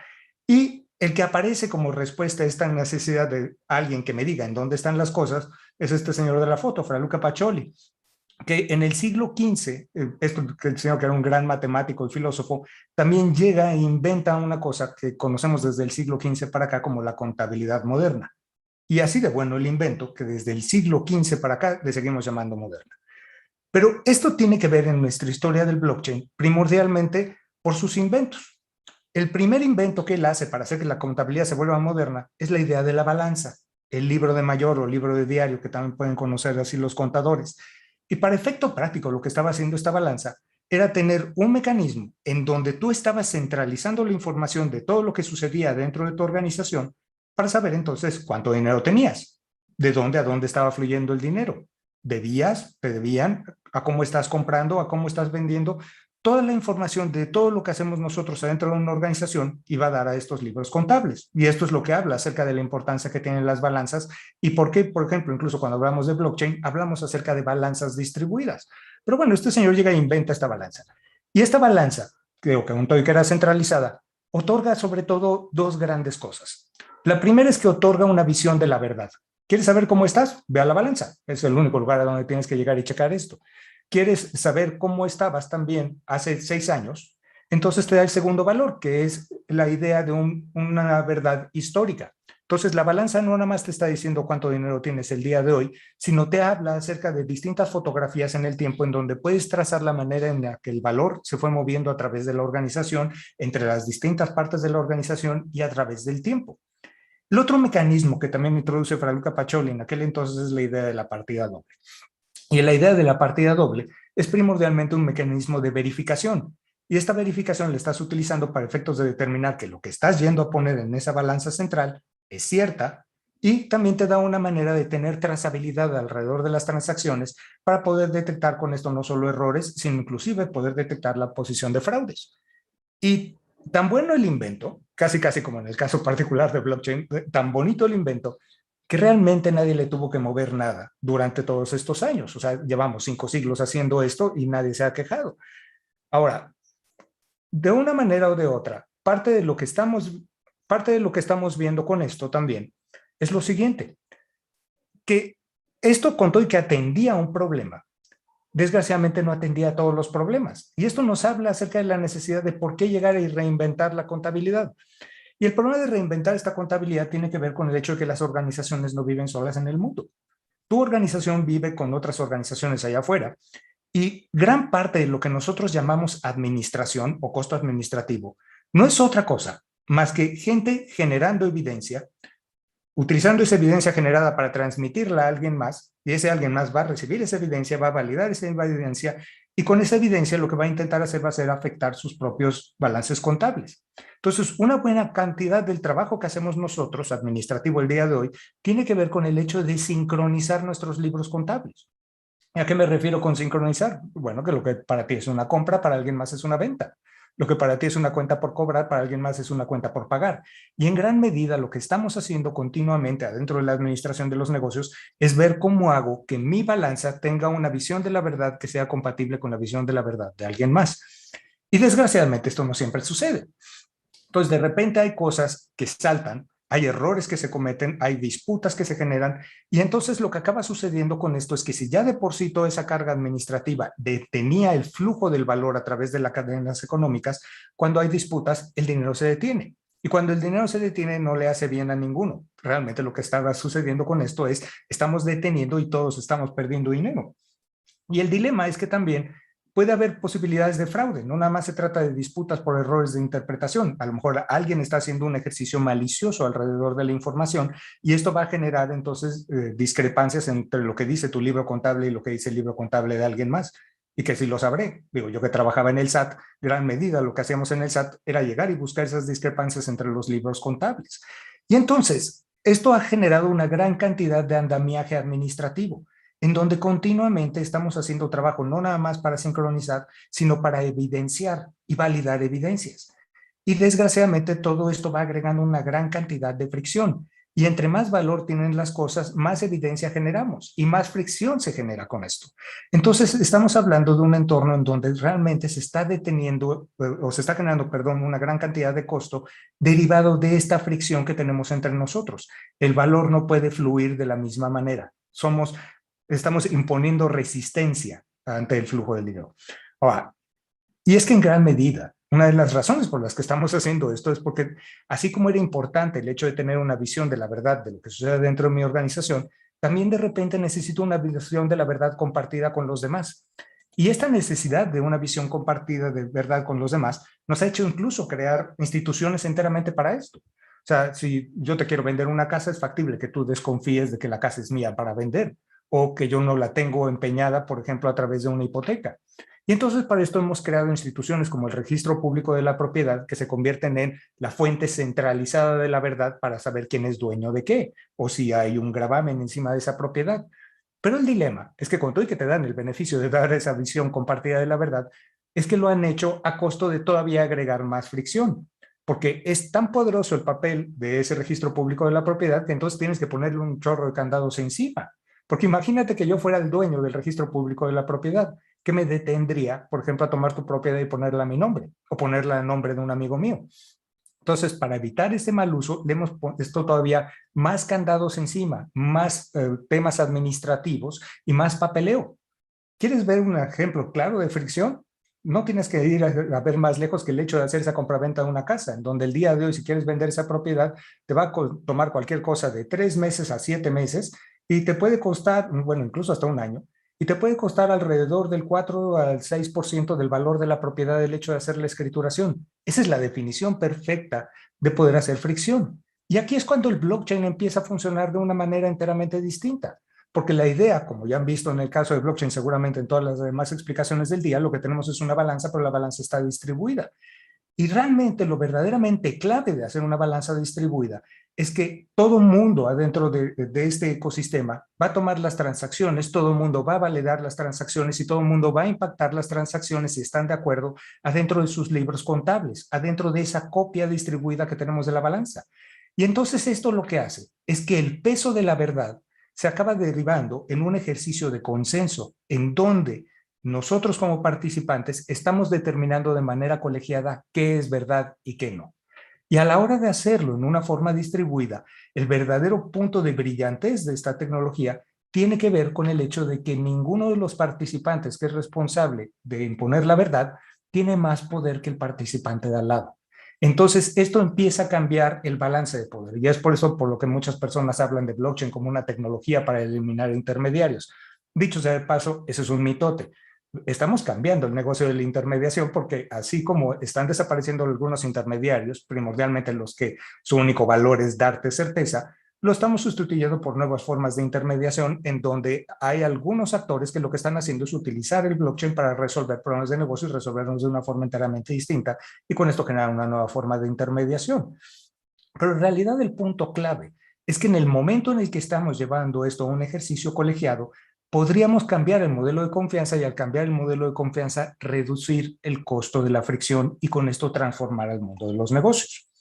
Ahora, si se dan cuenta, no he hablado una sola cosa acerca de criptomonedas todavía hasta ahorita y me estoy enfocando muchísimo en el tema de fricción. Y es que el tema de fricción es sumamente importante para el blockchain, digo, es sumamente importante para los negocios. Y esto lo vamos a ver aquí, en el valor que otorga el blockchain para la visión de negocios. Entonces, este primer punto que me gustaría mostrar con ustedes o discutir con ustedes tiene que ver con el impacto de la fricción.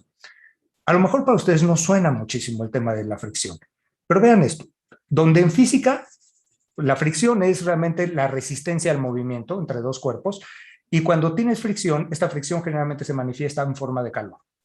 En los negocios, cuando hablas de fricción, es la resistencia al movimiento de valor a través de una cadena de valor y esto generalmente se va a manifestar como dos cosas, papeleo y costo. Entonces, los lugares que más cuestan adentro de tu organización suelen ser los que más fricción tienen y suelen ser también los lugares que más papel generan.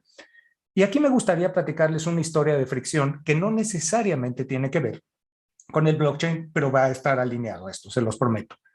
Cuando yo trabajaba en el SAT, una de las cosas que me toca diseñar a mí es la factura electrónica.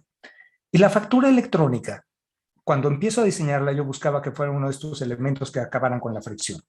¿Por qué? Porque justo antes de iniciar el proyecto, hicimos un estudio de la mano del Banco Mundial para analizar cuánto costaba facturar. O sea, y facturar era no nada más el hecho de hacer ese pedacito de papel y dárselo a alguien más, sino es todo un proceso que iniciaba desde conseguir tu permiso para facturar, ir con el impresor autorizado, tomar los datos de un pedido, meterlos adentro de una factura, mandarle esa factura a alguien más, que ese alguien más tomara la factura, la revisara y checara que estaba completa, que estaba de acuerdo al pedido que ellos habían hecho, que tuvieras las condiciones fiscales para ser un emisor de veras, después mandar pagar esa factura y después llegar y archivar esa factura y guardarla durante 5 años. La cosa curiosa es que el estudio que hicimos de hecho en la industria pesada nos trajo un resultado muy curioso. El costo del ciclo de vida completo de esos 5 años que tenía la factura, 98 pesos en el año de 2004. Entonces, eso quiere decir que por cada factura que se emitía, el costo total que tenía para la economía era de 98 pesos. Y esto es un costo enorme. Y dices, ¿cómo te puede costar 98 pesos este triste pedazo de papel? Es que el tema no era el triste pedazo de papel, sino todos y cada uno de los procesos que tú tenías que hacer adentro de tu organización para llevar ese pedazo de papel. Eran todas las personas y todas las horas hombre que consumías en esto. Y sobre todo cuando piensas esto en un escenario grande, por ejemplo, yo tuve que ir a conocer distintos tipos de contribuyentes para hacer mi análisis y uno de tantos que hice este ejercicio lo hice con el retailer más grande de México. Yo no les digo el nombre, pero seguramente ya están pensando cuál es. Y este retailer, cuando voy con ellos para analizar su proceso de facturación, me muestran en dónde almacenaban las facturas. El último pedazo, almacenar.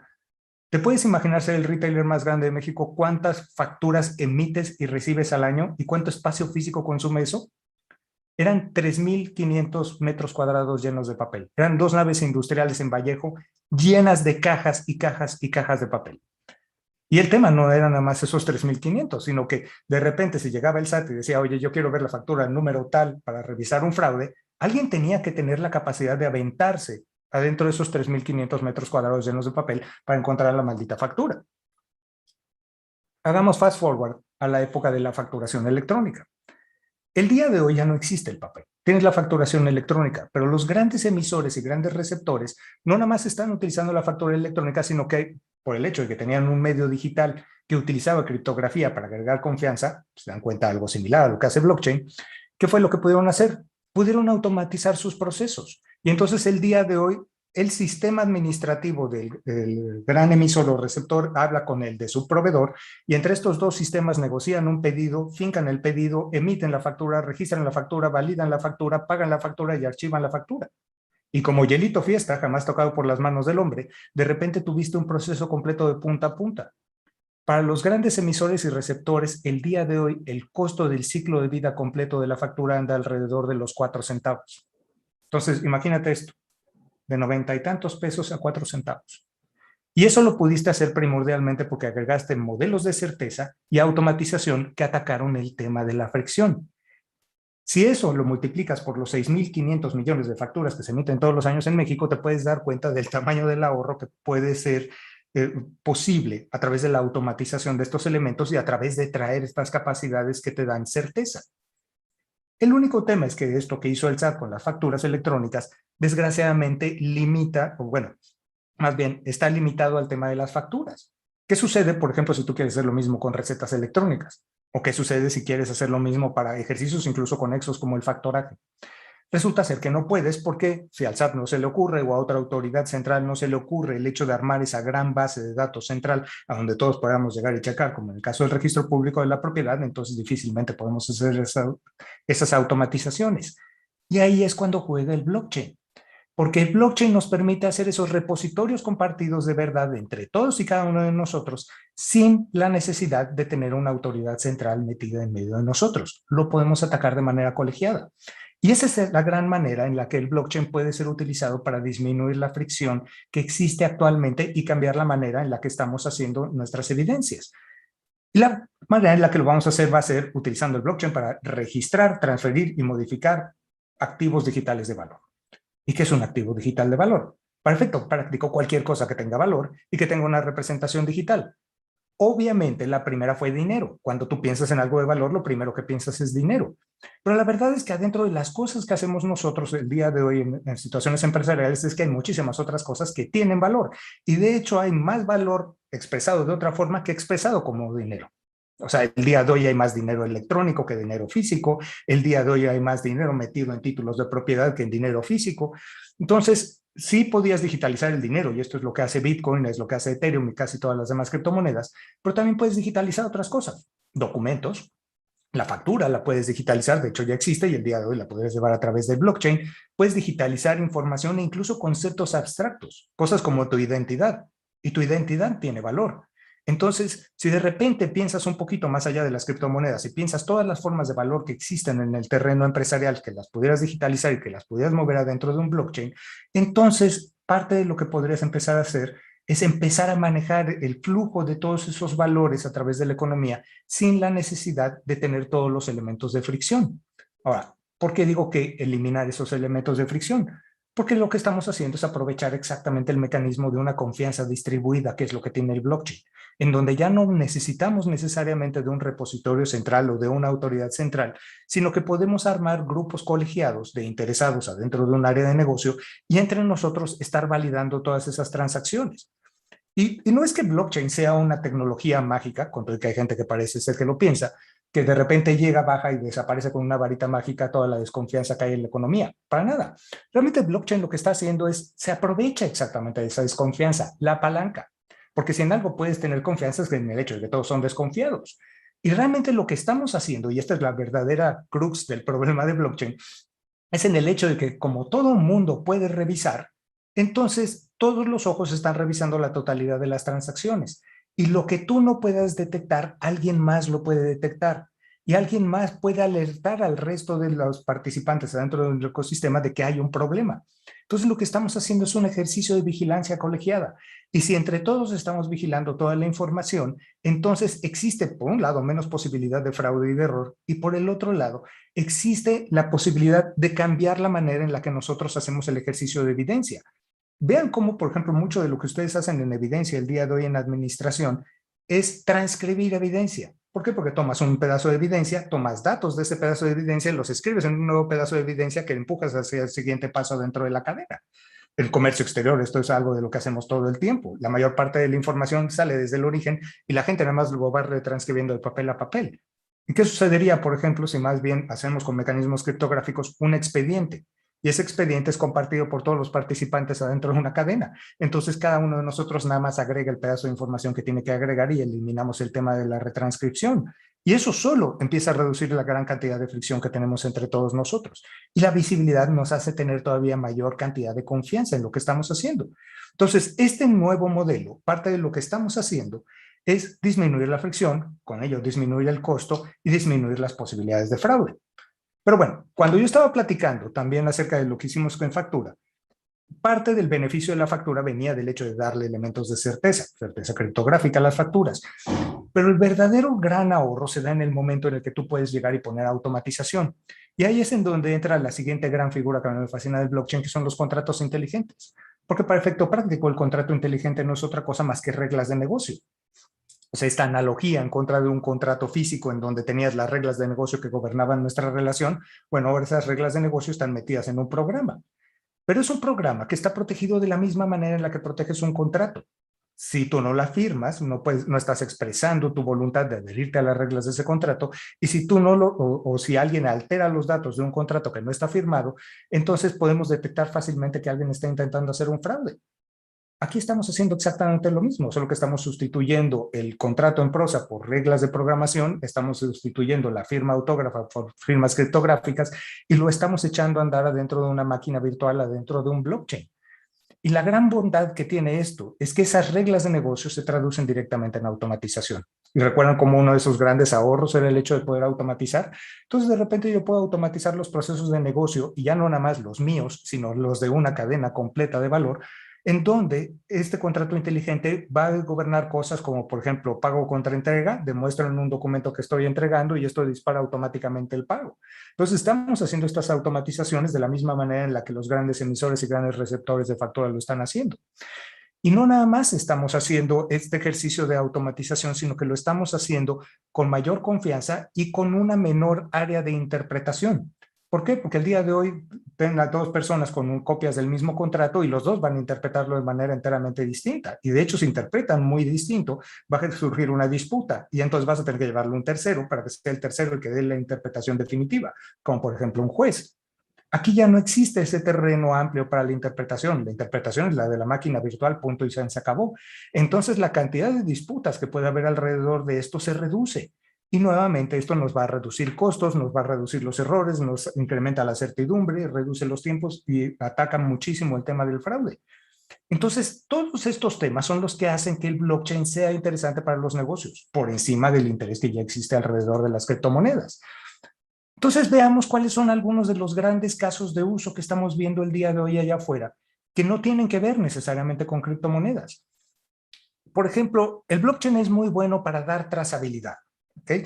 Entonces, los primeros casos empresariales que empezamos a ver fue utilizar el blockchain para dar trazabilidad de cosas en donde alguien quiere saber cuál es el origen y por dónde han pasado estos productos o estos insumos que estamos utilizando.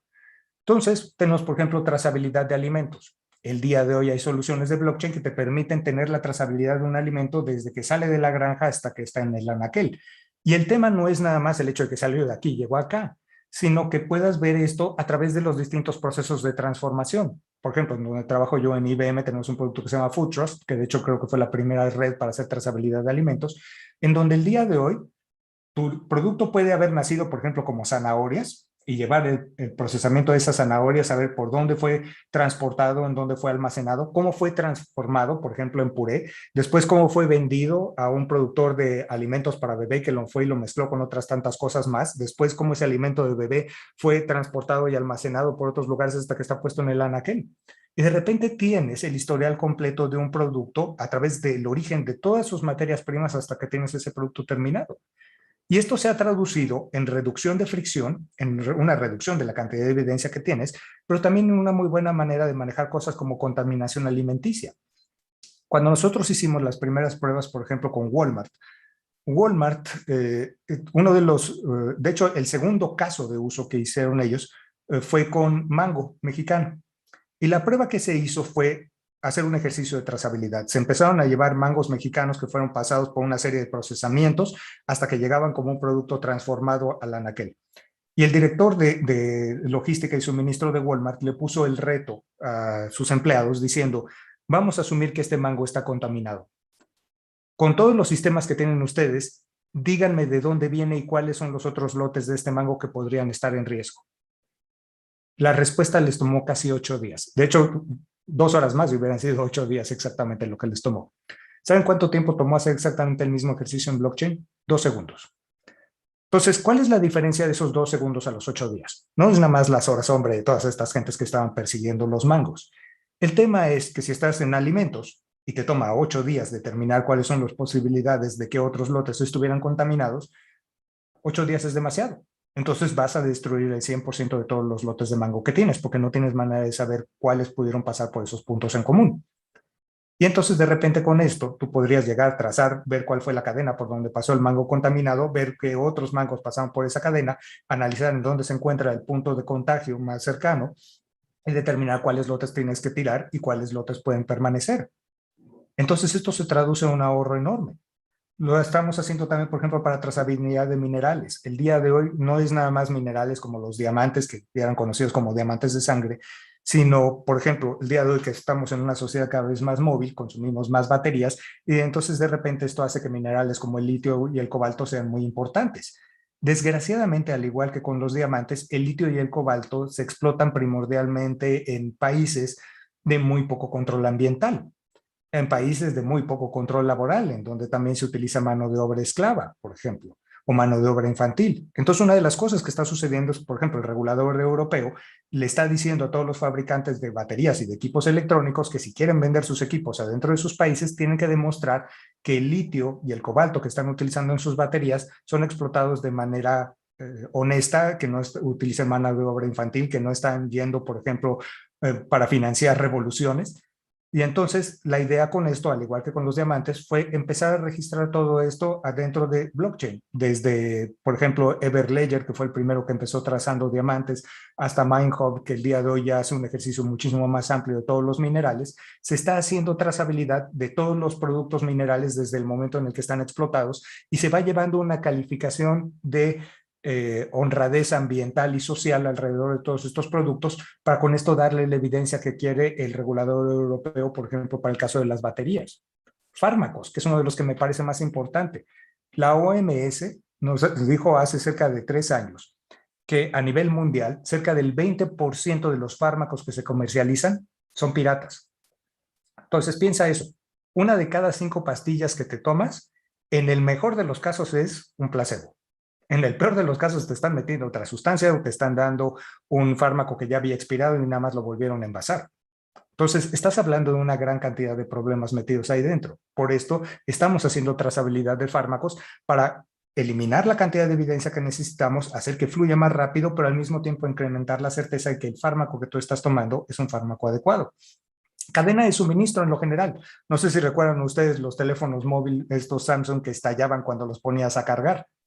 Bueno, para Samsung fue un quemón, en más de un sentido, pero parte de lo que tuvieron que hacer ellos fue retirar el 100% de esos Galaxy Notes.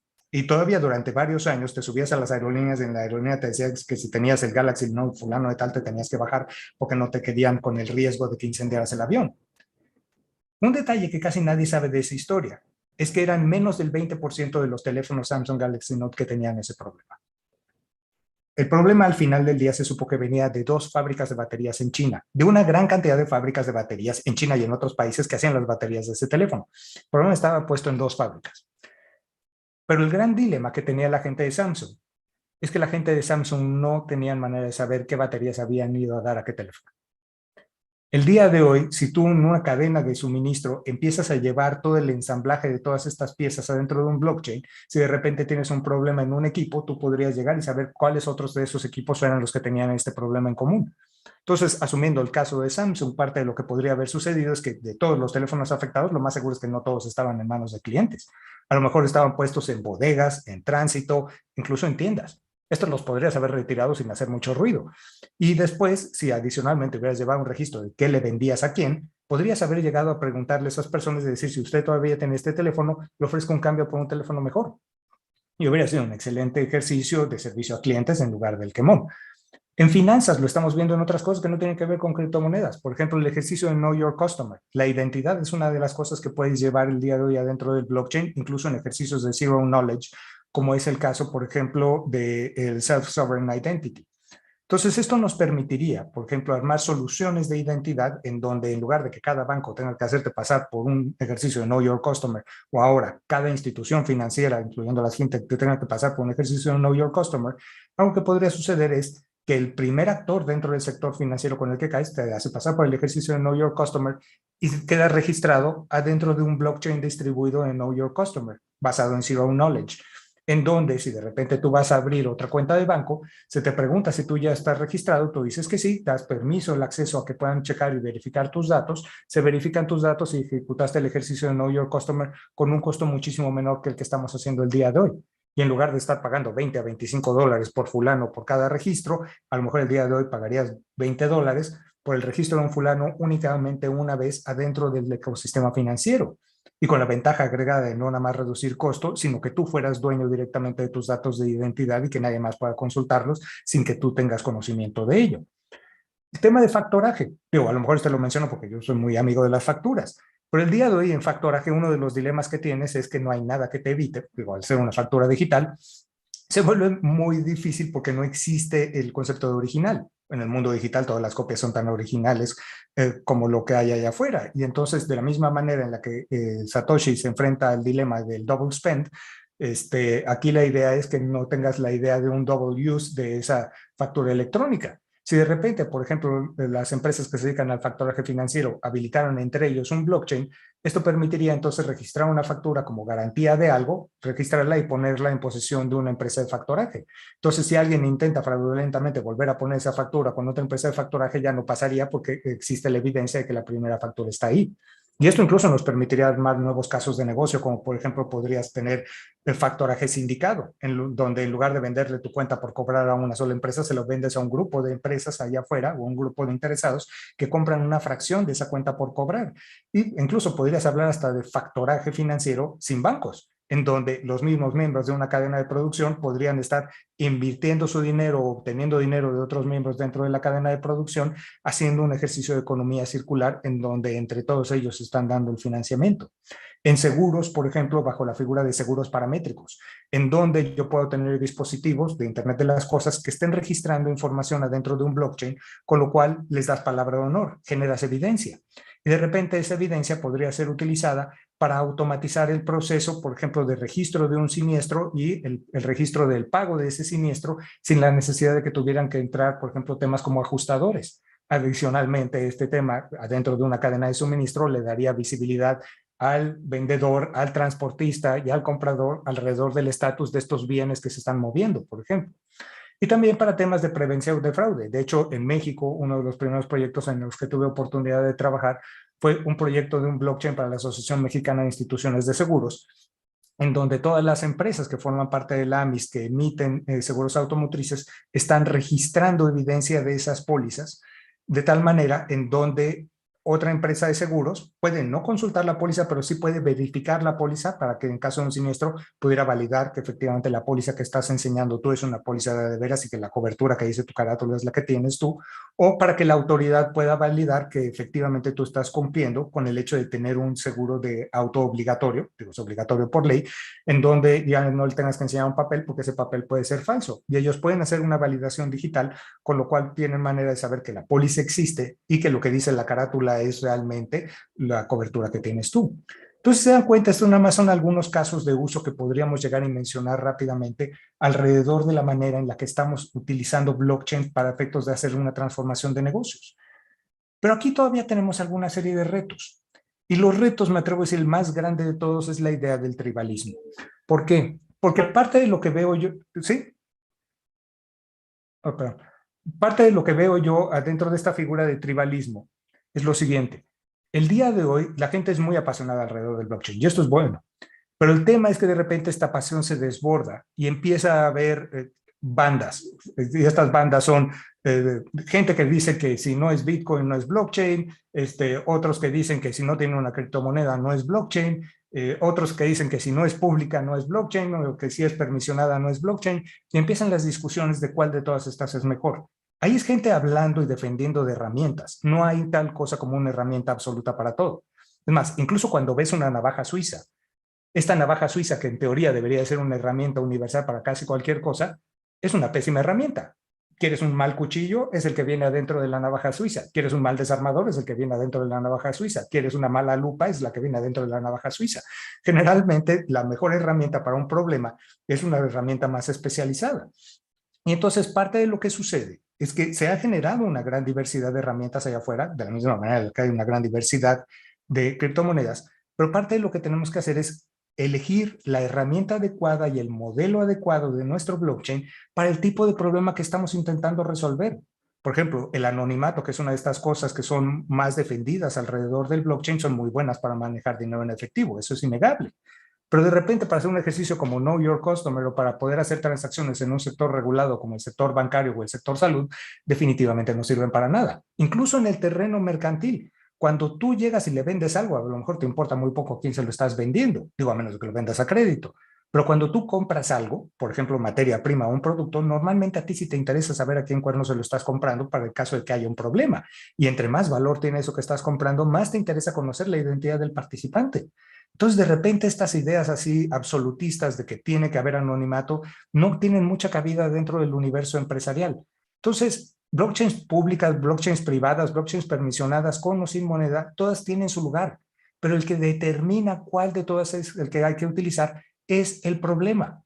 Entonces, en lugar de pelearnos entre qué blockchain es mejor o qué algoritmo de consenso es mejor, lo que tenemos que hacer es estudiar qué problema, qué capacidades hay en las distintas herramientas y con esto hacer el empate de qué herramienta es la que deberíamos de llegar y utilizar para efectos de resolver el problema en concreto. Entonces, finalmente me gustaría cerrar para que pudiéramos ir hacia la fase de preguntas y respuestas con esta frase de Mark Twain. Te digo, yo cariñosamente siempre le he dicho que es el síndrome del ingeniero, porque si a un ingeniero le das un martillo, de repente todo tiene jeta de clavo. Entonces, qué padre que te guste el blockchain, pero la primera es, uno, blockchain no sirve para todo. Hay lugares en donde el blockchain no tiene cabida, mientras no es un programa distribuido, no tiene cabida. Y la otra es, incluso cuando ves que es un dilema de blockchain, no te enamores nada más de un tipo de blockchain. Enamórate de esos conceptos, enamórate de la idea de un gobierno distribuido, del hecho de que hay evidencia criptográfica, enamórate del hecho de que sean no repudiables, porque esto es lo que nos va a ayudar para efectos de poder hacer transformación. Y un último elemento que me gustaría mencionar, así como hace rato estábamos platicando en la plática anterior alrededor de las valideces de las criptomonedas, uno de los dilemas que tenemos el día de hoy es el tema de la validez legal, de la validez jurídica, de las cosas que hacemos. Curiosamente, en México, que tenemos una normatividad particularmente adversa a las criptomonedas. Digo, no te pueden prohibir usar Bitcoin, eso sí, no, pero para emitir una criptomoneda definitivamente hay bastante resistencia. El día de hoy, cosa curiosa, la normatividad que tenemos es particularmente buena para utilizar blockchains en estos casos empresariales. Porque desde que México firma la ley modelo de UNCITRAL en el año de 2000, que aparece firma electrónica dentro de Código Comercio para temas mercantiles y en Código Fiscal de la Federación para temas fiscales y aduaneros en el año de 2004, y luego finalmente en el año de 2012 aparece la Ley General de Firma Electrónica Avanzada, para efecto práctico, esto te dice que en el alcance de la Federación, cualquier documento digital firmado con una firma electrónica es considerado como un equivalente jurídico funcional del documento físico firmado con una firma autógrafa. Entonces, eso quiere decir que una gran cantidad de los procesos que tenemos allá afuera, en donde el día de hoy el documento físico forma evidencia, tú puedes hacer su equivalente digital metido dentro del blockchain y el Estado no tiene nada que decirte. Son jurídicamente válidos. Entonces, esto es lo que el día de hoy me hace ver que hay una gran posibilidad de desarrollo de nuevos modelos de negocio y de un impulso de crecimiento en la utilización del blockchain si lo que hacemos es resolver toda esta serie de problemas que nos aquejan, porque la verdad es que existe una gran necesidad para ellos. Pero bueno, ya ahí me callo porque ya hablé mucho. Entonces, cierro ya para preguntas y respuestas. De hecho, si alguno de ustedes llegara a tener alguna duda que no podamos atender, les dejo ahí mis redes sociales en donde feliz de la vida podemos platicar. Tengo Twitter, tengo YouTube y tengo LinkedIn, entonces encantado de atender ahí cualquier pregunta que tuvieran. Entonces, si quieren, vamos a pasar ya a las preguntas. Ok, muchas gracias, Baltasar. Muy clara tu exposición. Esperemos que ahorita todos los estudiantes nos lleguen o las personas nos lleguen a mandar los mensajes como comentas. Por aquí tenemos uno, ¿no? De Israel Sandoval. Nos comenta qué tanto es la blockchain y qué tanto es la algoritmia en las aplicaciones que mencionas. Por ejemplo, del seguimiento del producto a través de materias primas o contratos inteligentes. Ok, me atrevo a decir que es un ejercicio de ambas. ¿Por qué digo? La algoritmia efectivamente la vas a necesitar para efectos de hacer el tema de trazabilidad y esa algoritmia se va a ver reflejada directamente adentro del contrato inteligente. Pero, ¿por qué blockchain aquí? Porque a menos de que tú seas dueño de toda la cadena, esto es desde la granja hasta el anaquel, todo lo que vas a tener que hacer es compartir evidencia entre múltiples actores que desconfían el uno del otro. De hecho, en el pasado, muchas de las empresas de retail habían hecho ejercicios para intentar poner sistemas de trazabilidad que ellos gobernaban y querían obligar a que todos sus proveedores entraran y formaran parte de ese sistema de trazabilidad para obtener el beneficio de trazabilidad. Pero ¿qué sucede? que el hecho de ser dueño de ese sistema central de trazabilidad te hace juez y parte. Y eso habla acerca del dilema de desconfianza. Y no atendía, atendía el tema del retailer, pero no atendía el tema de fricción. En el momento en el que puedes tener un mecanismo distribuido, empiezas a sacar el valor del blockchain. Y entonces cada uno de los actores habla únicamente por el pedazo que a él le toca adentro del proceso, dentro de la cadena. Y entonces lo que tienes es un modelo en donde ni el retailer, ni el granjero, ni el intermediario son dueños de la verdad. Somos dueños de la verdad entre todos nosotros. Y esto nos permite hacer los procesos de una forma muchísimo más ágil y más económica. Entonces, ¿podrías resolverlo con algorítmica pura? La respuesta es sí, pero el dilema de confianza no lo resuelves. Y es entonces ahí en donde el blockchain ha sido bastante más exitoso, y esto es una de las razones, de hecho, por las que las soluciones empresariales que más rápido están subiendo son exactamente las de trazabilidad alrededor dentro de la cadena de suministro, porque es en donde hay más dilemas de desconfianza a resolver. Perfecto, muchas No sé gracias. si tengamos otra. Baltasar. Sí, tenemos otra. Daniel Trejo nos comenta, Baltasar, gracias por por tan clara y precisa presentación. ¿Consideras que puede ser un modelo de negocio el uso de blockchain para gobierno? Y si es necesario tener un gobierno de datos para realizarlo, como por ejemplo vinculación con ciudadanos, empresas, gobierno, academia, o para dar seguimiento a productos y servicios. De entrada la respuesta es sí. Lo difícil es convencer al gobierno de hacerlo. Y ahorita vamos a llegar a eso por qué. Pero vean esto, el dilema del gobierno es que el gobierno es, nosotros nos referimos a él como el gobierno, pero en realidad el gobierno son múltiples actores. O sea, estás hablando de muchísimas dependencias allá afuera. Y uno de los dilemas que hay alrededor de toda esta gran cantidad de dependencias es que de repente las dependencias tienen que interactuar entre sí para efectos de trabajar. Por ejemplo, ha habido muchos ejercicios en el pasado para hacer temas como apertura rápida de empresas o la ventanilla única de comercio exterior. El problema que tienen estas es que el día de hoy llegas con una dependencia y en teoría esta dependencia hace la orquestación de un proceso y le pasa información a otras dependencias en la parte de atrás. Detalle que les quiero decir aquí en secreto. Estos modelos están detenidos con alfileres porque jurídicamente son inválidos. ¿Y a qué me refiero con esto? En el Estado hay una ley, que es la de responsabilidades administrativas de los funcionarios públicos, y la ley de adquisiciones, que hablan acerca de cómo el gobierno puede ejecutar el dinero. Entonces, por ejemplo, el SAT puede utilizar el dinero que tiene presupuestalmente el SAT para resolver los problemas del SAT. El SAT no puede utilizar el dinero del SAT para llegar y resolver los problemas del IMSS. ¿Okay? El hecho de intentar resolver los problemas, aunque estés resolviendo un problema del gobierno en lo general, se considera malversación de fondos. Entonces, si de repente el sistema lo construye el SAT y a través de esto le está resolviendo temas a las demás dependencias en la parte de atrás, eso es técnicamente malversación de fondos y es ilegal. El segundo dilema que tienes es el de compartir información. Lo han intentado cubrir a través de convenios de colaboración en donde vamos a compartir información, pero un convenio se encuentra muy por abajo de la ley. El tema es que la ley prohíbe que las dependencias de gobierno compartan información entre ellas. De hecho, hay espacios muy particulares en donde se puede hacer. Por ejemplo, las autoridades fiscalizadoras tienen el derecho de compartir información. Entonces, el SAT puede compartir información con otras autoridades fiscalizadoras como el IMSS o como la CONAGUA. Pero, por ejemplo, el SAT no le puede compartir información a Comisión Nacional Bancaria de Valores. El SAT no le puede compartir información al ISSSTE. El SAT no le puede compartir información a Salubridad y Asistencia o a la Secretaría de Economía. Entonces, el grave dilema que tienes ahí dentro es que estos ejercicios de intentar hacer una solución de ventanilla única que son tan populares, jurídicamente son inválidas. Sin embargo, fíjate qué pasaría si resolviéramos estos temas a través de blockchain. Lo primero es, no hay malversación de fondos, porque cada quien paga la infraestructura de su nodo. Entonces, cada quien está poniendo dinero para resolver su problema, no el problema de alguien más. ¿Okay? Y la segunda es que la información, cuando la presentas ahí, se le estás dando al blockchain, no a una dependencia. Y entonces, el contrato inteligente podría gobernar el acceso a esa información que el ciudadano dio. Entonces, esto quiere decir que el contrato inteligente, que incluso el ciudadano podría tener visibilidad de ese contrato inteligente para auditarlo, entonces le daría información al SAT, que solamente el SAT tiene derecho, y le daría información al IMSS o a la CONAGUA o a quien fuera, solamente hasta el alcance de sus atribuciones. Ninguno de nosotros tendría información de más. Entonces, jurídicamente es todavía más válido para armar estas soluciones de orquestación de trámites de gobierno. La otra gran bondad que tiene es que por el hecho de tener trazabilidad y no repudiación por el uso de firmas electrónicas, te daría el mejor ejercicio de trazabilidad y de auditoría gubernamental que podrías tener y de ejercicio de transparencia. ¿Cuál es el gran dilema?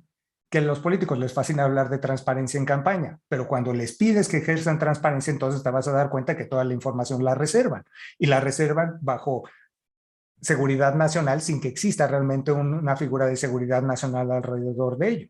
Entonces, incluso hasta el gobierno de este contrato inteligente lo que podría hacer sería delimitar qué cosas pueden ser clasificadas como seguridad nacional o no, y si no hay un sustento para poder clasificarla como tal, la información podría ser abierta. Entonces, la cantidad de casos de uso, de aplicabilidad de esta tecnología en el sector público es enorme. Un excelente ejemplo de esto es Dubái, en donde Digital Dubai, el backbone del Digital Dubai, es primordialmente la utilización de blockchain, en donde puedas hacer estos ejercicios de compartir información, de no tener repudiación, de poder hacer automatización, incluso si estás hablando de una blockchain permisionada, hacer esto de tal manera en donde nunca se violente, por ejemplo, el derecho a la privacidad de los distintos ciudadanos que están disparando los distintos trámites. Perfecto. No sé si hay espacio para otra. Baltasar.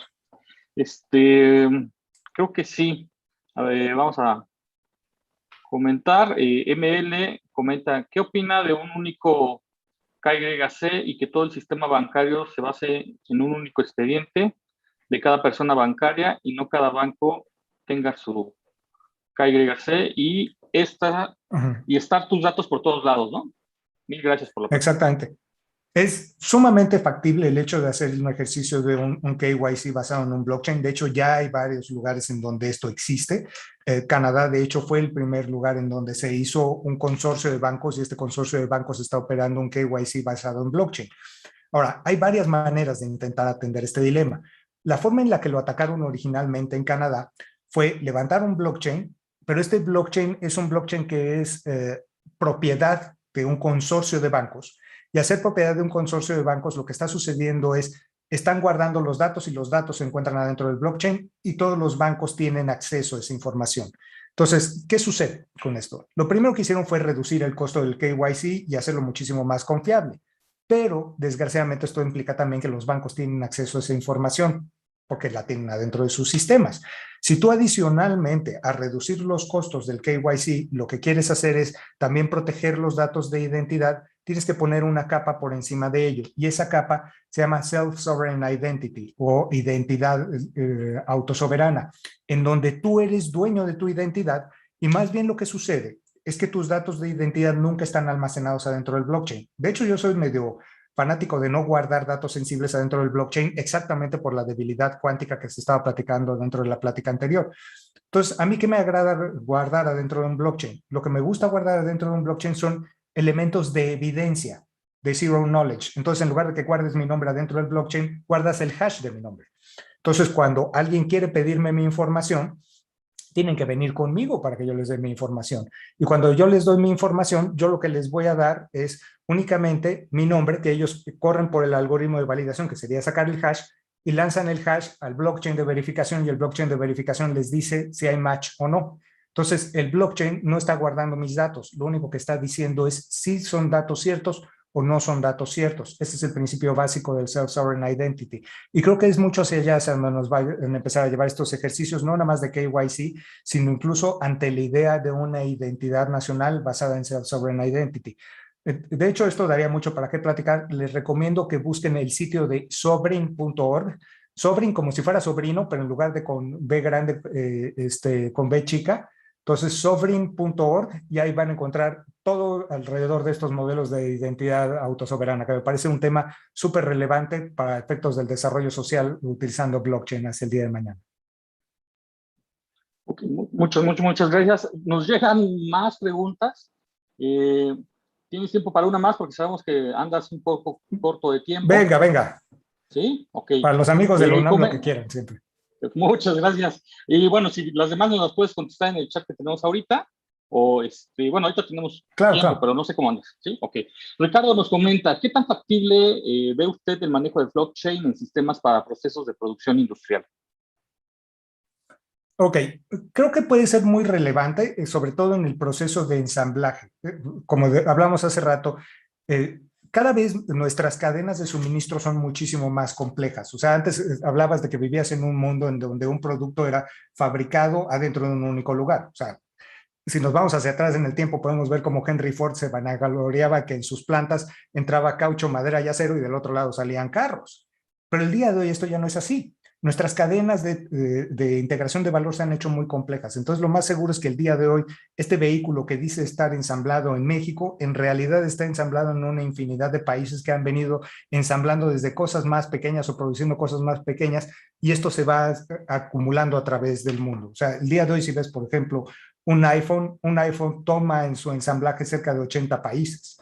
Entonces, ¿qué sucede? En este procesamiento industrial, la trazabilidad de información es un dilema y no siempre la trazabilidad de información se encuentra dentro de tu propio dominio. Blockchain podría tener un sentido ahí y agregar bastante valor en el hecho de llevar toda la integración de la información de esas piezas que entran en ese bien manufacturado que estás haciendo, y adicionalmente podría ser utilizado para llevar también toda la parte comercial de esto. Entonces, desde pedidos, análisis de calidad, pedimentos aduaneros, todo esto podría estar llevado y registrado dentro del blockchain, en donde cada producto podría tener su propio expediente y su propio historial de fabricación.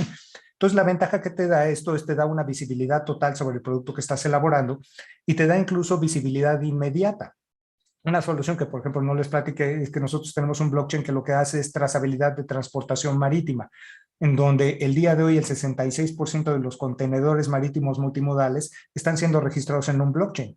Entonces, eso permite el día de hoy que, por ejemplo, dentro de ese armado de cadena, el día de hoy todo el procesamiento de documentos como pedimentos, bills of lading, análisis de calidad, requisitos fitosanitarios, todos están metidos adentro de un gran expediente, y según se van armando, el último paso de la cadena, que es el comprador o el importador, él puede ver el producto desde el momento en el que sale de planta y todos y cada uno de los pasos y documentos que se están armando hasta el momento en el que le llega a él. Entonces, esa forma de integración documental que tiene mucho valor comercial podría ser utilizado también dentro del proceso de integración de producción industrial.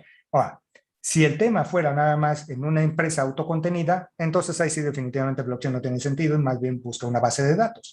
Pero si estás hablando de una cadena de múltiples participantes, ahí el blockchain va a resolver, me atrevo a decir, no solo un problema, sino varios problemas a la vez, y seguramente se va a traducir en una gran reducción de costos, lo cual podría justificar la existencia de este proyecto. Tengo chance de otra más si quisiera. Sí, perfecto, es lo que te iba a preguntar. Entonces, sí, porque ya empezando a llegar más y tenemos para una más, ¿no? Mira, Carlos Puerto nos pregunta si tienes sitios para conseguir casos de estudios reales de blockchain. Yo creo que esa la puedes contestar en el chat. Sí, sí, que esa la contesto en el chat, les paso a varios. Okay. Claro. Sí. Mira, Carlos Estrella nos comenta, ay, no se me movió, aquí está. ¿Cómo podría blockchain implementarse en la trazabilidad de la industria del algodón en países como Uzbekistán, en donde la gente es esclavizada para cosechar algodón, mientras que las grandes industrias como Nike impulsan en la Unión Europea una campaña en donde claman por usar prendas con un porcentaje de algodón orgánico, ¿no? Que no es proveniente de Uzbekistán, ¿no? Dice, bueno, cabe señalar que la industria del algodón en este país burla los estándares simplemente cambiando el costal del algodón. Exacto. De hecho, haz de cuenta que este dilema que tienen el algodón es un dilema desgraciadamente muy común en muchas industrias. De hecho, no sé si recuerdan, hace 2 años estábamos metidos nosotros en un dilema con los Estados Unidos alrededor de algo similar. Digo, en este caso se trataba de acero y aluminio, en donde los Estados Unidos nos cierran la frontera a las exportaciones de acero mexicanas y las exportaciones de aluminio mexicanas, argumentando que no todo este aluminio era producido en México, sino que realmente estábamos tomando producto chino y lo estábamos reetiquetando para decir que se trataba de producto mexicano, y con esto obtener los beneficios del tratamiento arancelario preferente. Una de las cosas que puedes hacer tú con el blockchain, y aquí ya para regresar al tema del algodón, es que tú incluso podrías iniciar, por ejemplo, el tema de trazabilidad del algodón desde la semilla, ¿ok? En donde estás registrando de dónde obtienes la semilla de algodón, en qué país se está comprando, en dónde se está comercializando y dónde se está utilizando. Esto te empieza a dar una pista de información. La siguiente pista de información es en el momento en el que tú retiras el algodón de cómo se llama, de su punto de producción, o sea, de esta granja en donde estás produciendo el algodón, podrías llegar ahí el registro. Ahora, a la hora de llevar el registro de la salida de X cantidad de unidades de algodón lo podrías comparar, por ejemplo, contra la cantidad de unidades de semilla que se compraron y con esto ya tener un indicativo de riesgo de si alguien te está diciendo algo que empieza a sonar una mentira, como por ejemplo el hecho de que estés produciendo muchísimo más algodón por cantidad de semilla que el que tenías antes. Esto ya te empieza a hablar acerca de un tema de fraude. La segunda es que ya una vez que tienes este algodón y que tienes la expresión de la voluntad por parte del productor de decir, este algodón es mío, empiezas a generar la primera parte de un certificado de identidad, si lo quieres ver así, de ese algodón. Si también dentro de ese centro de producción llevaras trazabilidad de otros insumos que utilizas para producir el algodón, como por ejemplo podrían ser temas como fertilizantes o temas como pesticidas, esto te permitiría también generarle una calificación dinámica a ese algodón para saber si es algodón orgánico o no es algodón orgánico. Porque, por ejemplo, en el caso de los alimentos, el día de hoy se venden más alimentos orgánicos que los que se producen. Y la única explicación para esto es que es muy sencillo ponerle una etiqueta que diga orgánico o de libre pastoreo. O sea, nadie te detiene a llegar y poner esas etiquetas. Si aquí llevas adicionalmente la trazabilidad de los insumos, podrías tener manera de saber si la producción es orgánica o no. Pero el tema es el algodón es una materia prima. Y entonces esa materia prima puede pasar por X cantidad de pasos de transformación, por ejemplo, para convertirse en mezclilla, para convertirse en telas. Y entonces tú podrías llevar también esos procesos de transformación registrados en el blockchain. Y entonces vas generando con esto el linaje de cada uno de estos productos. Entonces, si de repente llega Nike y Nike está comprando lona o loneta para hacer un tenis, si ellos compran un producto que viene amparado por uno de estos certificados de blockchain, ellos tendrían trazabilidad completa desde el momento en el que sale de la granja y pasa por los transformadores hasta que llega con ellos a este último gran paso de transformación. Y entonces esto le permitiría adicionalmente a su propio proceso de transformación agregar adentro de esta calificación. Entonces esto te permitiría tener una visión del linaje de este algodón o de todas las demás materias primas que estás utilizando, incluyendo cosas como la mano de obra, en donde entonces podríamos hacer calificaciones dinámicas sobre nuestros productos. Y estas calificaciones dinámicas podrían tener que ver con, por ejemplo, aplicación de reglas de origen para el tema de trazabilidad y aranceles, que era el caso que estábamos viendo, por ejemplo, con el acero y el aluminio, en donde de hecho tuve la oportunidad de hacer un prototipo y llevárselo a los norteamericanos. También tendría que ver, por ejemplo, para el tema de producción orgánica o no. Tendría que ver también para el tema de fair trade, cuando quieres tener trazabilidad de que realmente los insumos le están llegando la mayor cantidad de dinero al productor y no al intermediario. Podrías utilizarlo también, además de reglas de origen, para el tema de combatir, por ejemplo, mano de obra esclava o combatir el fenómeno de sweatshops en Asia o en México. Entonces, esto permitiría entonces a los reguladores de los distintos países poner umbrales y decir, por ejemplo, yo no voy a comprar, no voy a permitir la entrada de materia prima que no tenga una calificación de impacto ambiental por abajo de tanto o de impacto social por abajo de tanto. Y entonces esto mismo obligaría a que los países que no siguen estos métodos éticos de producción, poco a poco empezaran a utilizar estos mecanismos éticos, porque lo que está sucediendo es que estás teniendo una mayor vigilancia de todos los insumos que están metidos adentro de la cadena. Y perdón si ahí lo expliqué más o menos rápido, pero es que ya ahora sí se nos estaba acabando el tiempo. Se nos está pasando el tiempo. Pues muchas gracias, Baltasar. Gracias por esta presentación. Va. Perfecto. Pues un placer y cualquier cosa también estoy en las redes sociales para ustedes si algo necesitan. Muchas gracias. Ahí te encargamos porque todavía hay muchas más preguntas en el chat, ¿no? Si nos puedes apoyar.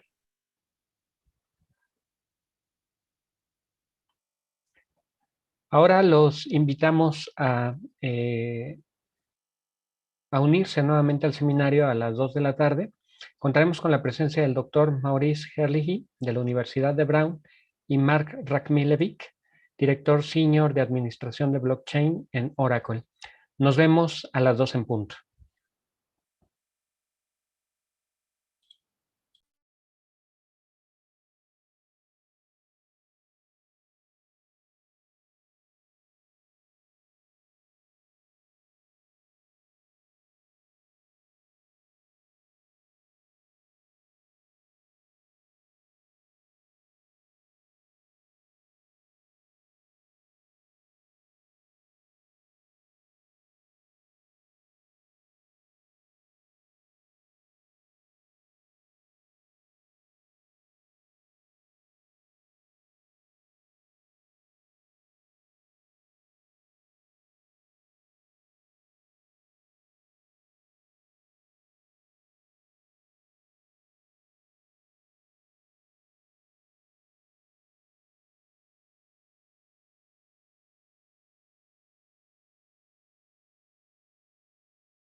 Hi, Maurice.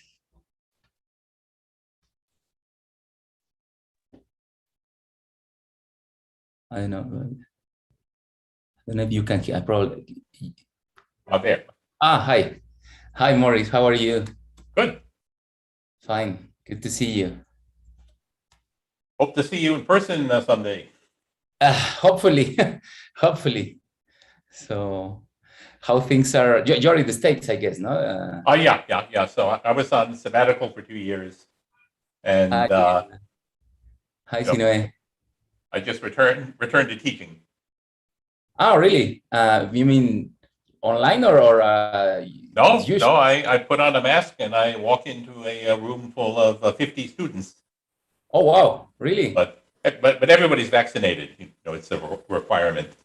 Oh, of course, yeah. So, I see. So, but it's kind of mandatory, or students can decide? It's mandatory. Oh, I see. Okay. So that's I mean, it's good because we kind of go back to normality. At least in my case, I'm bored of online lectures. It's kind of tiring. Yeah. No, I took an airplane for the first time in 2 years last week. So it's wow. Yep. I see. Okay, very nice and very nice. So now things are more under control in the States, or what? Well, it varies. In where I live in Boston, there are a lot of vaccinated people, and it's almost normal. In other parts, people confuse politics with health, and things are not good in other places. Yeah, that's what I've seen, that in everybody. I would say that most of us probably complain about the action that the government takes, but I will say that, I mean, every country there are these kind of decisions that are very influenced by politics, not only by scientific knowledge. It's very mixed, all this, and this creates a big mess all around the world. Yes, it does. Certainly does. Yeah. So yeah, hopefully we will see each other again physically.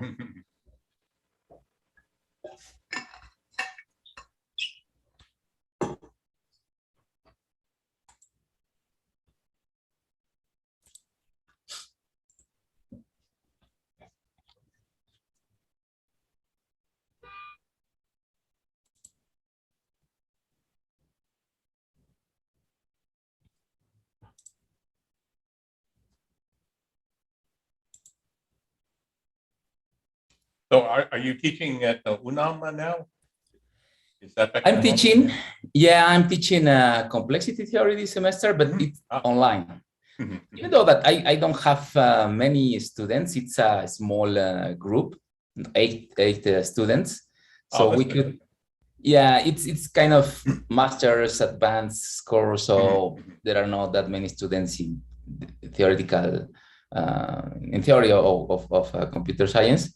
So in principle, it could be possible to have this this class in person, but UNAM does not allow at the moment to have this kind of activities. The students that go to the lab that it's really needed to be in there, I think now they are going to allow to go to the labs. But for in all other cases, I think this year is impossible.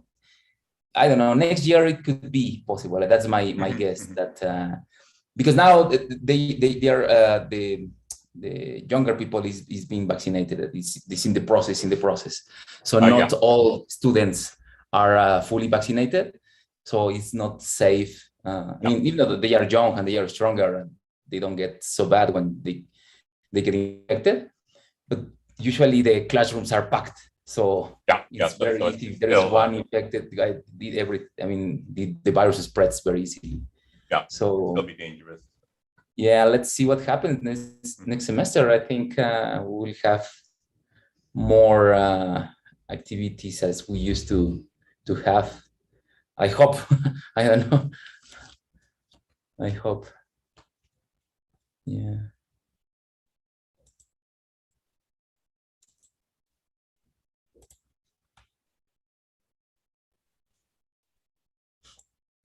And were you teaching online all this time, or the university No, stopped over at the some summer, point? I taught a Zoom course. But before then, I was on sabbatical working for a company. Hmm. So Because you spent the sabbatical or some time in Algorand, right? Yeah. No, I spent before 2 the years. pandemics. I don't.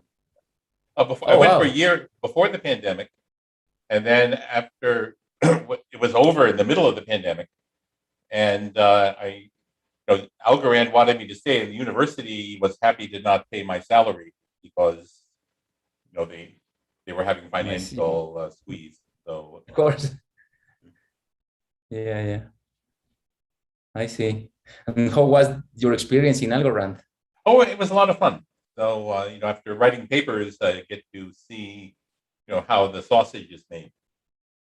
So I was writing programs and doing all kinds. I see. Yeah, that's something nice that you don't. I mean, you're not kind of afraid of you don't are not kind of reluctant to write code, to do some experiments, to testing things, and that's very. Writing code is fun, but it takes a lot of time. Yeah, I can imagine. Yeah.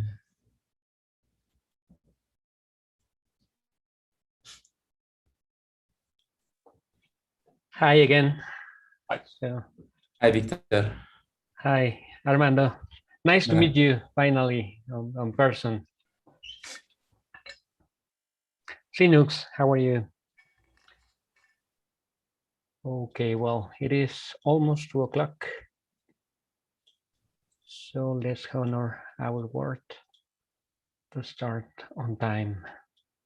Hello, Maurice. Hello. Hi, how are you? Good. Nice to see you again. Great to be here. It was 2 years ago that you visited. Yes. I was saying the only thing I regret is I can't be there in person. Yeah, it's a pity. But I'm here at least. You are here in virtual reality, okay? Okay. If you agree, we can start. So you start, Victor, and then I start, or how? I will start with a very little introduction. Okay. And then I go. Okay. Okay. Well, hi everyone. Welcome back to this seminar. As I promised to close with perfect finale, we have the presence of 2 formidable speakers. Let us now receive Dr. Armando Castañeda, who will introduce us to the first of them. Go ahead, Armando. Thank you, Victor. Yeah, it's really a pleasure to introduce Maurice Herlihy to the audience. First, Maurice, thank you again for agreeing on giving a talk in this seminar. It's really a pleasure to have you here. And it's a pleasure because it's undeniably Maurice is one of the top leaders, world top leaders in this field of computing. So it's really an honor to have you here. And let me say a few words about you before you start your talk, so that people know a little bit about your past. So Maurice studied mathematics first in Harvard, and then a PhD in computer science at the MIT. And then he has been working as a professor in Brown University for quite a long time. And he has been recognized many times. He's recipient of the Dijkstra Prize 2 times, in 2003 and 2012. And also he was recipient of the Gödel Prize in 2004. And in 2008, he was awarded with the ISCA Influential Paper Award, and many others awards, prizes, and recognitions. So it's really a pleasure to have you here and repeating this. And today, Maurice is going to talk about failure is literally an option. Atomic commitment versus optionality in decentralized finances. So please, Maurice, and go ahead.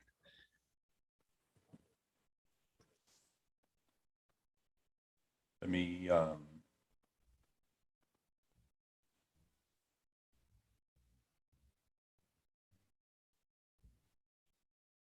trying to share my screen here.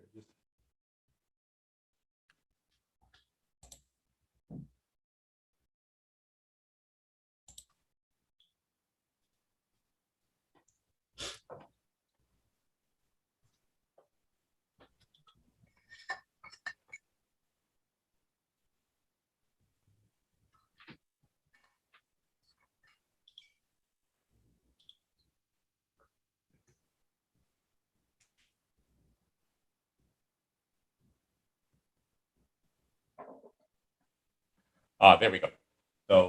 So Armando, thank you for that introduction, and thank you for inviting me.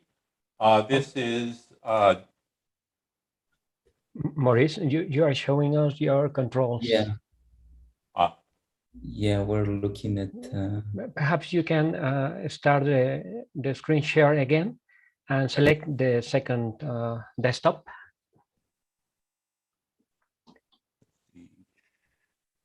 That's the same I did with the coffee break. So. Okay.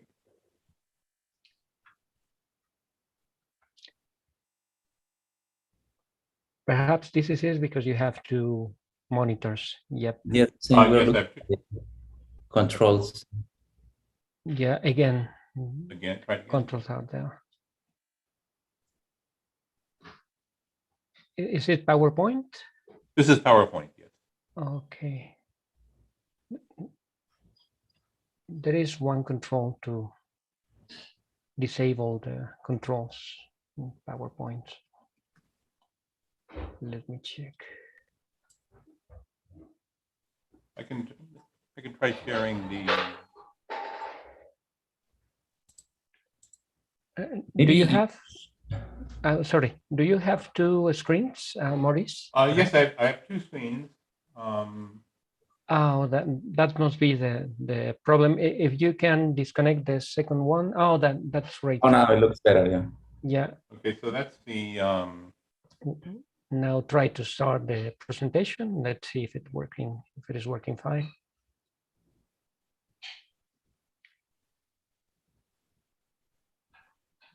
There it is. Yeah. Okay. That's fine. Perfect.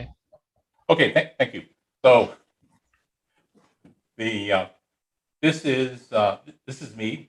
This is joint work with my two students, Daniel Engel and Yingjae Shui. This is work that will appear in a conference soon.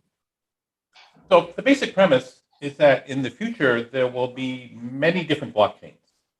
It's not realistic to think that everything will be run in a single central blockchain because there will be different administrative boundaries, different technologies, different governments, different regulations. But a blockchain is valuable only to the extent that it can communicate with other blockchains. If your blockchain that manages your currency or your mangoes or your real estate will be helpful only if it can communicate with blockchains that manage money, for example. So the ability to coordinate value transfers across blockchains is often called, it's a form of decentralized finance, which is called DeFi in most of the literature. Now, what I want to do in this talk is I'm going to trace the roots of a single idea from its origins in classical distributed computing to its modern form in decentralized finance. And the reason I'm doing this is largely to demystify blockchain and decentralized finance. It's often the case that the blockchain world reinvents ideas that were invented in distributed computing, gives them a different name, and it often adds new and interesting aspects to these problems. But what I want to emphasize here is that one way to approach understanding these ideas is to trace how they develop. I'm going to start with an analogy. So the people who invented airplanes were originally bicycle mechanics.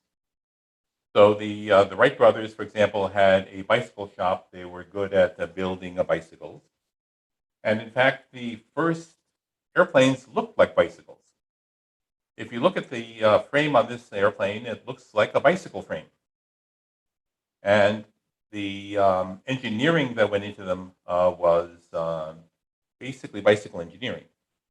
Now, as the technology got more mature, the airplanes looked less and less like bicycles, even though the evolution, the genealogy is clear.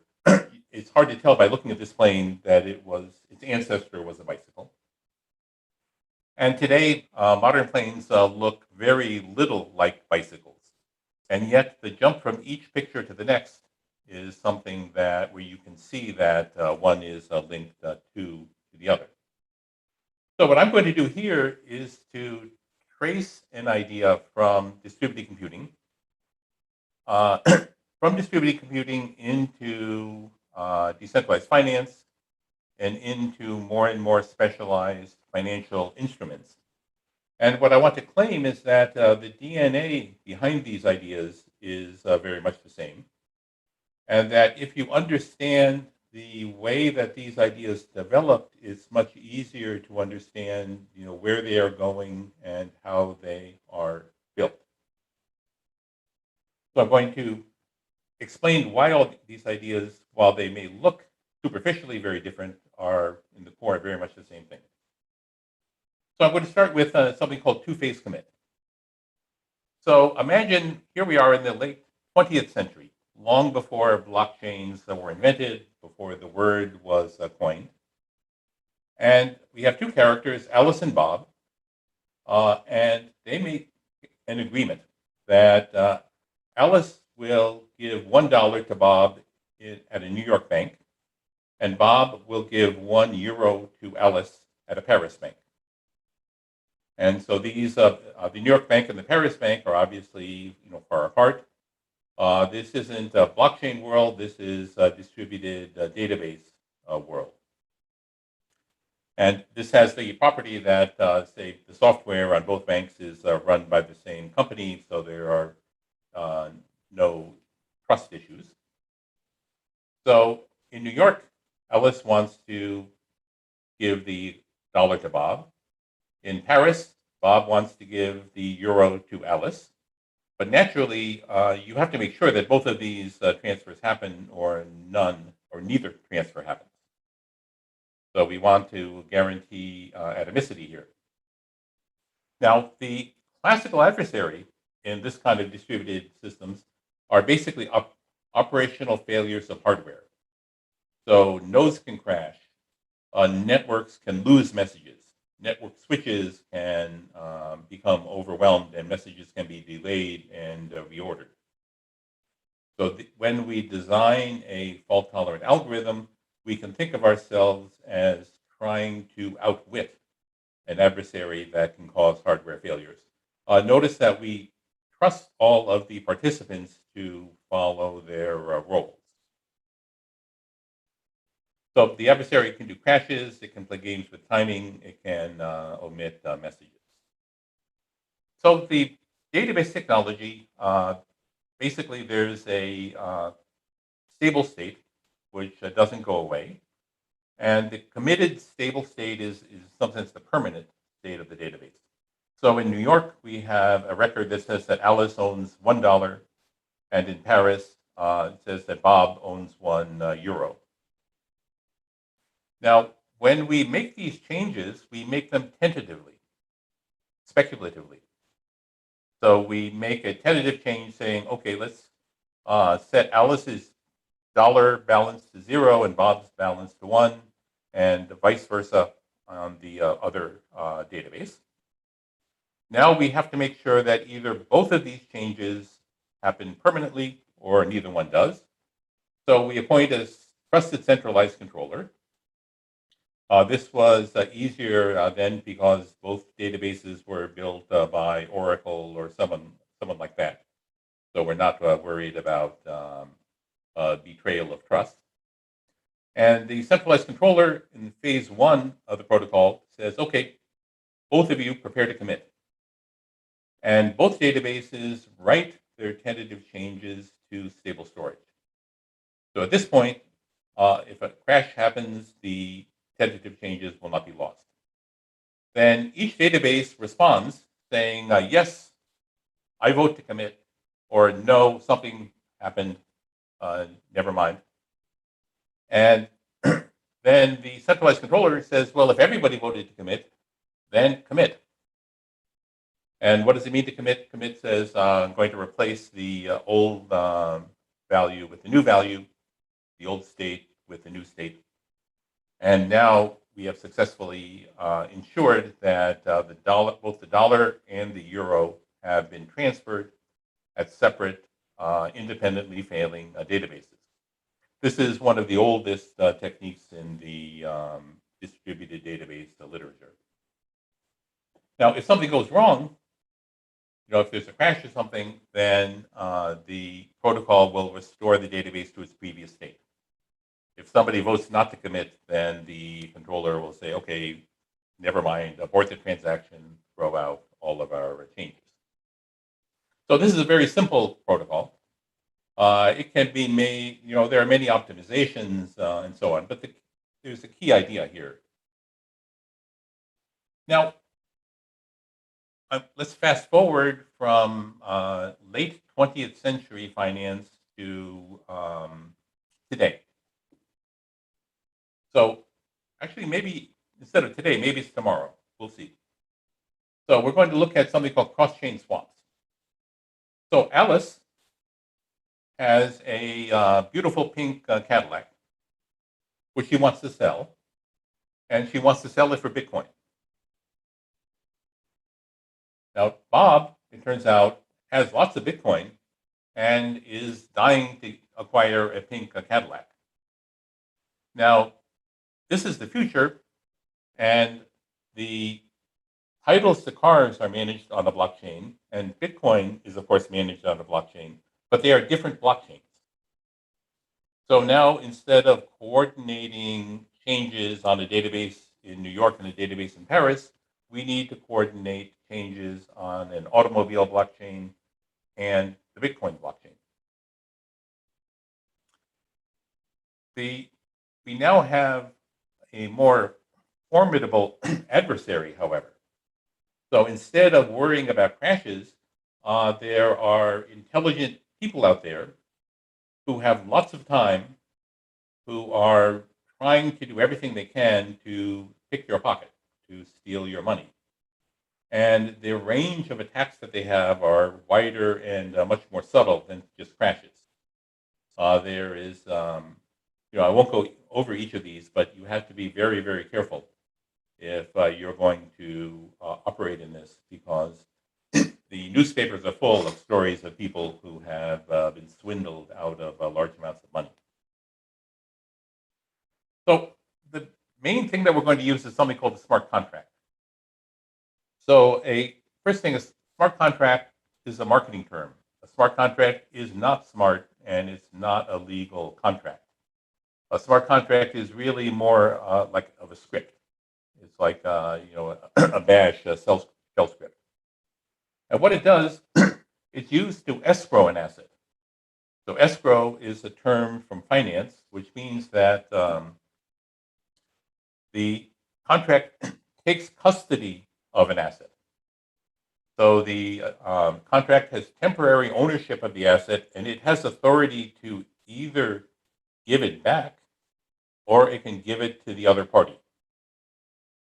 So if the conditions are met, then the contract will hand Alice's automobile to Bob and Bob's Bitcoin to Alice.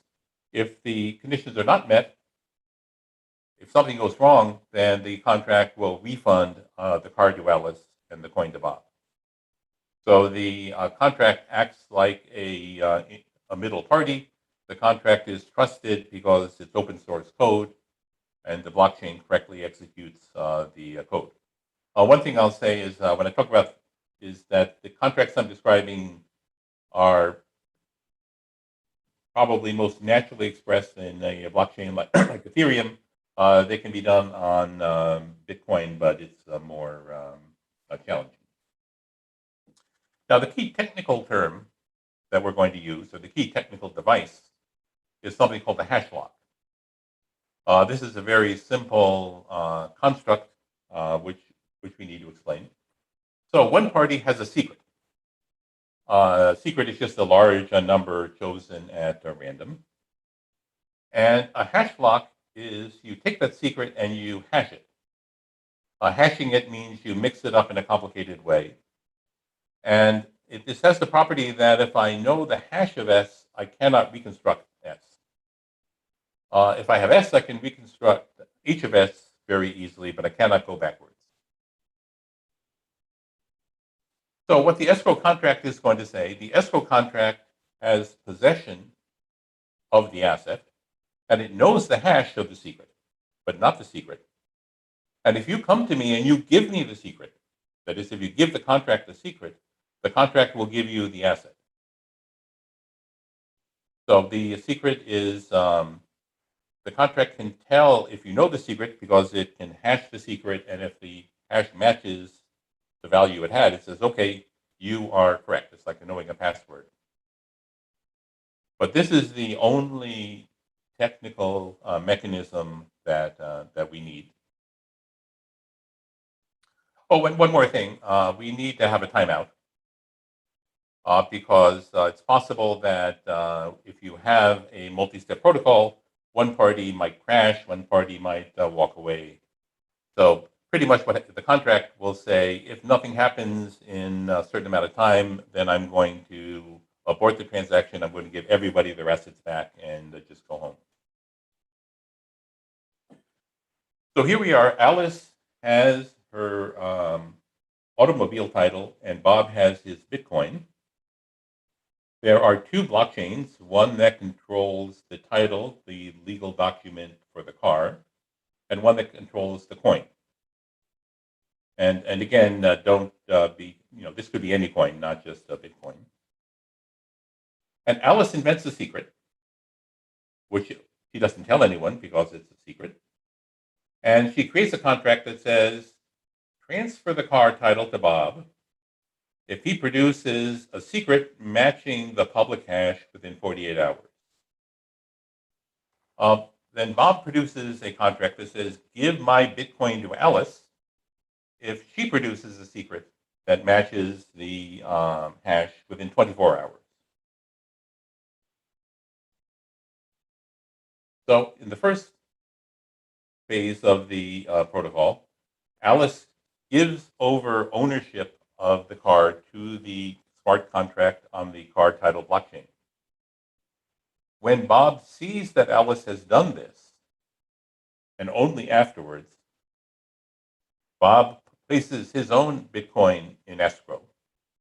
So he hands ownership of the Bitcoin to the contract. Each contract can now decide who ends up, who finishes with each of the assets. When Alice sees that Bob has escrowed his contract, then Alice sends the secret to the Bitcoin contract. She says, here is the secret. You can verify that this is the correct secret. Give me the money. The contract verifies that the secret matches the hash and says, okay, here's your Bitcoin. A side effect of this is because everything that happens on the blockchain is public, Bob now learns the secret. Then Bob takes that secret and sends it to the car title blockchain. The car title contract says, yes, the secret matches the hash. The car is now yours. And there you go. You can see why the car title needs a longer timeout than the blockchain, or than the Bitcoin blockchain. Okay, at this point, everyone is happy because we have atomically exchanged the assets. You can check various things that can go wrong, and in fact, this assures that either the transfer happens or it doesn't happen. So this is, I think, Antonio talked about this in an earlier lecture. Now, what I want to emphasize is that this atomic cross-chain swap protocol is very similar to the two-phase commit protocol in many important ways. In phase one, in both cases, you secure the changes. In the database case, you write your changes to a disk so they don't get lost if there's a crash. In the swap case, you place your assets in an escrow where they are out of your reach. So you can't grab the escrow and run. In phase two, we check that everything is okay. And if everything is okay, then we complete the swap, or we commit both transactions. So this pattern of you secure the changes, if both changes are successful, then you complete the transaction. If either of the changes fails, or you don't get a response in time, then you roll back and abort the transaction. This is the common pattern in both of these. So if something is wrong, then you discard your changes and restore the original state. But of course, there are differences. And I think this example illustrates in some sense the difference between classical distributed computing and blockchain-related computing. For example, in the two-phase commit, it doesn't matter what order the databases save their changes. In the escrow protocol, or the atomic swap protocol, is very sensitive to the order. If you do things in the wrong order, the other party can steal your assets. So the order in which everyone takes steps matters. Timeouts have to be chosen carefully. I don't have time to explain what the rules are, but you have to be sure that one timeout is much longer than the other.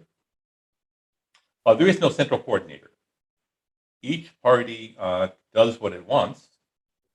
If it conforms to the protocol, we guarantee that it completes and everyone is happy. If someone deviates from the protocol, we can guarantee that no honest party loses anything. And all of this is because the adversary is malicious and intelligent. You know, it isn't simply hardware failures. It's hackers sitting in a cafe somewhere watching your every move. So the next step is to go from swaps to options.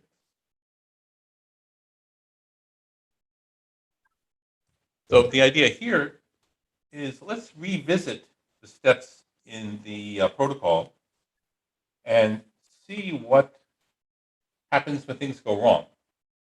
So here we are, we have both of our contracts set up, and I'm going to replay the protocol. So phase one escrow, Alice escrows her car.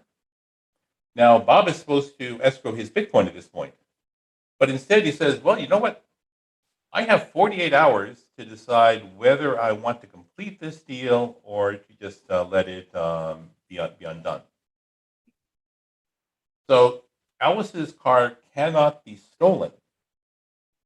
Either the trade happens or Alice gets her car back, but that doesn't. But that's in some sense a naive measure of correctness, because now Bob just sort of sits there and he says, "Well, I have a long time to wait." And at some point he says, "I found a better deal. Goodbye. I'm leaving." And Alice gets her car back, but she's angry because her car is locked up for a long time.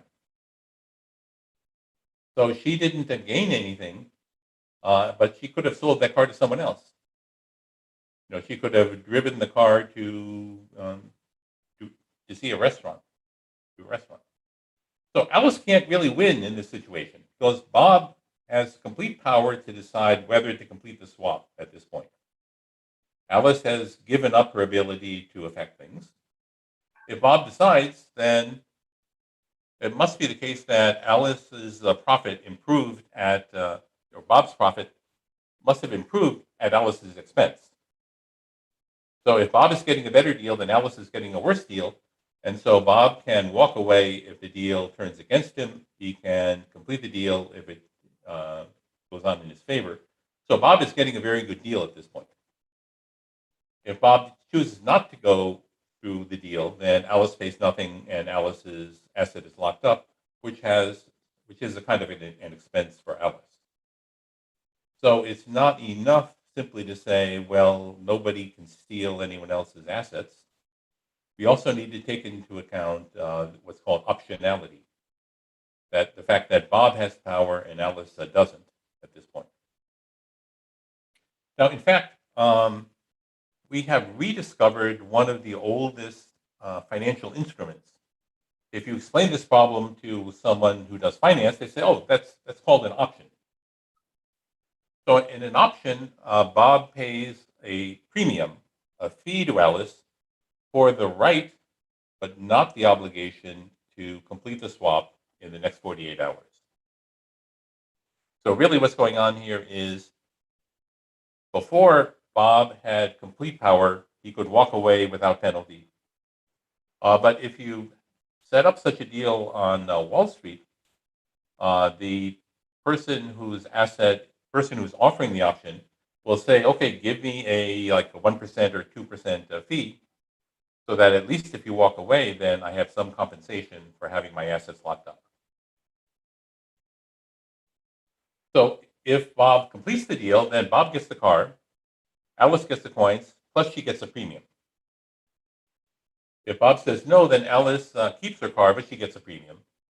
So this is a much more fair deal because it takes into account the value of the optionality, the value of the ability to make a decision is valuable.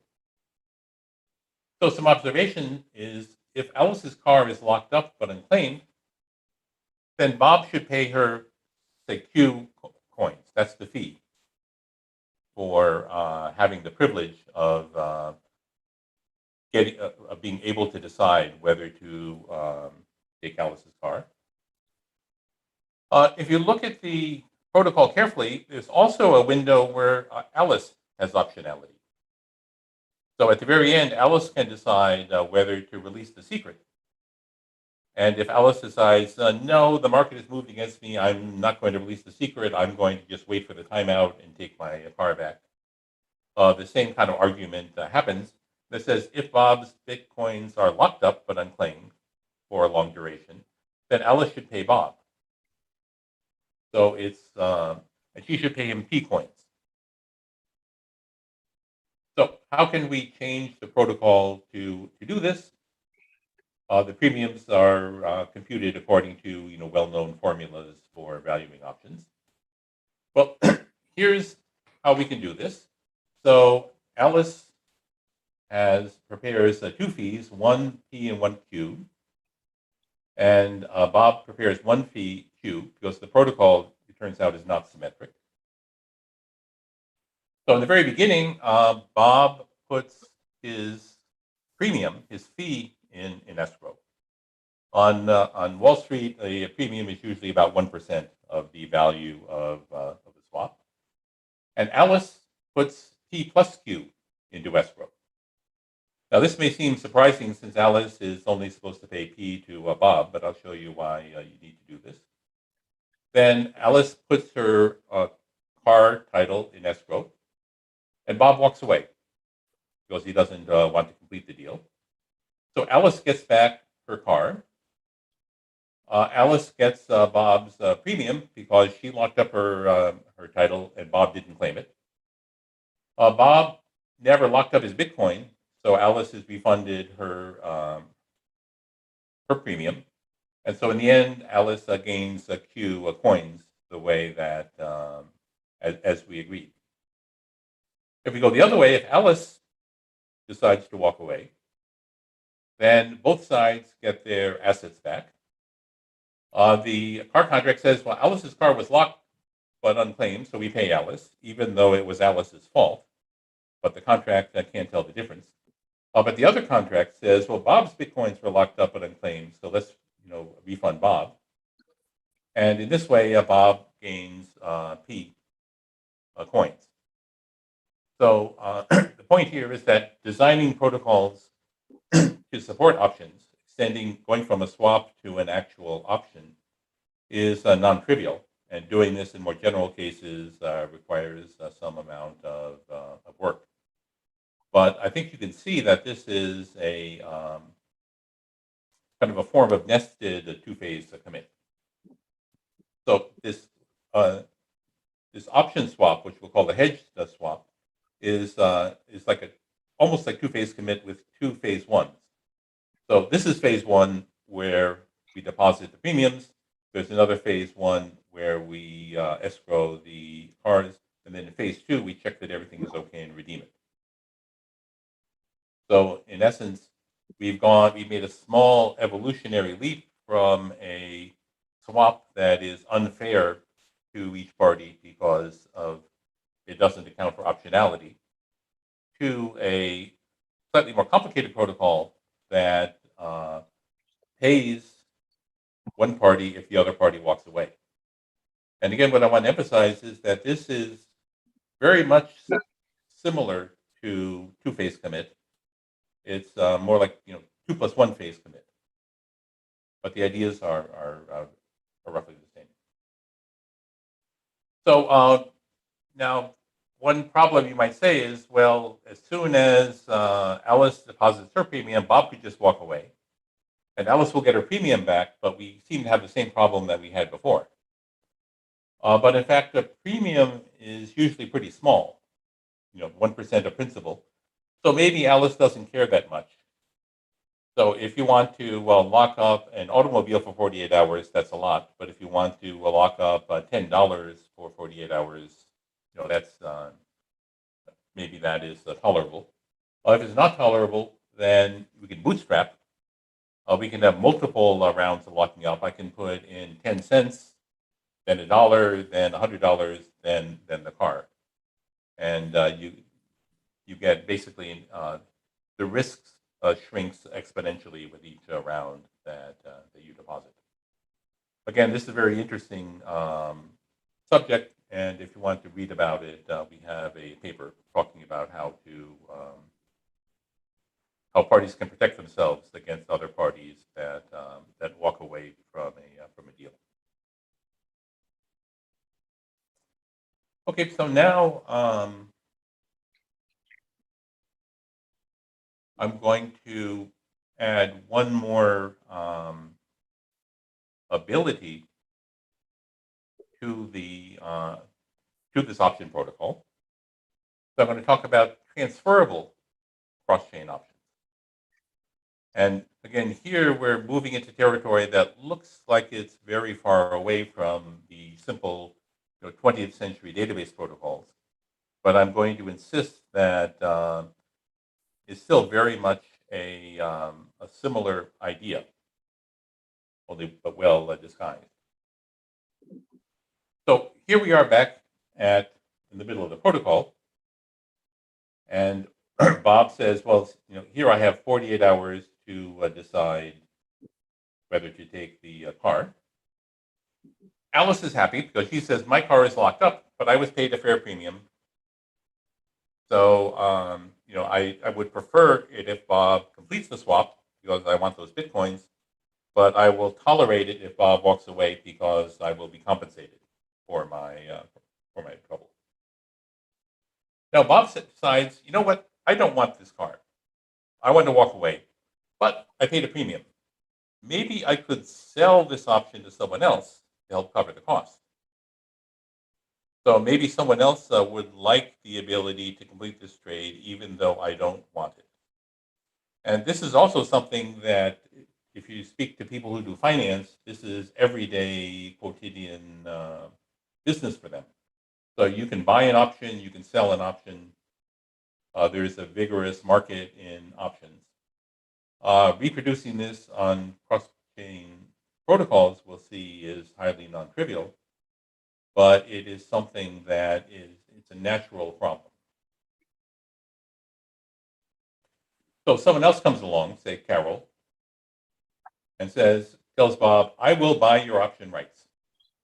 I have lots of Bitcoin. I really want a pink Cadillac. So I'm willing to take over your position.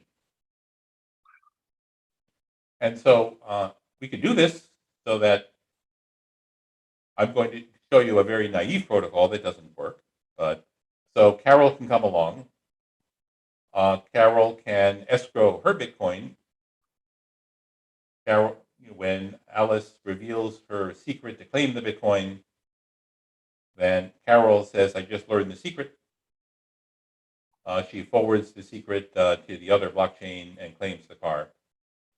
And we've completed the protocol as before. and everyone would be happy. Now, there are several interesting reasons why this naive protocol I've described does not work. You know, it's some of you may have figured this out already. So for one thing, Bob still knows the secret, so Bob could go back and interfere. So even if Bob might be able to steal the car, or even if he can't steal the car, he might disrupt the protocol by releasing the secret prematurely. So one absolute requirement is that once Bob sells the option, he has no more power. And this is easy to state, but not so easy to do. So perhaps you could have a protocol where everyone agrees, let's replace secret S with another secret, S prime. So we have to replace the old secret with the new secret that Bob does not know. But it has to be one that Alice knows, because Alice needs to know that secret to claim the automobile. But Alice should not be able to prevent Bob from selling his option. So Bob should be able to sell his option whether or not Alice thinks this is a good idea. Bob does not want Alice to interfere. Carol does not want Alice to interfere. Since this is a blockchain world, we assume everyone is evil. And if they can't steal your money, they will at least disrupt the protocol. So we have to make sure that Alice cannot prevent the option from being sold. So Bob has to be powerless. Alice, after the sale, Alice should be not involved in the transfer. So in the end, we need multiple secrets and locks. It's a non-trivial protocol. And in fact, we're in the middle of writing a paper. We have protocols that do this, but what we're trying to do is to organize them in a way that's easy to explain. And it would take me another half hour to explain how the protocol works. But this is an example of what I think are interesting research problems in blockchain.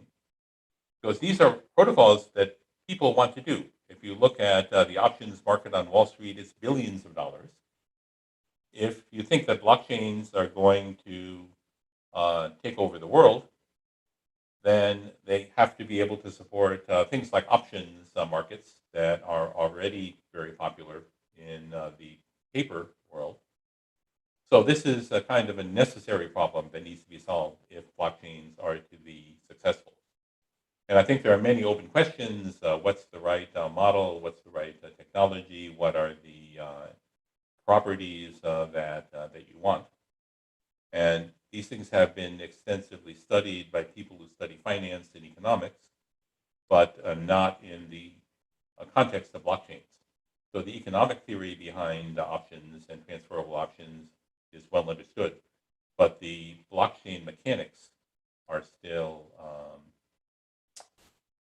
not well understood. So I'm going to wrap up, and I hope I have time to answer questions. So when we talked about two-phase commit, the adversary that we were worried about were hardware failures. And designing distributed protocols that tolerate hardware failures is difficult. There's also, timing model, synchronous, semi-synchronous, asynchronous. But hardware failures, in some sense, are limited. In the swap example, when Bob walks away and leaves Alice with her assets locked up, we were worried about a Byzantine predator. A Byzantine here simply means that the party, they can do anything they want. You can't trust them. They are treacherous and perfidious. And so we have, what we're worried about is betrayal by the other party. When we go from failed swap to options, instead of being betrayed, we say, okay, you might be able to walk away, but that is not betrayal that is an option. This is the source of the title. Instead of being a failure, it's an option, a financial instrument. And as long as you pay me for the privilege, I don't care if you are an evil person. You give me the dollar, and I don't care. You can complete the deal. You can walk away. But at least I'm compensated for your betrayal.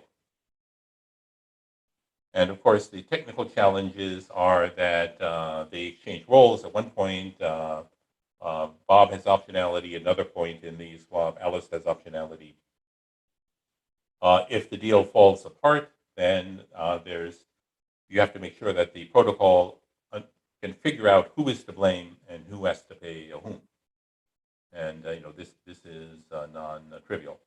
But the idea that we change a form of failure, a form of betrayal into normal behavior that is paid for is something that also shows up in the finance. When you rent an apartment, you leave a deposit with the landlord before you move in so that you don't walk away. This is, again, one of the most common patterns in the real world, and it's surprisingly challenging to replicate that in the blockchain world. So what I like about this is this idea that a world where we only worry about hardware failures but we trust everyone looks very different from a world where we don't trust anybody, but we are concerned about more than one kind of cost and more than one kind of deviant behavior, to a world where we take the deviant behavior and we make it normal simply by saying, if you want to misbehave, that's fine, just give me the money. These worldviews superficially look very different, but if you look at the mechanisms, we have two-phase commit protocol, this very simple protocol, making sure that everything is safe. Is it okay? Yes, okay, commit. The swap protocol, which is two-phase commit plus a little bit more carefulness and timeout because we are dealing with a more intelligent adversary. And then going from there to the option, to turning the swap into an option, where we explicitly recognize the ability to walk away. The mechanics are the same. Failed swap is kind of a nested two-phase commit protocol where we do phase one twice, once for the premium and once for the assets. Turning this into an option, we, in some sense, we're just compounding the same mechanism. So underneath, I claim that these jet fighters are still bicycles. Everything interesting that's happened since then are the ways in which they're different. But I think if you understand these kinds of blockchain instruments in terms of their origins, then it becomes much easier to understand what they're trying to accomplish and what they do, both in the ways they're similar and in the ways that they are they're different. So starting with two-phase commit, we looked at cross-chain swaps, very close to two-phase commit. We looked at cross-chain options, which is basically nested two-phase commit, in my opinion. You can argue with me. And then we made the options transferable, which is turns out to be deeply nested two-phase commit. But the same, we're building things out of the same atoms. So that concludes my talk, and I would love to answer questions. Thank you. Thank you very much, Maurice. Thank you. And I don't know if there are questions. Let me check in the Q&A banner. Not at the moment, but if anyone has a question, maybe I will ask a question. Maybe someone else will follow. Just one quick question.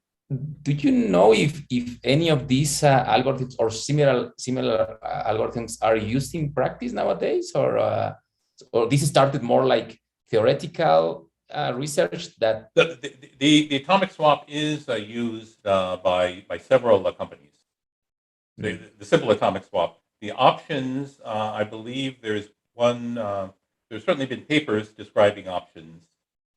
And I think there's at least one company that offers similar kinds of options. Transferable options, I think, are still subject of research. I see. But, you know, there are also there's a lot of work that goes on to, for example, transfer assets from one blockchain to another. Where, for example, I can take a token on one blockchain, just burn it on that blockchain, mint a new copy of that token on a different blockchain. So these are called token bridges, and this is the big business. There are several major companies that do token bridges and similar kinds of things. So I think the answer is that some of this is currently done. The rest of it will be someday soon. I see. I see.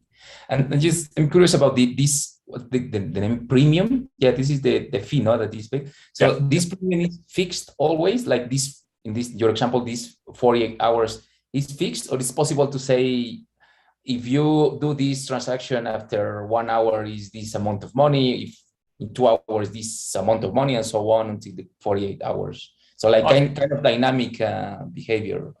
You can certainly do dynamic behavior because the smart contracts have a reasonable notion of time, and they can tell they could do the computation.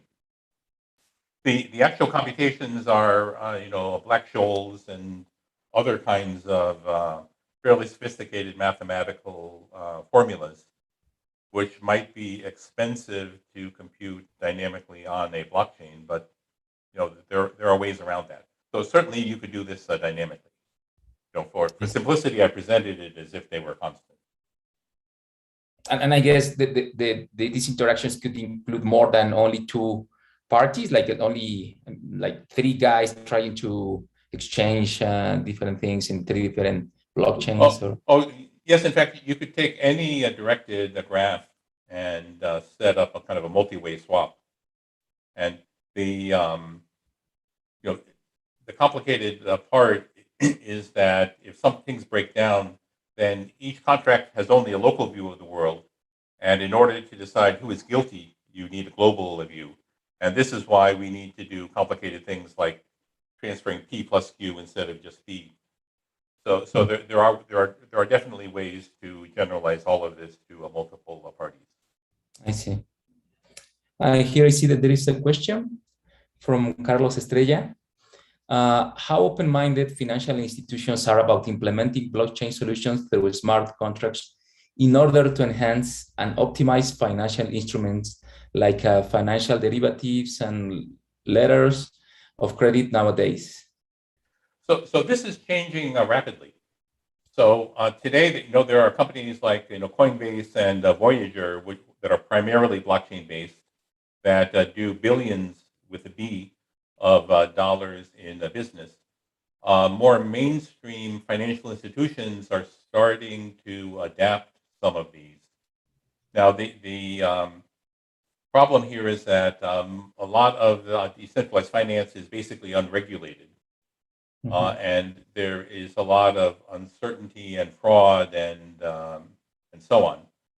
It's very easy to lose your money in this space, and not from bad investments. Is because people will do not always tell you the truth. So, but this is slowly changing. The regulators in Europe and North America are starting to impose rules. And though some people protest, I think this is a good idea because this means that institutional investors are starting to invest in cryptocurrencies. To me, what's valuable here is not a particular cryptocurrency; it's the service. If you want to do futures, derivatives, and so on the blockchain, there are a number of companies, including some that I work for, that are trying very hard to make this a reality. So I think that this is slowly becoming mainstream. There will be a lot of drama as regulators, clamp down on some of the wild excesses. But I would say in some number of years, this will be perfectly normal. You know, your pension funds will use these instruments. I see. I see. Are there more questions? And Armando, I have a couple of questions. Yes, go ahead, please. Yeah, they are from the registration form. So here they go.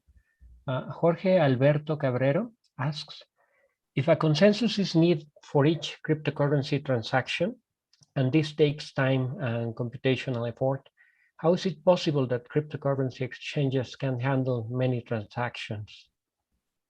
Awesome. That's a very good question. So my opinion is that some of these, like Bitcoin in particular, is extremely slow, and I don't think that particular technology is going to be very useful for commerce.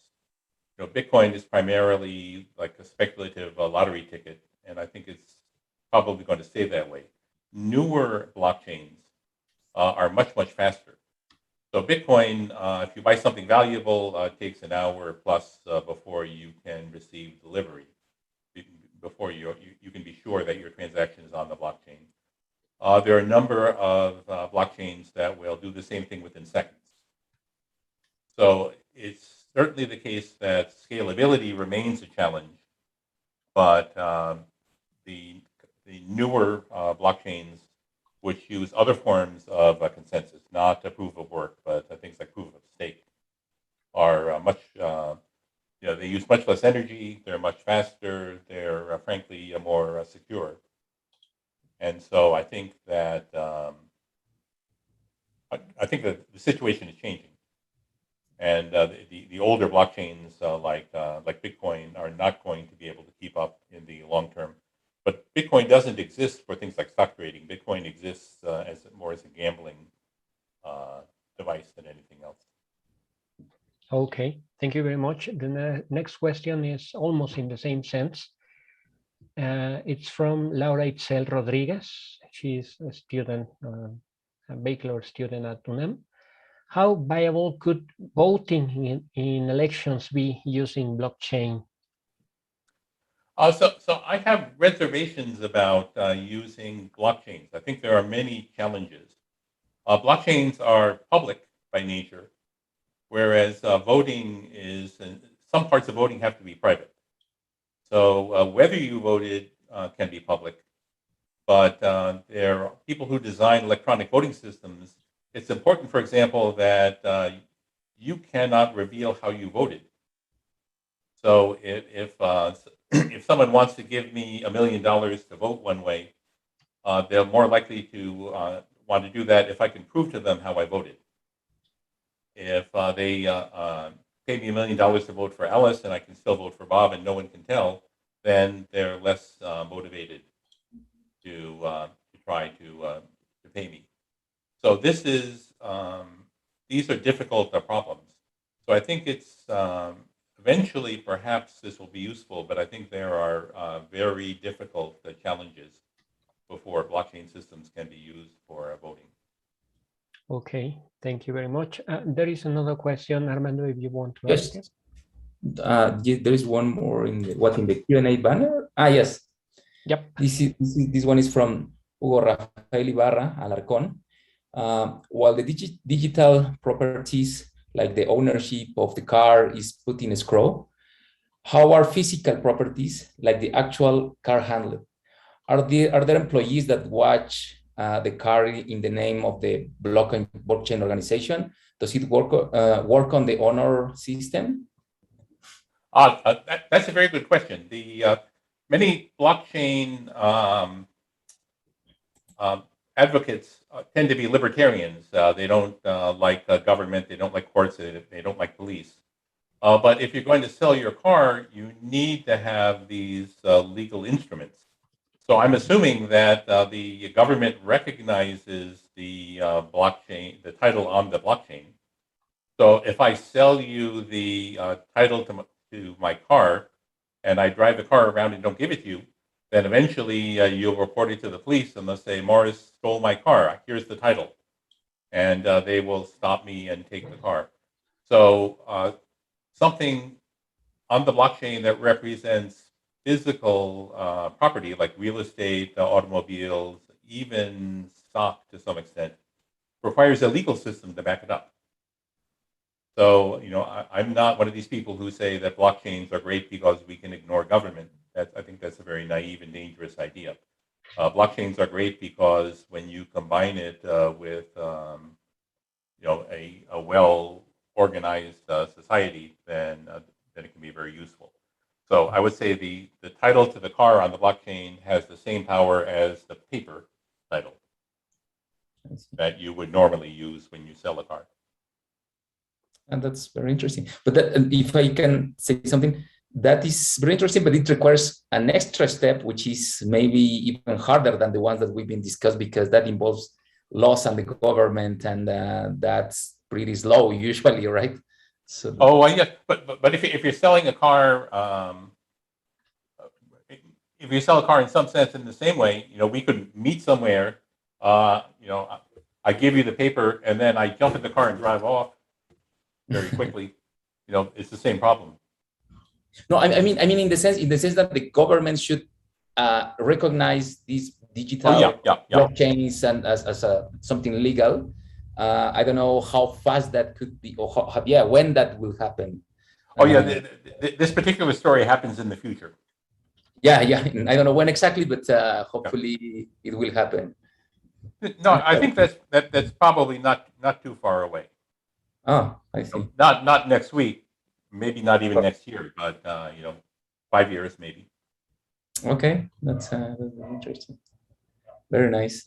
I think we ran out of time. So thank you very much again, Maurice. Very nice talk. Thank you for inviting me. Yeah, thanks. So now we move to the next speaker.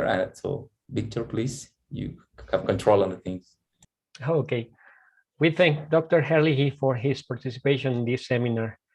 We are convinced that all these talks will encourage our community to get more involved in the world of blockchain. So thank you very much. And now let's receive again Dr. Rocio Aldeco, who will introduce us to our last speaker. Thank you. Thank you, everyone. Thank you, everyone who's staying here with us in afternoon. Hello, Mark. Thanks for being here. Hi, how are you? How's everybody? I'm glad to be here. Fine. Thank you for accepting the invitation and be here representing Oracle. I'm going to introduce you before giving you the microphone for your presentation. So our next speaker is Mark Rakmilevich. He's Senior Director of Blockchain Product Management at Oracle and is responsible for blockchain technologies, strategies, and products. He has broad experience in enterprise solutions, delivering distributed system, SOA, and OLTP middleware, as well as PKI in banks, payments, networks, telcos, insurance, and government for over 20 years as a developer, architect, and product manager. He holds a master's degree in computer science and is member of Pi Beta Kappa Honor Society.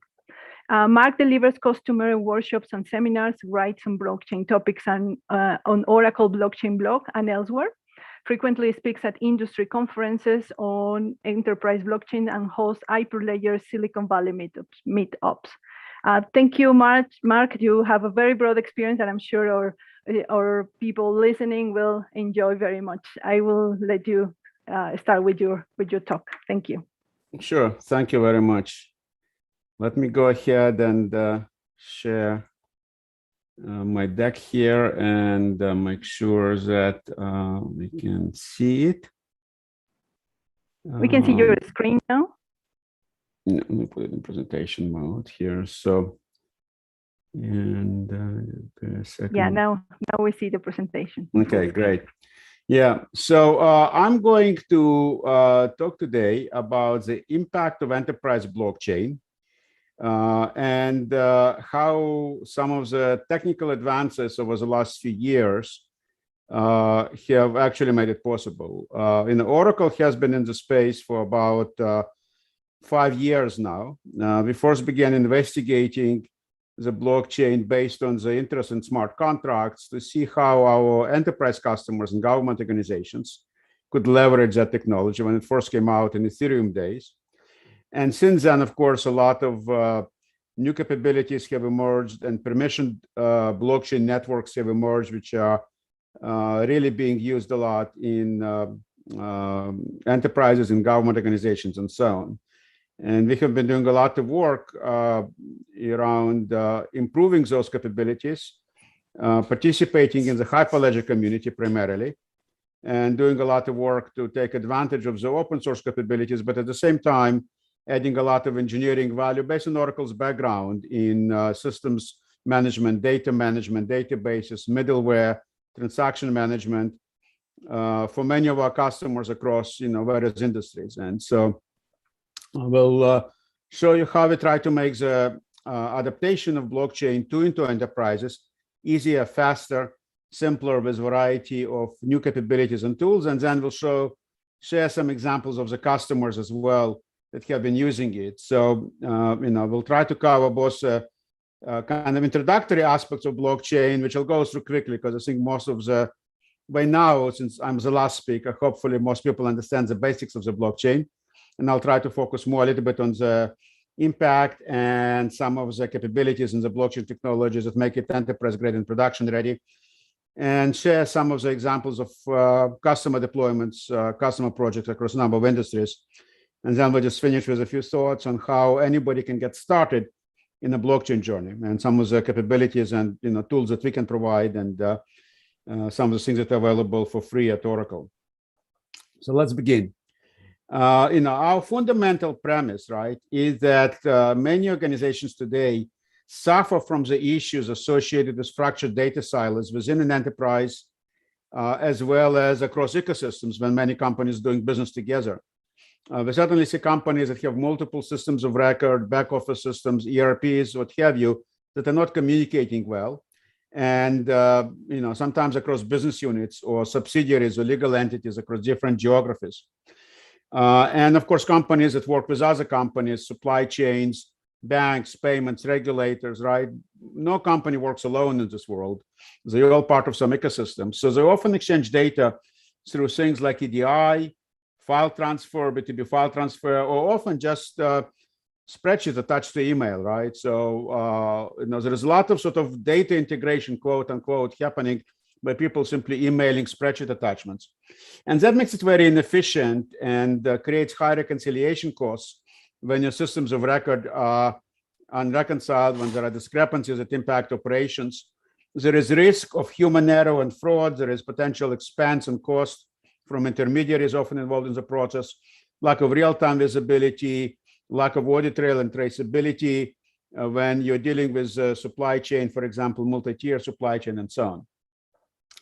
So we believe that enterprise blockchain can replace this vulnerable data sharing with a digital ledger, single source of truth in a distributed ledger context that provides kind of non-repudiation, transactions ordered based on the consensus of the parties, traceability, immutability for tamper evidence, and all of those benefits, right? So, and when you think about the permissioned blockchain, unlike public blockchains, in the permissioned blockchain, members are organizations which are invited to join, they're authorized to participate. And then they have the benefits of being able to conduct business together. And of course, you have interoperability with other technologies. You have high performance, scalability, resilience, all of those features as well that are really key.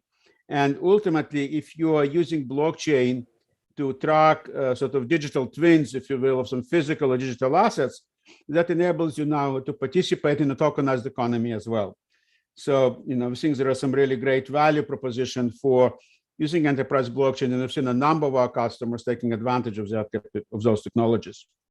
So I'll share some examples of them. Here we have some financial institutions, starting with a bank. This was a bank in the Middle East that operates across multiple countries. They wanted to enable funds transfer that usually takes place in 2 or 3 days across countries, across borders, using Swift messages, using correspondent banking networks.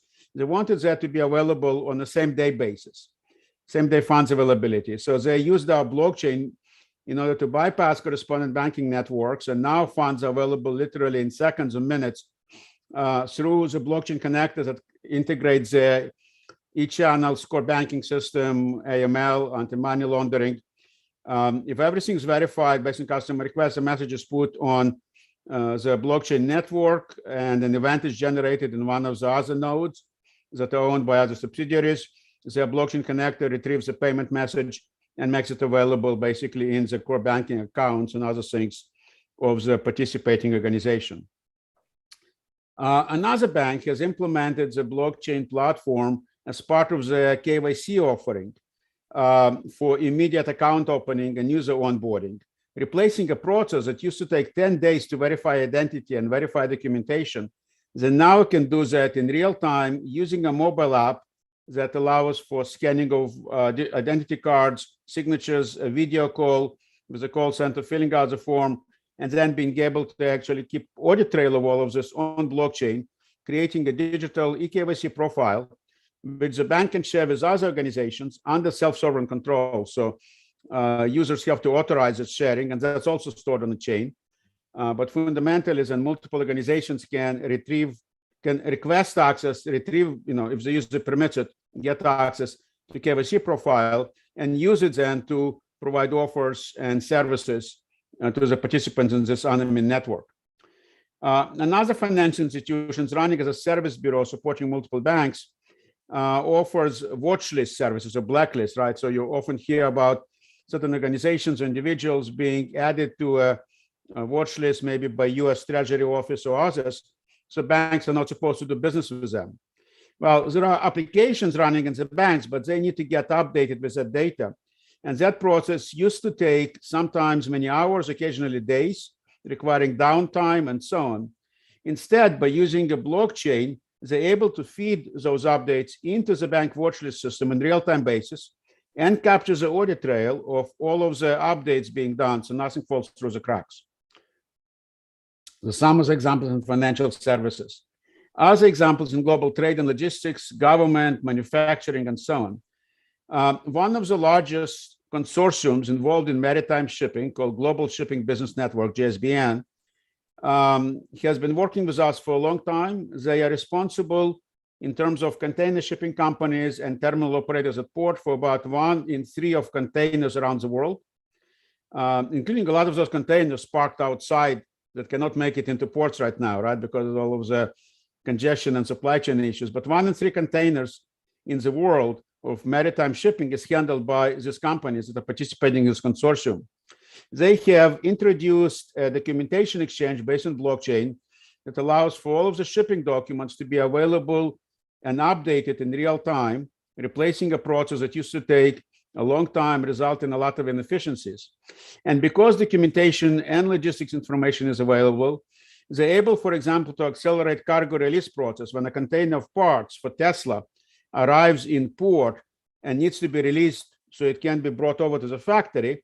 That process used to take 2 to 3 days because of all of the documentation that needs to be put together and everybody has to sign off. Now with the blockchain, that process can take place in 2 or 3 hours because documentation is all prepared, it's all linked, it's verified ahead of time, the signatures are applied, and so that process can be significantly accelerated.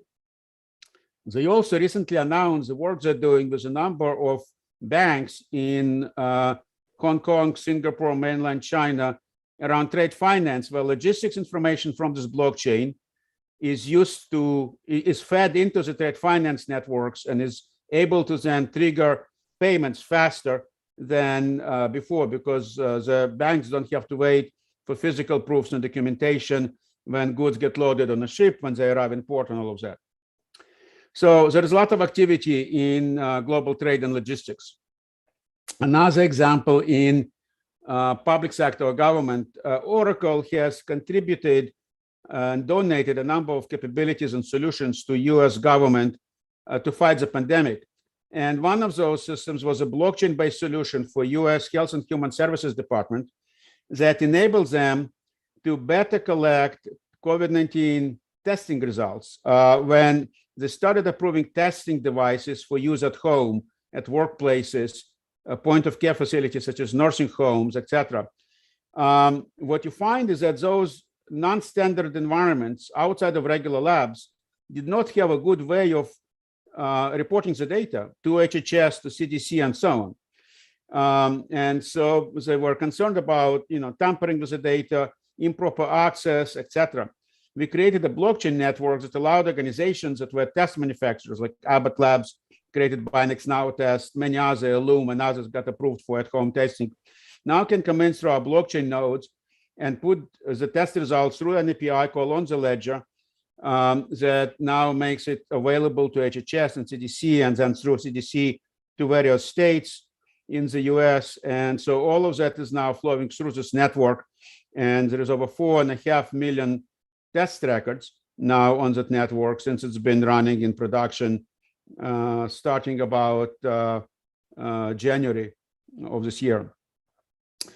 Another example in manufacturing space, particularly related to electric vehicles and the batteries, Volvo has made a commitment that by 2025, half of their car production worldwide is going to be electric vehicles.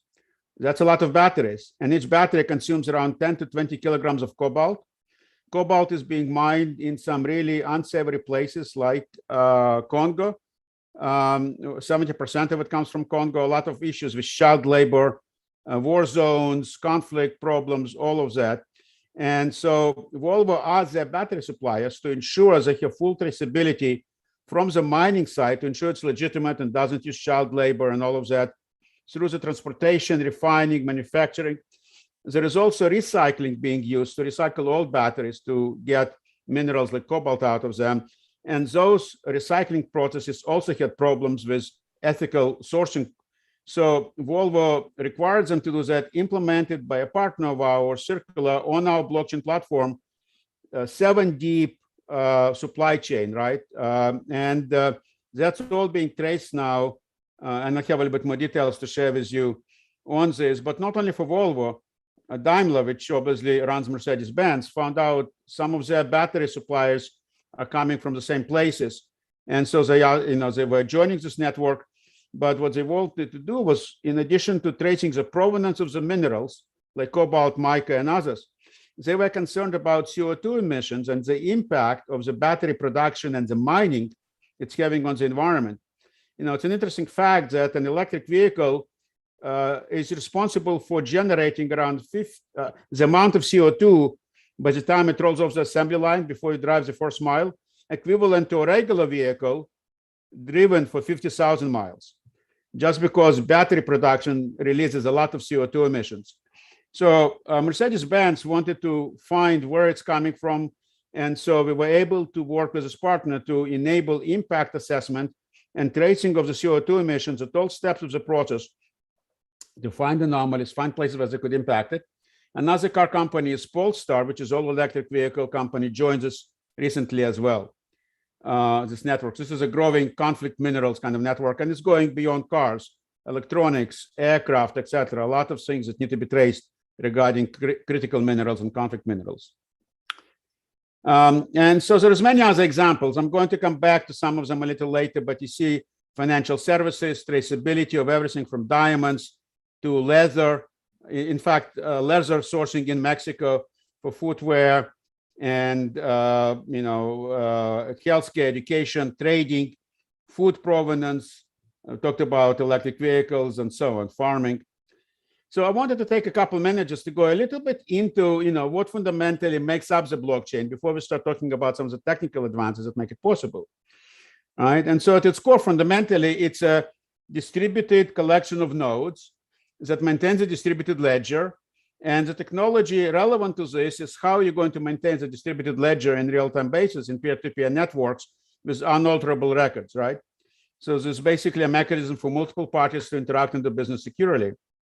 Depends on a lot of technologies that come from cryptographic world and distributed systems. And many of you in computer science have seen a lot of these technologies being used in the past in various areas over the last 20 or 30 years.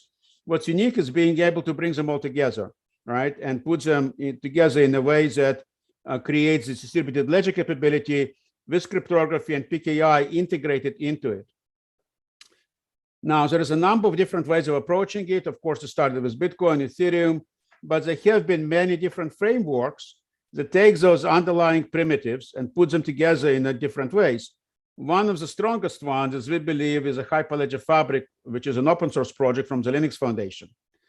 In fact, if you look at this survey that was done by University of Cambridge, they have a Center for Alternative Finance that surveyed 160 entities in 49 countries, asking what technologies are you using in your production-grade enterprise blockchain networks. 48% responded they're using Hyperledger Fabric, then 15% Corda, which is another technology, and then it goes on even smaller. So, why is Hyperledger Fabric so popular? Well, a few key factors. First of all, it's a platform that is built to be run in a permissioned manner, right? There is no such thing as anonymous participation.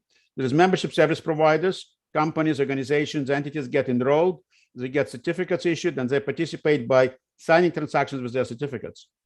Of course, it's programmable with smart contracts, deployed as application chain codes. It's very scalable. It's built for enterprise level performance requirements. And we have measured in real applications, in performance tests that our customers have run over 2,000 transactions per second. And it enables sharding and partitioning to even further increase the scalability. Because it's used often in B2B type environments, it has a lot of confidentiality capabilities, right? Just because you're a member of a blockchain does not mean that you should have access to all of the data on chain, right? There is still confidentiality around, private business transactions and all of that. And there's many means using channels to segregate nodes, attribute-based and role-based access control, private member collections, a lot of mechanisms that enables that. And finally, it's very modular and extensible, which is great for companies who take advantage of this open source, but then add value like Oracle, right? Pluggable identity management, pluggable ledger store consensus mechanisms, etc. So it's very extensible, and we can tailor it, to the needs of our customers. What makes blockchain really interesting, it's sort of that by analogy with database systems, right? It has both the front-end capabilities. You think about traditional web applications that customers run on today, enterprises run on today. You have a web application with a front-end and back-end, and then you have some data store like a database. Well, blockchain can be thought of as a database, as a data store, except it also has a smart contract that almost acts as a primitive, right? It controls the data in the ledger, transactions, validation of the updates, and so on. And then you have your front end, sometimes called DApp or wallet application, but fundamentally the same thing. And so, if you look at an example here, what we see in deploying to customers is typically we start with a blockchain platform that includes the underlying validating nodes, right? There is an ordering service that creates the blocks from the transactions. There is a world state that's maintained. There is history of transactions in the blocks. There is membership service that allows for enrollment of organizations and so on. And then on top of that, you have the actual smart contracts that implement the business logic, things like intercompany agreements, purchase orders, invoices, etc. And at the very top, you have applications that could be existing applications customers use today, or new ones that can be developed to supplement existing applications that actually trigger those smart contract functions, right? Invoking them, subscribing to events, reading the data from the ledger directly, and so on. So it's kind of an anatomy, if you will, of how we approach enterprise applications that use blockchain. And, so as I mentioned, there is a lot of noise in the press around Bitcoins and Ethereum and public blockchains, which are anonymous. We believe that for commercial organizations, particularly in B2B space and government organizations, enterprise-focused blockchains, which could be private, one company with many subsidiaries, or consortium or federated, like the shipping consortiums that I mentioned earlier, is a future because they're permissioned. There are known identities, known entities participating that are authorized to join. But we're also beginning to see this public permissioned blockchain emerging, where the validating nodes, the nodes providing updates are permissioned and known and registered. But then there is a more broad public access for reading the data. And that's an interesting evolution. I think that over time, what we're going to see is the level of permissioning becoming policy-driven and configurable. And so it will be almost like a dial, right? You could set it to, very low requirements or very high requirements. And in that sense, the line between public and permission blockchains will begin to blur. You're going to be able to have a permission blockchain that allows pretty much anybody to join. Maybe one company has to approve somebody that they do business with.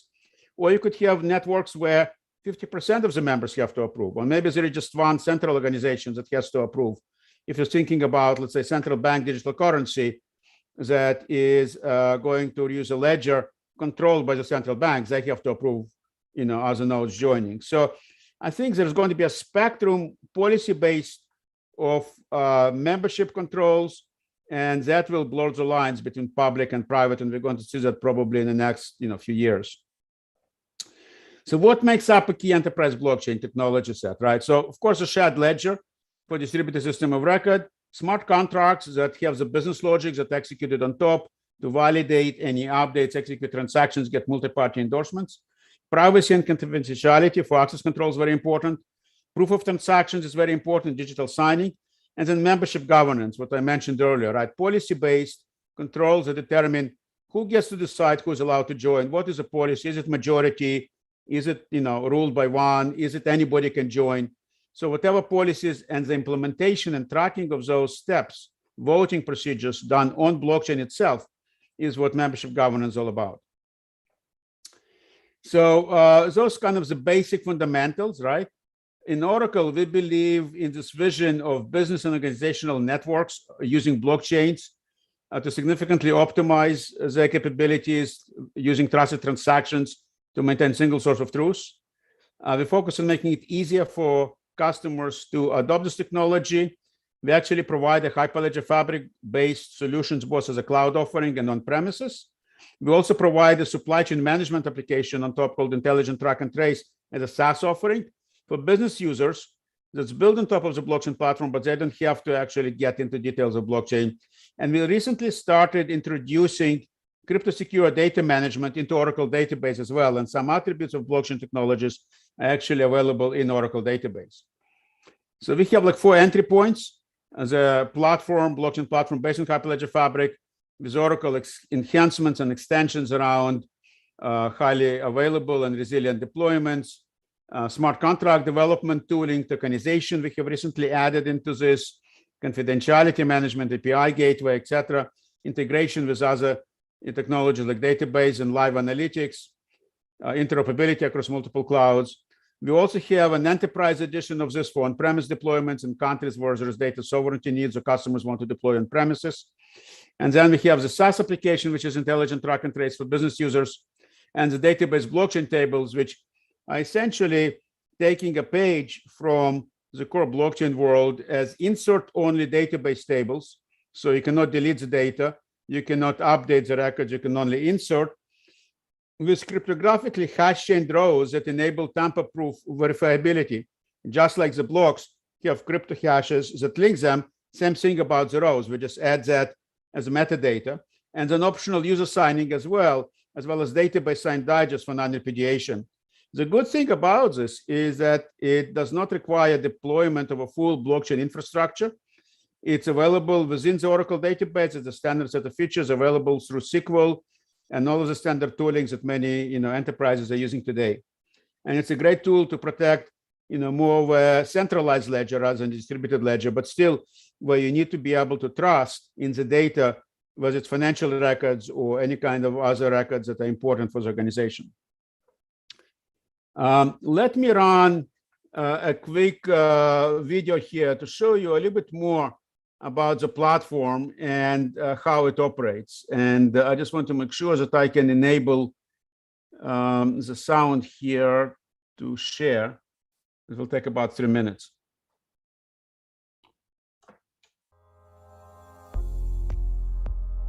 Blockchain technology ensures timely, secure, and trusted access to the same data. Maintaining trust between organizations through peer-to-peer protocols that update the distributed ledger is crucial to success when multiple business parties come together. But with Oracle Blockchain Platform, all those benefits meet the power of Oracle, the industry's most comprehensive, enterprise-grade blockchain cloud platform. Let's see how it works. Imagine a supply chain involving a producer, a trucking company, and a grocery company looking to better track products and safety. Oracle Blockchain Platform can provide a real-time single source of truth, recording all transactions for every participant. Oops, sorry about that.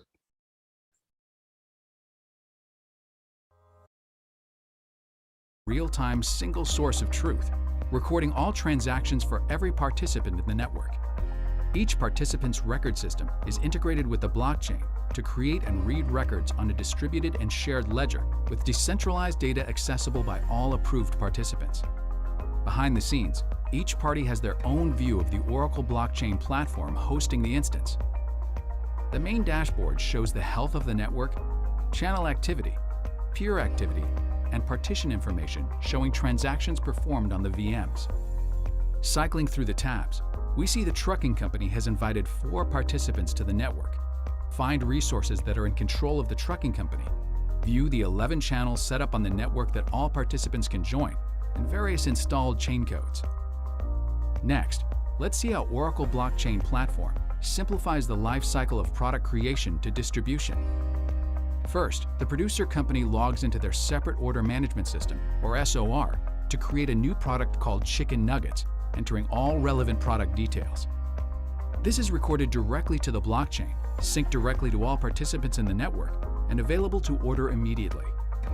The grocery can now log in, browse the marketplace, and discover chicken nuggets are available, placing an order. As before, the transaction is recorded for everyone to see. Switching back to the producer, the grocer's new order is ready to be accepted. Then a shipping order created. The trucking company now logs in, sees the new request, and clicks Accept.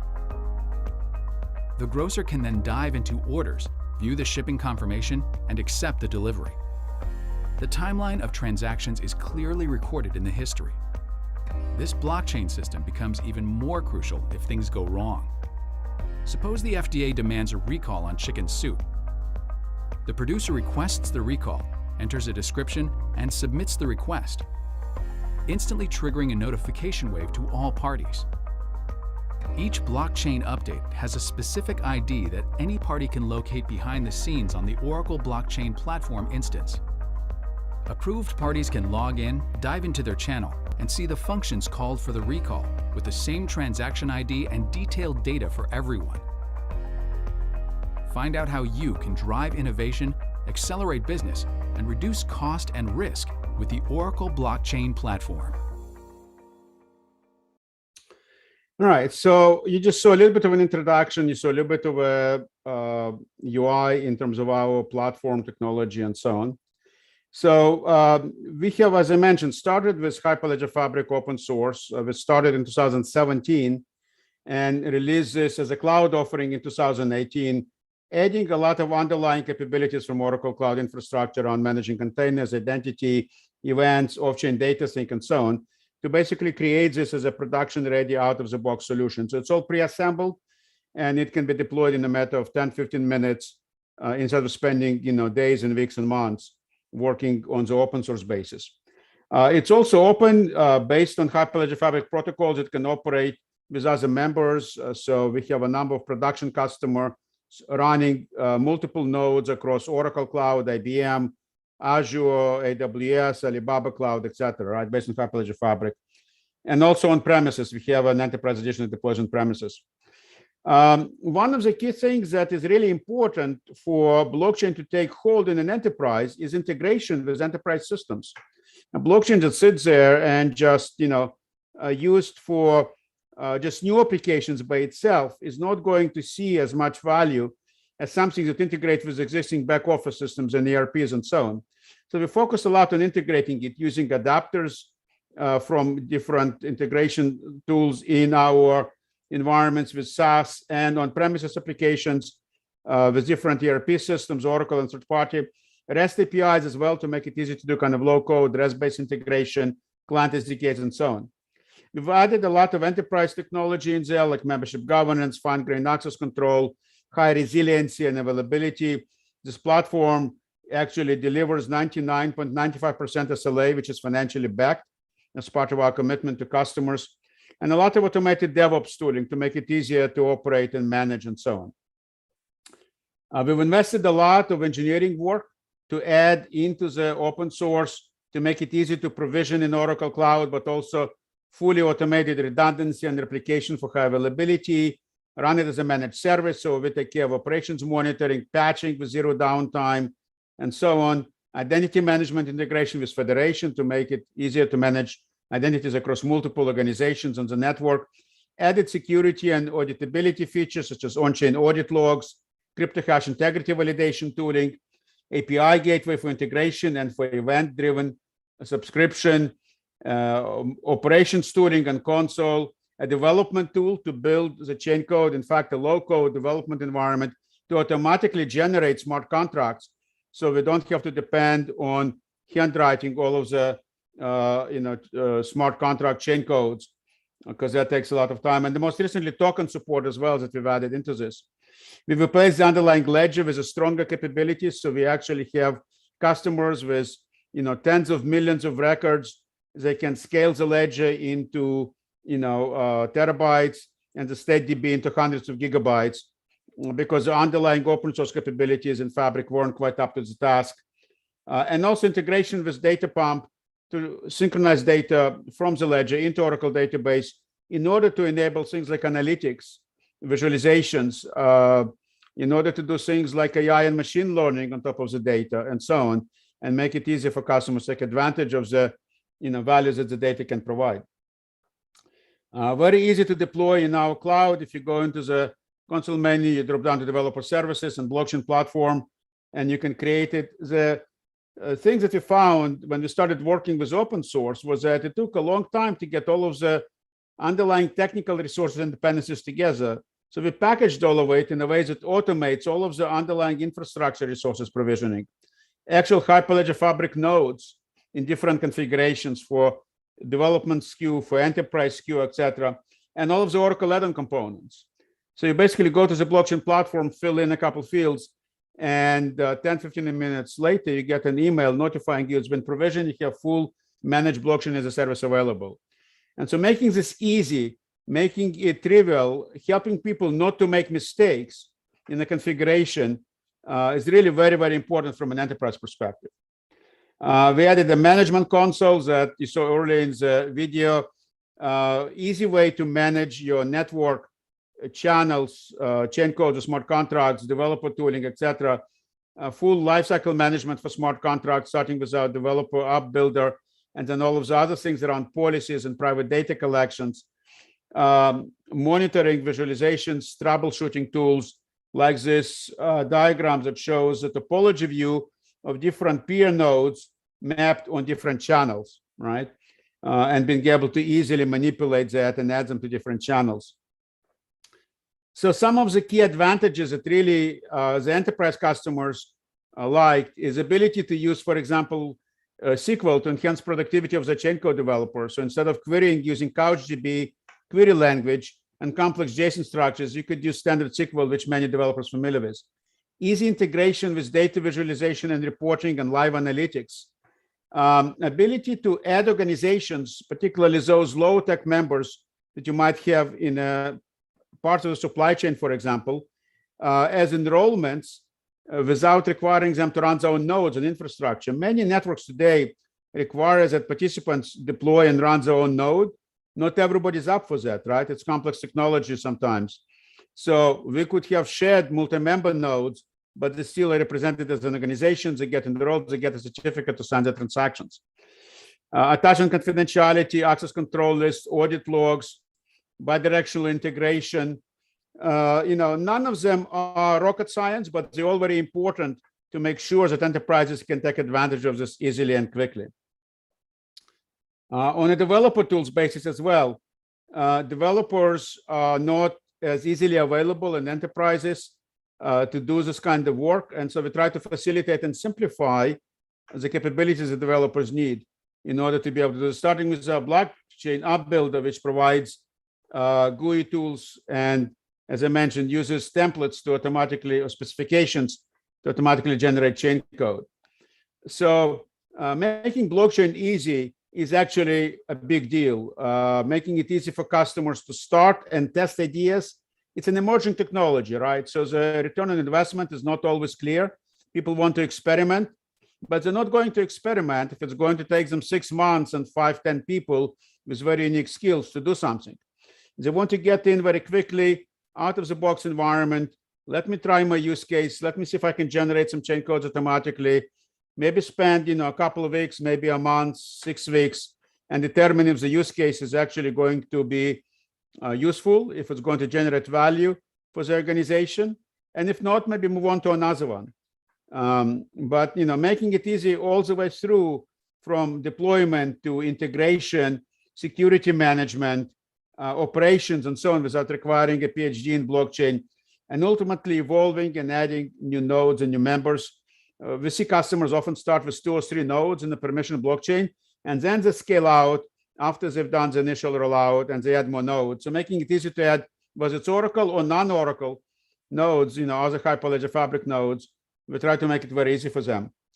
And that was a big thing. Then we said, all of this is great, but now customers still struggle with the application. So we focused on creating a portfolio of partner solutions around different verticals, and then also low-code development, looking for people who want to build custom solutions, right? And there's a blockchain application builder, which now can automatically generate smart contracts out of the box based on the specification, and includes tokenization support as well. We have fungible tokens available and non-fungible tokens coming out next on our platform. We recently had a Hyperledger Fabric member webinar, which is available online. If you go to hyperledger.org, on the events, you will see a recording that you can access. It talks about how to add tokenization to Hyperledger Fabric.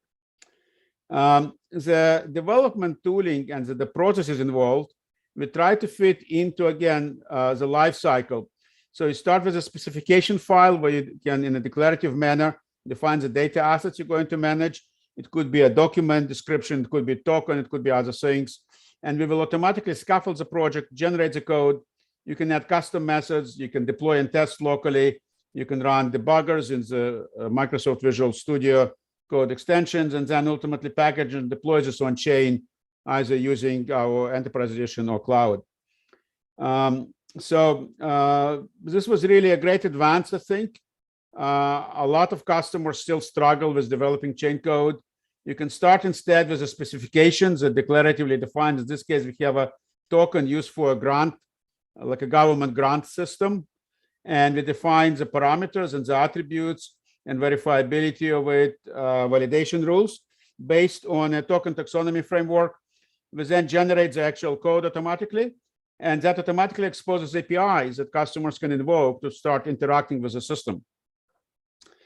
And we think this is really an important advancement. Hyperledger Fabric by itself does not have a built-in token mechanism, unlike other networks like Ethereum or Quorum. But we believe it's important for many use cases and as enterprises. So we've added this, and we used token taxonomy framework standard, TTF, that defines the kind of meta models around token specifications, such as fungible, non-fungible, different behaviors, mintable, etc. Custom properties can be added, like exchange rates, etc. And then we can automatically generate this. And we generate the entire life cycle for tokenization. So there is a core SDK and then wrapper functions around it that provide capabilities to manage the token system, initialize, create accounts, add roles, and then do the basic minting and transfer and burning operations. And of course, it has full built-in role-based security, so that only authorized organizations can do minting and burning and act as escrow notaries. We've actually integrated this as a sample in our console as well. So if you have access to Oracle Blockchain Platform and the developer tools and the samples, you'll find this as a built-in sample. You can install it, and then you can play with actual functions directly out of the box. The Enterprise Edition I talked about earlier for installation as a software appliance for customers that want to run on premises or operate in countries where they have data sovereignty requirements and so on, and that's deployed basically through a platform manager. Again, we created a control plane, like in a cloud offering, where you can manage, instantiate, patch, update, and provide all of the management features, and then you can deploy the individual instances across data centers. One of the things we focused on from day one is interoperability. When we released our product in 2018, customers were asking about interoperability, but nobody was really doing anything about it. We made sure that you can take Oracle nodes and open source nodes and other Hyperledger Fabric nodes and join them together. And we have customers now in production doing that. So single ledger spread across multiple clouds, multiple vendors for full decentralization, and we have customers in production doing that.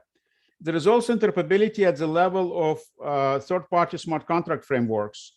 In Hyperledger Fabric, you can build your own smart contracts in Go, Java, JavaScript, but you can also, in our platform, bring Solidity smart contracts and integrate them in. We support an Ethereum virtual machine on top of our nodes, and then that can run Solidity.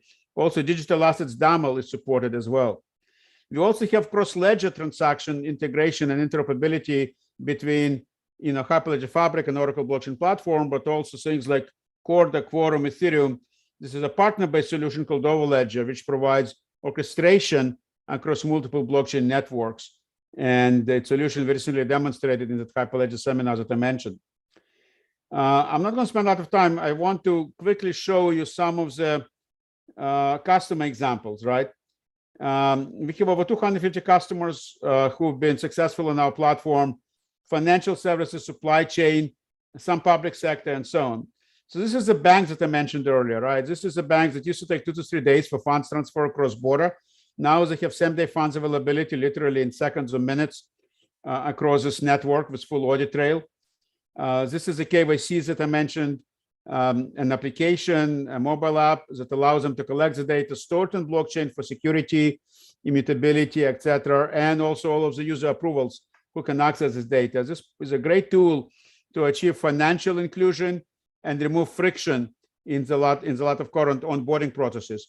Can be used for individuals, can be used for bank accounts, etc. I mentioned the maritime shipping consortiums. This began by a partner of ours called CargoSmart that created a document exchange for a lot of companies involved in maritime shipping, right? Carriers, forwarders, inland, terminals, shippers, etc. They have created a way of tracking all the documentation on blockchain with non-repudiation. And then later on, they have worked with participants to create a consortium so that it's a democratized, decentralized consortium. Right now, I believe there are 9 founding members involved that are participating in this.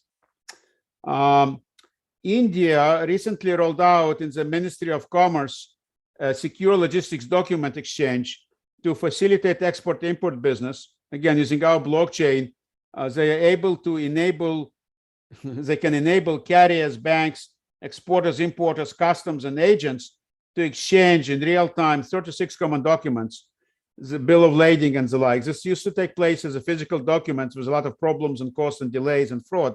Instead, they're now using this logistics DigiLocker with e-signing capability to exchange the documents online in a secure manner.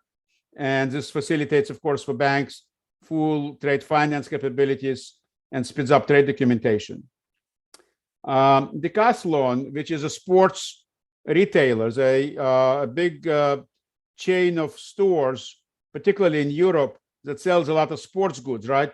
They have partnered in each country they operate with sports providers, clubs, training facilities, etc., to be able to use tokens between the stores. So you buy a tennis racket in the store, you get credits, you go to a tennis pro for some lessons, you could use those credits in part to pay for the lessons. Very simple solution, but very effective.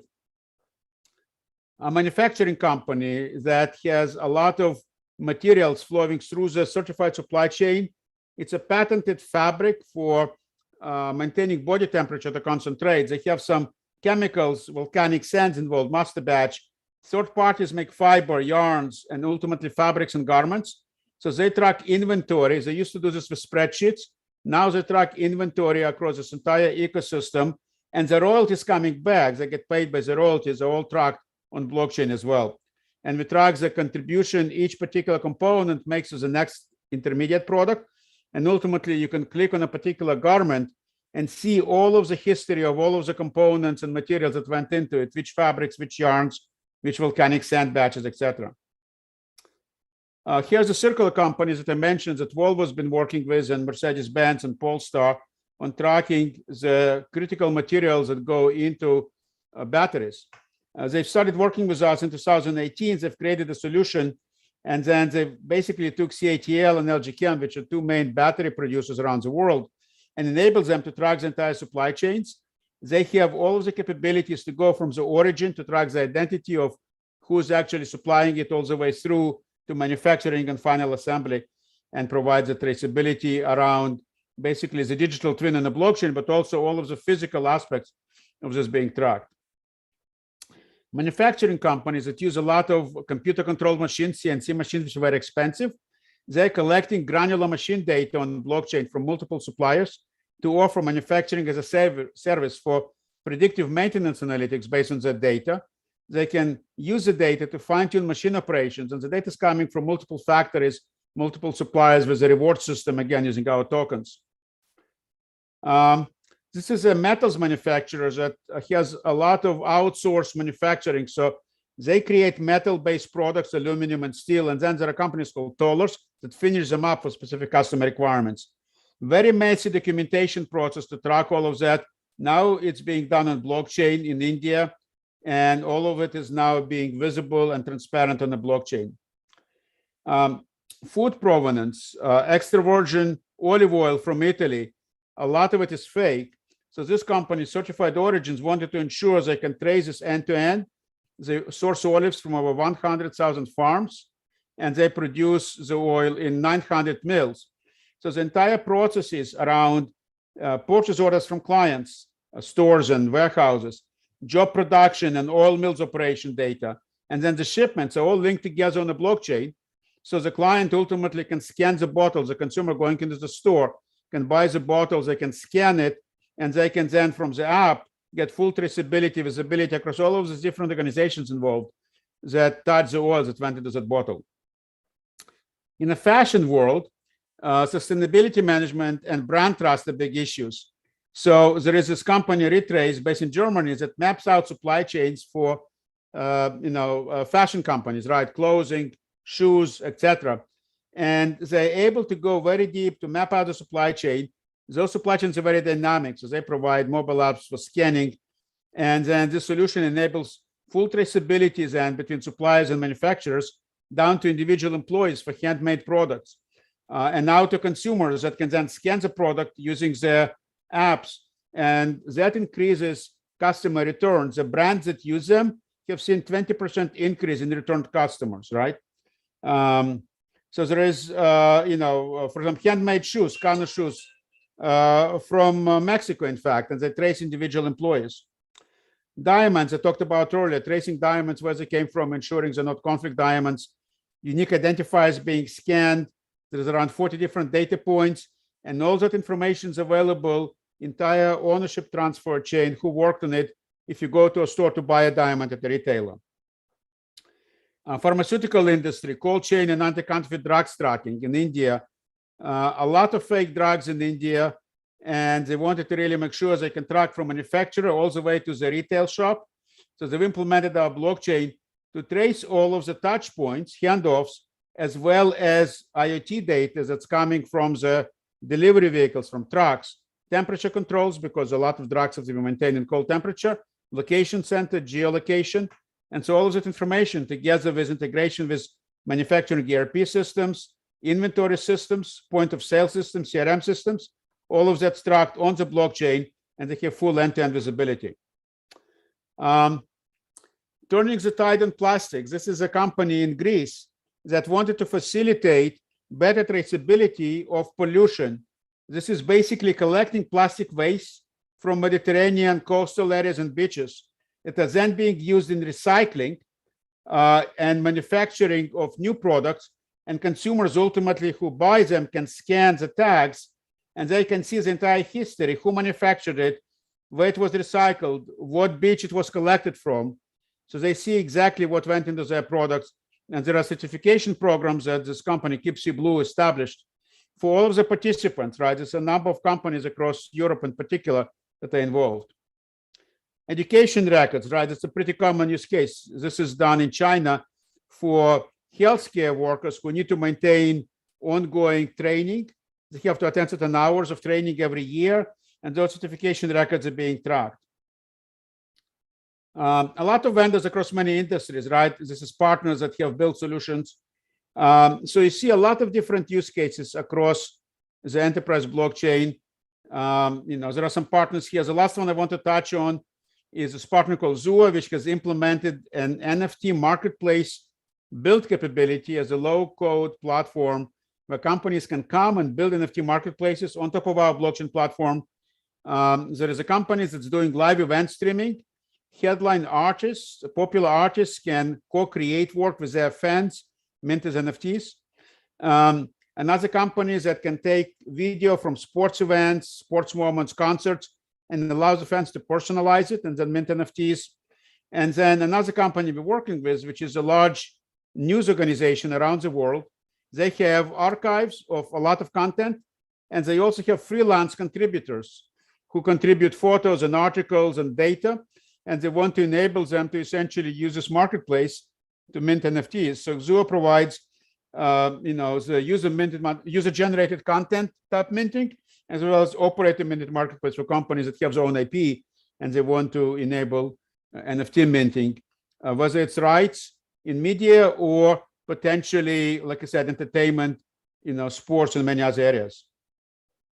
There's a couple closing thoughts, right? How to get started. If you're thinking about enterprise blockchain use cases, you have to ask some questions about processes in business processes that cross some kind of organizational boundaries or cross divisional boundaries, where there are cross-system discrepancies, less than full trust among the parties, maybe intermediaries that get in the way because of cost or risks. Maybe there is a lot of issues with batch updates where real-time updates are needed, lack of traceability, maybe for regulatory needs, for audit trails or other things, and lack of visibility into multi-party processes or transactions. And from there, then you can determine which of this type of blockchain deployments will best suit your purposes. And then you can begin to start with a platform and develop the overall flows. Oracle has a lot of capabilities to help our customers and partners. We have what we call this making the blockchain journey easy program, starting from discovery, understanding the needs, sharing the use cases relevant to the industry, doing some design work, and ultimately building a pilot or prototype with the customer. And all of this literally in days, right? We have a lot of resources around the world, starting with our industry and product management teams down to solution engineering consultants and partners around the world. So if you want to learn more, you can visit our pillar page and developer page here, or you can try this hands-on. You can get a free cloud trial with 30 days available. You can create an account, provision an instance, deploy some sample chain codes, and interact with them. There is more information in our blog. Also, we have a news page. There is great videos, and you can come and visit the pages for more content as well, available for both our cloud offering and OBP Enterprise. So happy to take any questions at this point. But hopefully you've seen a little bit of what it takes to build an enterprise blockchain that many enterprises can use across a number of different use cases and industries. Thank you very much, Mark. It was a very nice presentation because we have been having a lot of questions about applications in real life about this technology, and I think you already covered a lot of these applications. I hope that people have constantly these questions are still connected here with us. So I think that was very, very nice and helpful because you cover a big growth of the market that is using that. So now it's not just cryptocurrency, it's not just financial services, right? There is a lot of applications across many industries. And I have a question in that sense to make a little more clear to the people who is listening to us about this difference, because you talk about mainly about Fabric, a per ledger Fabric that is a permissioned blockchain, and I think two specific things that you mentioned, and I think it will be interesting to get into a more detail, is the fact that in this type of blockchains you don't have to pay anything like in the open one. There is no gas fee, there is no transaction fees, exactly. So that's why I guess many of these industry are interested on doing that, because there is not a cost involved in the sense of the cost of the blockchain. And the other thing is that you mentioned that you have the ability to encrypt data if you need it, which in open blockchains, in public blockchains, is not something that is happening. And the control of who is accessing, right? Like basically an authentication service. I don't know if you can give us a little more about it. Meanwhile, Victor, give us some questions. Yeah, no, absolutely. So yeah, I mean, access control is really important, right? I mean, if you're thinking about the data in a B2B environment, if you want to do some trade finance work or, shipping document exchange, bill of ladings, purchase orders, invoices, you're not going to share that with like 50 other companies, right? You only want to share that with those companies that are directly participating in that particular document, involved in some way, right? So we provide the ability to use private data collections. It's sort of like a side chain. If you think about it in the public world, you would have a side chain between the parties to exchange that and side database, and then the hash would get put on a public chain, but it's a one-way hash. It doesn't disclose any data. Well, we have that built in our blockchain platform, Hyperledger Fabric, the side chain and the main chain, there's just different channels, right? So you could have a channel, and then you have private data collection where only the hash of the data that goes into private databases goes onto the channel ledger itself. That's one mechanism. There is also access control mechanisms. You can define properties in the certificate. So everybody enrolls, you have a certificate. You can add attributes that define your role or other access properties or department or whatever you want. And chain code can retrieve that based on the transaction coming in. It's signed, right, by the user. So we can retrieve the certificate, retrieve the properties, and apply them for some kind of a role-based or attribute-based access control mechanism. So we created a lot of capabilities to make it easy to implement access control and define it and track it on chain. So as access changes, you add somebody or you change the level of access, that's also a blockchain transaction. And so there is full audit trail of any changes to the access control mechanism as well. And that helped to enable a lot of B2B type applications. Thank you. Thank you very much. I don't know. We have one question, and I don't know, Victor, if you can start looking for some. Carlos Estrella is saying, now that Oracle is offering blockchain as a service, how valuable are certifications offered by the Blockchain Council and other institutions? Is Oracle offering blockchain certification in order to master BAAS? What professional profile is the blockchain industry looking for? Thank you. Yeah, sure. So, blockchain as a service certainly simplifies a lot of the work involved in taking, all of these open source packages and making them work together and so on. So we felt that this was something we could contribute and make it easier for our customers. But there is still value, I think, from a certification perspective, not so much in how the infrastructure is put together, but how to use it and understanding the principles associated with, what we call multi-party applications, right? The requirements around building smart contracts, endorsement policies, how to secure it. And those are still valuable, right? And Oracle is working. We don't yet have a blockchain certification, but we are actively working on it. And I expect it will be available before the end of the year through Oracle University. We have classes available today. So you can actually, if you go to Oracle University, or you can just ping me and I can send some links on the trainings that's available. And certification hopefully will be available as well by the end of the year. Yeah, that will be great because we have having a lot of questions about where to start and what we can see. And I think Oracle has a very big number of resources. If you can share with us. Yeah, absolutely. I think, some of the pages here I mentioned, there is overall page on, Oracle comes with blockchain, which has a lot of content around use cases and the products. There is a developer site, microsite, which has a lot of developers. There is a developer ebook, like 50-page ebooks that you can access. It goes through a lot of details. Great stories on the blog and news if you want to look for use cases, some videos on YouTube, full documentation available as well. And, the best way, just go to cloud.oracle.com or oracle.com/cloud, free trial, sign up. You have $300 credit, 30 days to play with this. And you can learn something, you could explore, you could see how easy it is. You can download the developer tool and, start generating some chain codes as well. Excellent, thank you. We have now another question, and you tell me, Victor, if we still have time. Given that it's Hugo Rafael Ibarra Alarcón says, given that blockchain sound like a great way to track the supply and production change of products, do you think legal regulation based on blockchain will be a good way to make sure companies produce things ethically? So I think there is a lot of regulations that are now demanding greater degree of traceability. I know certainly in the pharmaceutical industry, that's already coming. Now, they're not saying specifically you should do it on a blockchain, but everybody's pretty much who's doing it on blockchain because it's really a good match technically to those traceability requirements. So pharmaceutical industry is already towards that. There is DIXA in the US, there is PharmaLedger.eu consortium in Europe and other countries doing that as well. Food provenance traceability, US Food and Drug Administration has some rules published that they're getting finalized for greater traceability between the different links in the food supply chain so they can better handle recalls.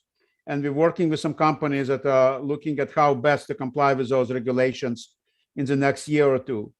Parts in aircraft industries, right? In aircraft manufacturing, particularly a lot of reused parts. In the aircraft business, it turns out that parts get reused sometimes, 5, 6, 7 times, different airframes, airplanes. A lot of certification requirements to trace in that used parts market, if you will. Oil and gas, that's another area where there is regulations that require traceability in a great deal. So I do think that greater emphasis on this and in ethical sourcing, of course, conflict minerals, critical minerals, issues with child labor, CO2 emissions, all of those are the kind of issues where blockchain can provide some unique capabilities. And, as companies around the world respond to those demands more and more, they're going to leverage blockchain, I think, to a large extent. Thank you. Thank you. Maybe we have time for another more question, and I think we can close. There is one hand raised. Oh, no, not anymore. Okay. Then I have a question from the registration form. This is from Cosme Damien from the enterprise Deloitte. And the question is, what has been the most difficult challenge to implement blockchain in LATAM? In Latin America, yeah. I think I would say that sorting out the organizational and legal details of bringing companies to work together. Yeah. If there are pre-existing consortiums, pre-existing business relationships, it's easier. But often customers who have some level of relationship have to agree on sharing some data and using some common infrastructure, maybe supporting certain standards around smart contracts, etc., and getting people to see the way towards coming to that agreement, I would say has been probably the hardest thing. Not only LATAM, I think around the world. We have seen a lot of success where we have a conglomerate with multiple business units or subsidiaries pulling together to use blockchain. We've seen occasionally in financial services, there is banking networks in Brazil and some other countries that are already using blockchain. And so it's easier for them to say, okay, one more use case, one more application. But bringing people to do this who are not accustomed to working together in a distributed application manner, where there is a little bit more structure than there used to be, I think that's, probably the big issue. It's not technical. It's just, business relationships and trying to codify how they work together in a way that all sides can accept, right? And align incentives and make sure everybody sees the value to their participation. Oh yeah, that makes a lot of sense. In that sense, regulators is a great forcing function. Yeah. When the government or some other agencies say, you need to do this, then that becomes basically just, you have to do it, no choice. Yep. Okay, we have another question. If you can still. Yeah, sure. Happy to stay a few minutes. Yeah. Okay. Next question is about financials. Yes, we know blockchains go beyond, but it is still one important topic. Gustavo Emir is a bachelor student, and he asks, in your opinion, how likely is it that we will leave decentralized banking systems and the world economy will be ruled by blockchain? Well, I think what you're going to see is that central bank digital currency is going to start emerging in the next 2-3 years in some countries and more countries. We're actively involved in a few CBDC projects. And I think that it will take the capabilities and the benefits of digital currencies combined with the central bank blessing and legalizing under central bank supervision those systems for that to happen. The non-central bank regulated digital currencies obviously are very popular. There are a lot of issues, as we all know, a lot of bad things happen on them. Good things happen too. But as long as there is full anonymity and lack of capability to enforce anti-money laundering or tracking funding for ransomware or terrorism or other things, most organizations and most companies will not really adopt that, right? They can provide, banks can provide custody for their customers who want to do cryptocurrency, but banks themselves are not going to operate in cryptocurrencies. They'll just give you safety deposit box, maybe electronic safety deposit box as custody solution, but you do your own thing and you're responsible, for your own trades and all of that. So central banks coming into it and saying, okay, we're going to create similar digital currency, mostly anonymous, but with certain rules. Like, in US, for example, if you do a transfer over $10,000, the bank has to report it. So similarly, in the CBDC systems, there could be rules that say, okay, you have, pseudonymity and everything's private, but if you hit that, $10,000 limit, or, more than 50 transactions a day to the same account, or, somebody happens to be on a watch list, whatever, we have to be able to de-anonymize it and then apply AML rules and all of that. So when you can combine that with privacy for 99.9% of transactions, then you have a system that central bank can live with, can provide oversight and approval, and users, I think, will be happy to be able to use digital currency, for payments and such without depending on expensive fiat, whether it's credit cards or anything else, right? Because digital currency will be by definition much less expensive and can be widely adopted to all kinds of use cases. Okay. Yeah, totally agree. Yeah. Well, once again, our time is up. Mark, we really appreciate your participation in this seminar. All these talks undoubtedly motivate our students and academics to learn more about this emerging area of computing. Thank you very much for accepting. Sure, thanks for inviting me. Appreciate participation. Muchas gracias. De nada. Bye-bye. Bye-bye. To all our audience, do not forget to answer the opinion questionnaire. My colleague Araceli has already shared with you the link to the questionnaire through the chat. Your opinion is very important so that we can continue to organize relevant events like this one. And this is how we reach the end of this event. To close this seminar, we receive Dr. Jimena Olveres.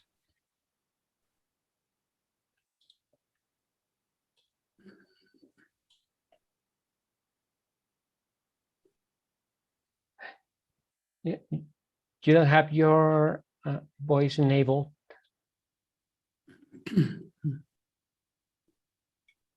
Oh, that's it. Okay. Okay. Well, thank you very much to all of the participants, and thanks a lot for the great talks that we're giving all day since the morning. I appreciate a lot that all the public is with us. Y muchas gracias por haber venido durante todo este día a este seminario. Muchas gracias a los organizadores, a Rocío, Sergio, Armando, Alejandro, al doctor Boris Escalante, y al equipo de SECAP. Muchísimas gracias por haber apoyado tanto, como siempre, Víctor, Sinué y Araceli. Les agradezco mucho. Y pues con esto se da por terminada la sesión. Muchas gracias a todos y hasta la próxima. Gracias, doctor. Gracias, hasta luego. Gracias. Hasta luego. Hasta luego.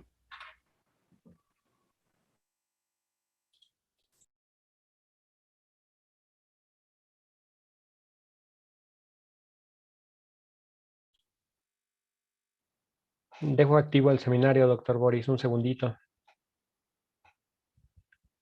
¿Cómo? Dejo activo el seminario un segundito todavía. Ok. Pero ya nos podemos ir, ¿no? Sí, ya está. Okay.